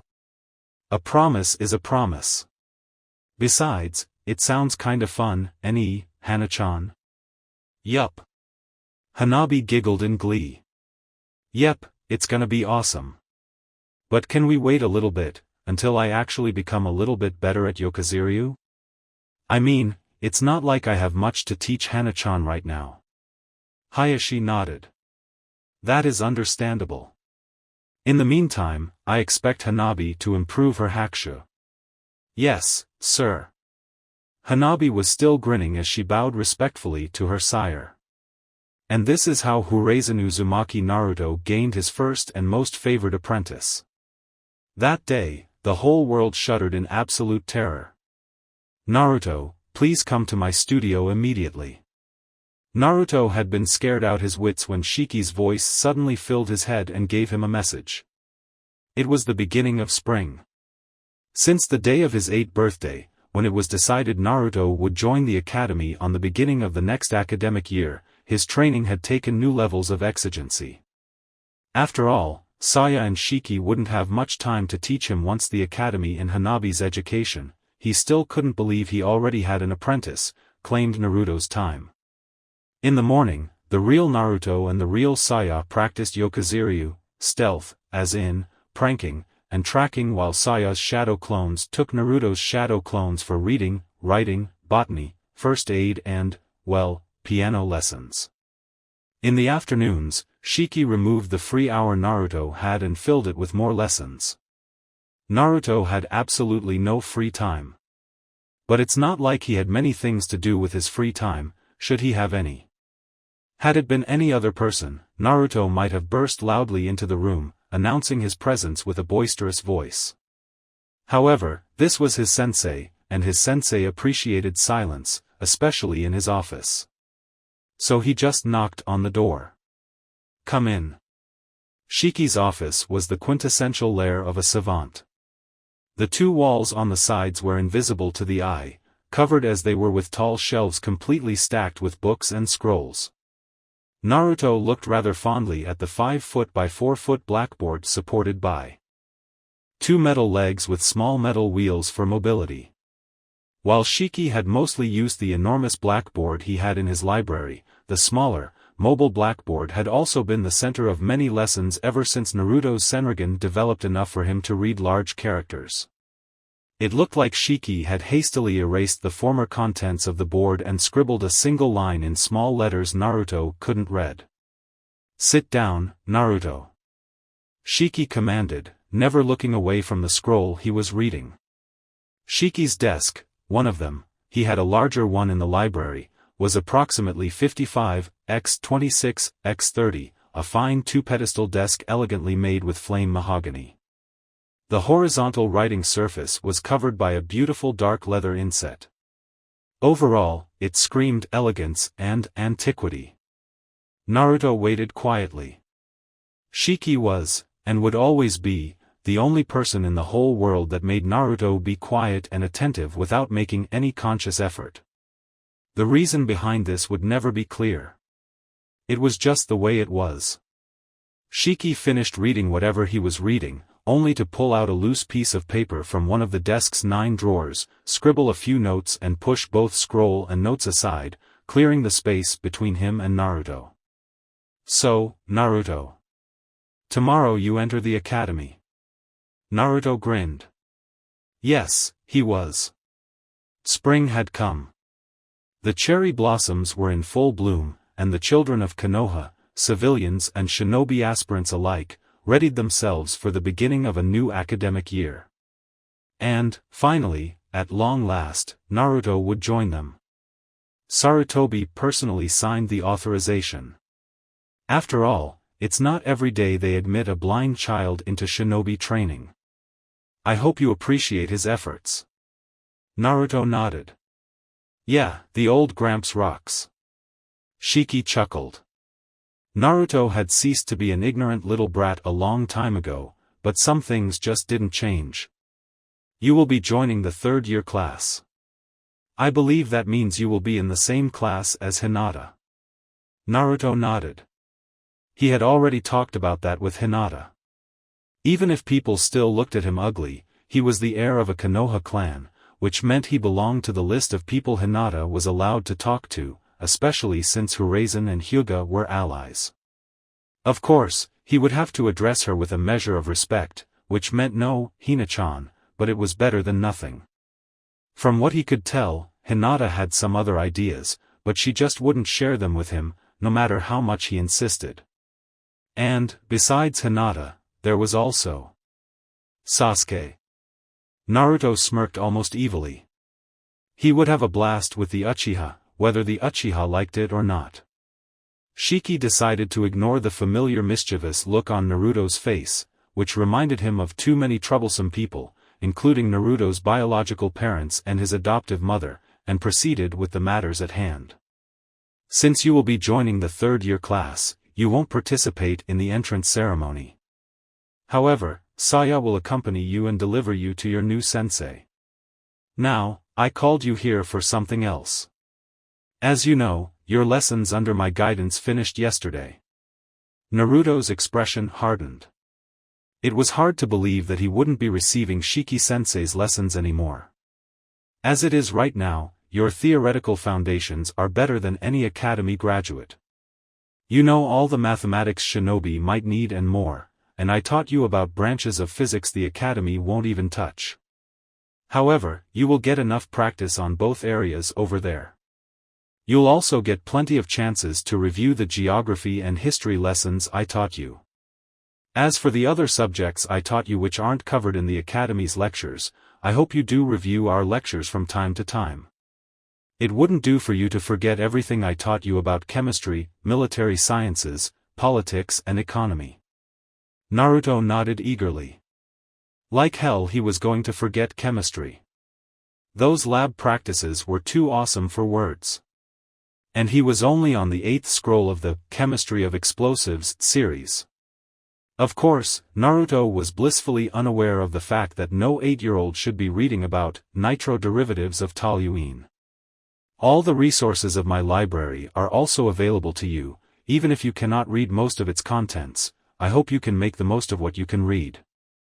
If it's possible, I'll see to rewriting some texts with larger characters. For your convenience. Naruto was sure his eyes would have watered if he had them. Shiki-sensei was the most thorough teacher ever. Thank you. Shiki's eyes narrowed almost mischievously. I will evaluate you regularly to make sure you haven't slacked off, Naruto, so keep studying hard. Naruto unknowingly returned the gesture. Sure thing. You know I'll beat whatever you throw at me. Shiki nodded. Naruto might not be the brightest child he knew, or the most receptive, but he made up for that with sheer enthusiasm and thirst for learning. Saya will probably refuse to let go of your training, so she'll probably cram time for taijutsu in one way or another. It all depends on your schedule for Hanabi's training, I guess. Every single word that surged out of Shiki's mouth pushed the weight of his new responsibility as a teacher, sweet Kami, I'm going to train Hana-chan, on his small shoulders. My point is, Naruto, that now that your shinobi training is being taken over by the academy, I can focus on teaching you what I truly want to teach you. Naruto's body tensed a bit. His heartbeat increased a notch and the hint of a smile appeared on the corners of his lips. He had the strong presentiment that he was going to like this. The Hyuga have their juken. The Uchiha had a strong preference for Katan Jutsu. The Nara manipulate shadows. The Yamanaka manipulate minds. The Akimichi manipulate the size and physiology of their bodies. The Inazuka share some bestial traits of the dogs they raise and train. The Yakumo weave complex illusions. The Aburame use the insects they breed as tools of combat. As the heir of Horizon, you, too, must learn and master the Horizon family techniques. As expected, Shiki-sensei didn't disappoint. Alright. Badass family techniques. Shiki smiled gently. Well, of course, Naruto. A few seconds later, Shiki was writing big characters on the wheeled blackboard. Naruto focused his senrigan on that area. In his world of aberrant shades, everything went dark save for a cone of highly defined vision in front of him. Only Shiki's and the blackboard's thermal signatures registered in Naruto's mind. The Horizon techniques are divided in 3 branches, Saya's special techniques, my personal techniques and the true family techniques. By these I mean the jutsu Saya and I have developed together. Shiki had written 3 separate sentences, Horizon no Fukyu no Ryu, Horizon Mugen Kekai and Horizon no Taifuin no Shiki. Saya won't teach you her special moves. Never. Period. As simple as that. Saya's specialty is taijutsu, and you are a ninjutsu type. If anyone has a chance of learning Fukyu no Ryu, as minimal as it may be, it's Hinata. So this immortal dragon thing is a taijutsu style? Is it better than Yokoziryu? Shiki shrugged. It's hard to explain. It's something that you really have to see to understand. Hopefully one day you'll be fortunate enough to see Fukyu no Ryu in action. It's impressive, to say the least. Anyway, back on topic. Horizon Mugen Kekai are an advanced application of Fuinjutsu and barrier theory. Actually, Mugen Kekai is just a step. By combining it with other sealing methods I created more advanced sealing and barrier techniques. Shiki handed Naruto a scroll. It was a pretty big one, in both width and extension. It had a good 3 inches in diameter when rolled and tied with a neat golden rope, not that Naruto could see that, though. That's your first assignment for Fuinjutsu class. I expect you to have read and studied the entirety of that scroll by next Saturday afternoon. That's all. If you don't have questions you may leave. Naruto held the scroll with almost reverential fervor. It was yet another stage of his road to badassery. He had absolutely no idea of what Fuinjutsu was about, but he didn't doubt it would be useful. Shiki would never teach him something useless. Besides, didn't Shiki-sensei always say that all knowledge is useful in one way or another? 2 questions, actually. I'm listening. What about the other one? Taifuin no Shiki? Shiki began erasing the written content of the blackboard.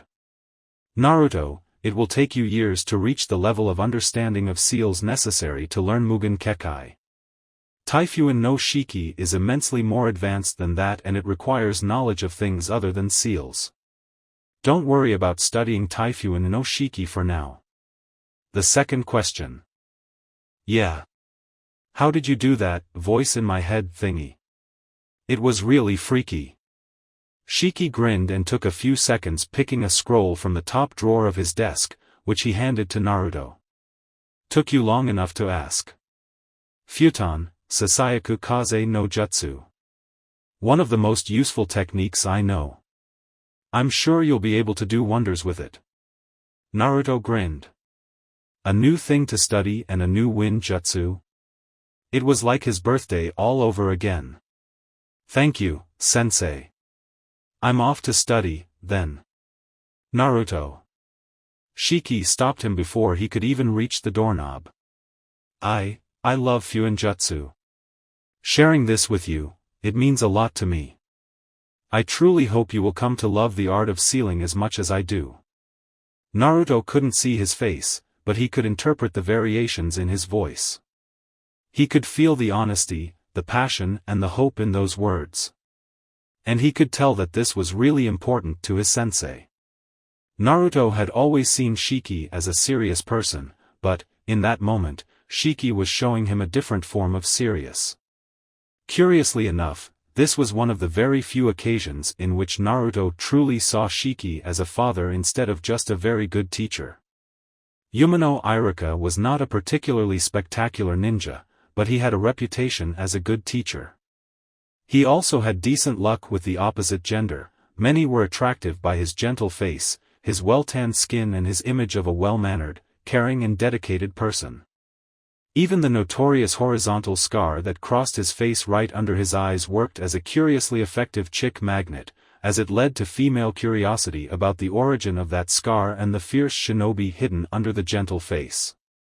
He had even had to deal with young academy girls who had ended up infatuated with him. Among the student body he was well known as a competent teacher, harsh but generally nice to everyone. Most students liked him, even if they wished his lecture were a little bit more interesting. That's why he always liked it when, as he entered the classroom every morning, the students promptly went silent and patiently waited for him to take attendance. Their respect symbolized the fact that he had found his place in Konohagakure no Sato. He is a good and perfectly capable shinobi, which is why he still wears his chunin uniform and carries concealed weapons to classes every day, even when he doesn't have to. He just enjoys teaching too much. This is the reason he was startled when a knock on the door interrupted him before he could even call out the first name. The way his students also looked at the door told him he wasn't imagining things. After placing the student list back on the desk, he calmly went to open the door. A group of 26 students witnessed how, in a second, Iruka's relaxed smile contorted into a mask of restrained fury. "What are you doing here?" Hinata's seat was on the back of the room, leaning against the wall, so she had no chance of seeing the person behind the door without using Byakugan. However, she had no need to, because the person made her identity known by answering the question. "Isn't it obvious, Iruka-kun? I'm bringing my child to his first day of school." Aburame Shino's right eyebrow raised a millimeter. Had Hinata just whispered, "Sensei"? Sorting this information in a corner of his mind, he focused his attention back on the scene at the door. Haruno Sakura, who had won the race to the seat next to Sasuke, and Yamanaka Ino didn't fail to notice that even their wonderful Sasuke-kun had interrupted his daily ritual of spending the early minutes of class staring out of the window to watch the events unfolding at the door. For a second they considered the possibility of Sasuke being attracted to that kind of women. That thought was quickly clouded by the little catch in the woman's sentence. Child? The woman couldn't be any older than 15, and the boy behind her was obviously within their age gap. It was physically impossible for him to be her son. The boy was curiously looking around, which made little sense considering his eyes were covered with an orange bandana. All of the students recognized the boy for some reason or other. To one Hyuga Hinata, the boy was the pillar of her existence. Ino easily recognized the boy who had timidly given her a basket full of beautiful flowers a year and a half ago. She had seen him after that, too, when the boy, the girl and the girl's husband had shown up in front of her. Parents to formally present the boy, Naruto, as the heir of Clan Urazen. Ino still couldn't understand why her mother, and almost every adult she knew, openly disliked Naruto so much. Even Iruka-sensei didn't seem very happy to see him. She guessed his love of pranks had something to do. Even she laughed when Naruto filled a restaurant with hungry rampaging goats. Where the goats came from, Ino had no idea. It was an open secret that Naruto did it, even if his guilt was never proved.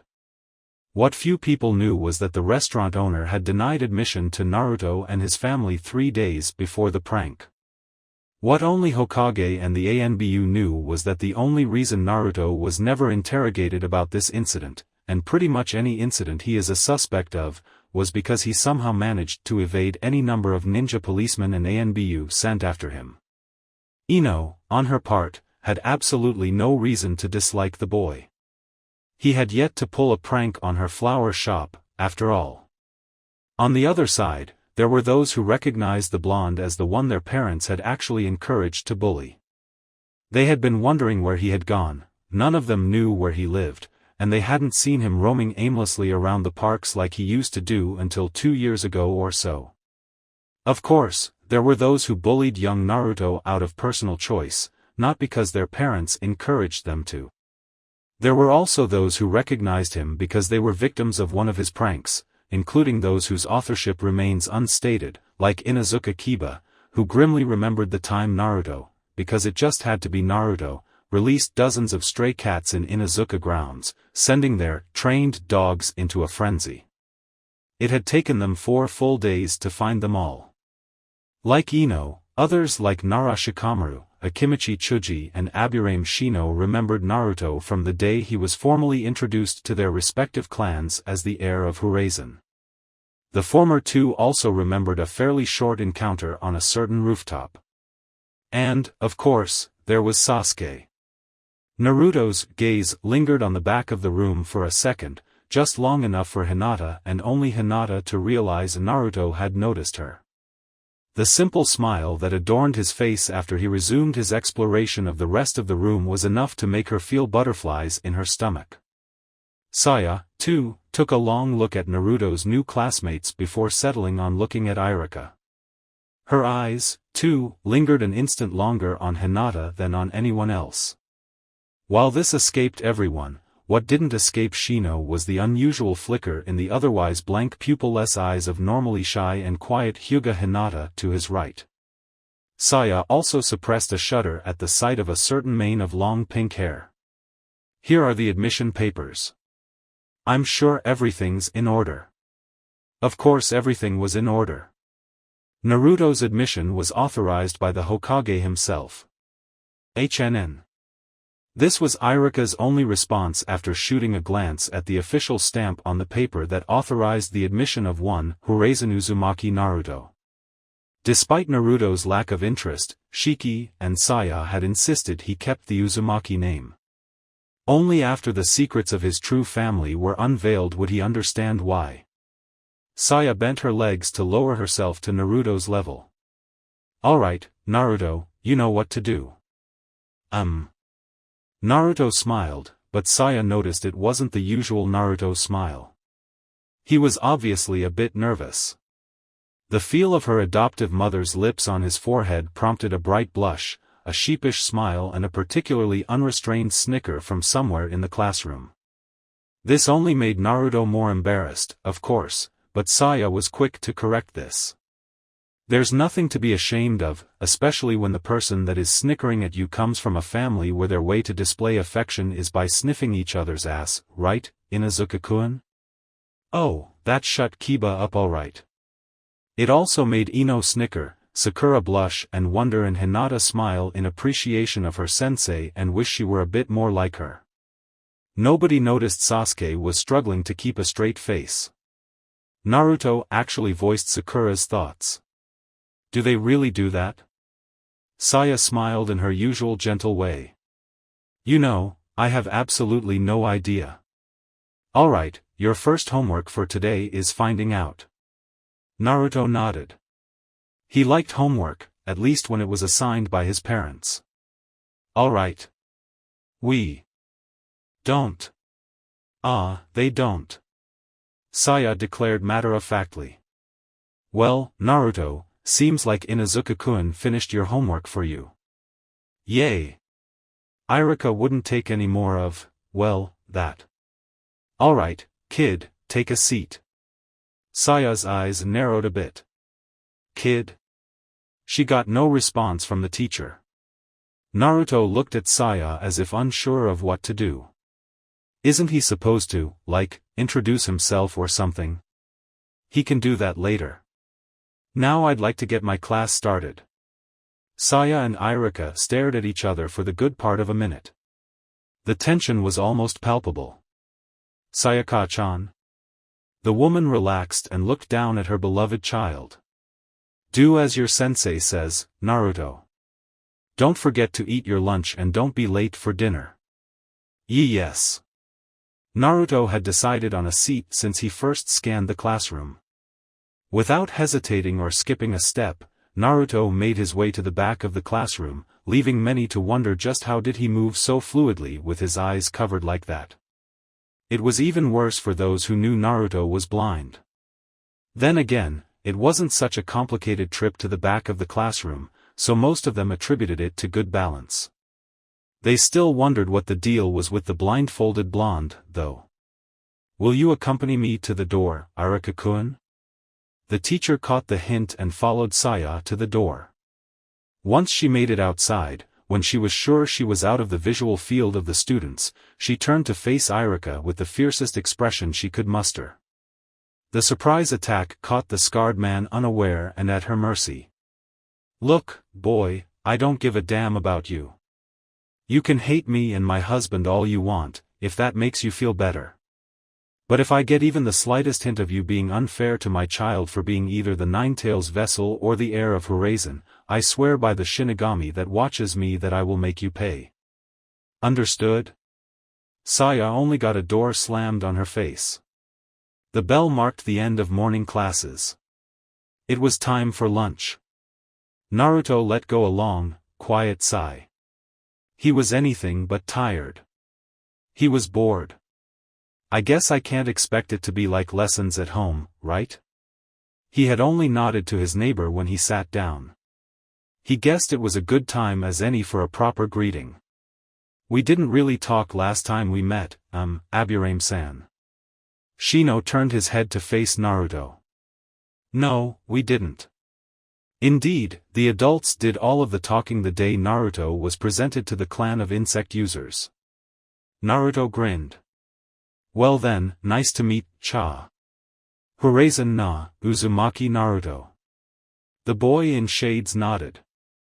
Aburame Shino. Pleased to meet you. Naruto then looked past Shino. Hinata was calmly taking out her lunchbox, but Naruto somehow knew she had been listening intently. Hello there, Hinata-san. Hinata froze. For a second, she thought of asking him what happened to Hina-chan. Then she remembered. It was an act. Naruto was being true to her request. Until the right time came, they would be, at most, civilized acquaintances. Then she remembered her little plot to fool everyone in Konoha. It would be interesting, it would be fun, and it wouldn't be very difficult to pull off. Ah! She gasped as if taken by surprise. Naruto-kun. She felt a little bit of blood rushing to her cheeks. It wasn't that hard to do that virtually at will either. Hello, congratulations on making it to the academy. She offered him a mild bow. Naruto was mildly amused. Hinata's little act reminded him of the enervating Hinata of old. The blushing was new, though. Well, if this is her act, let her go at it, I guess. Even if I don't really get it. Thank you. You're always really, really nice. Please do take care of me while I get used to this place.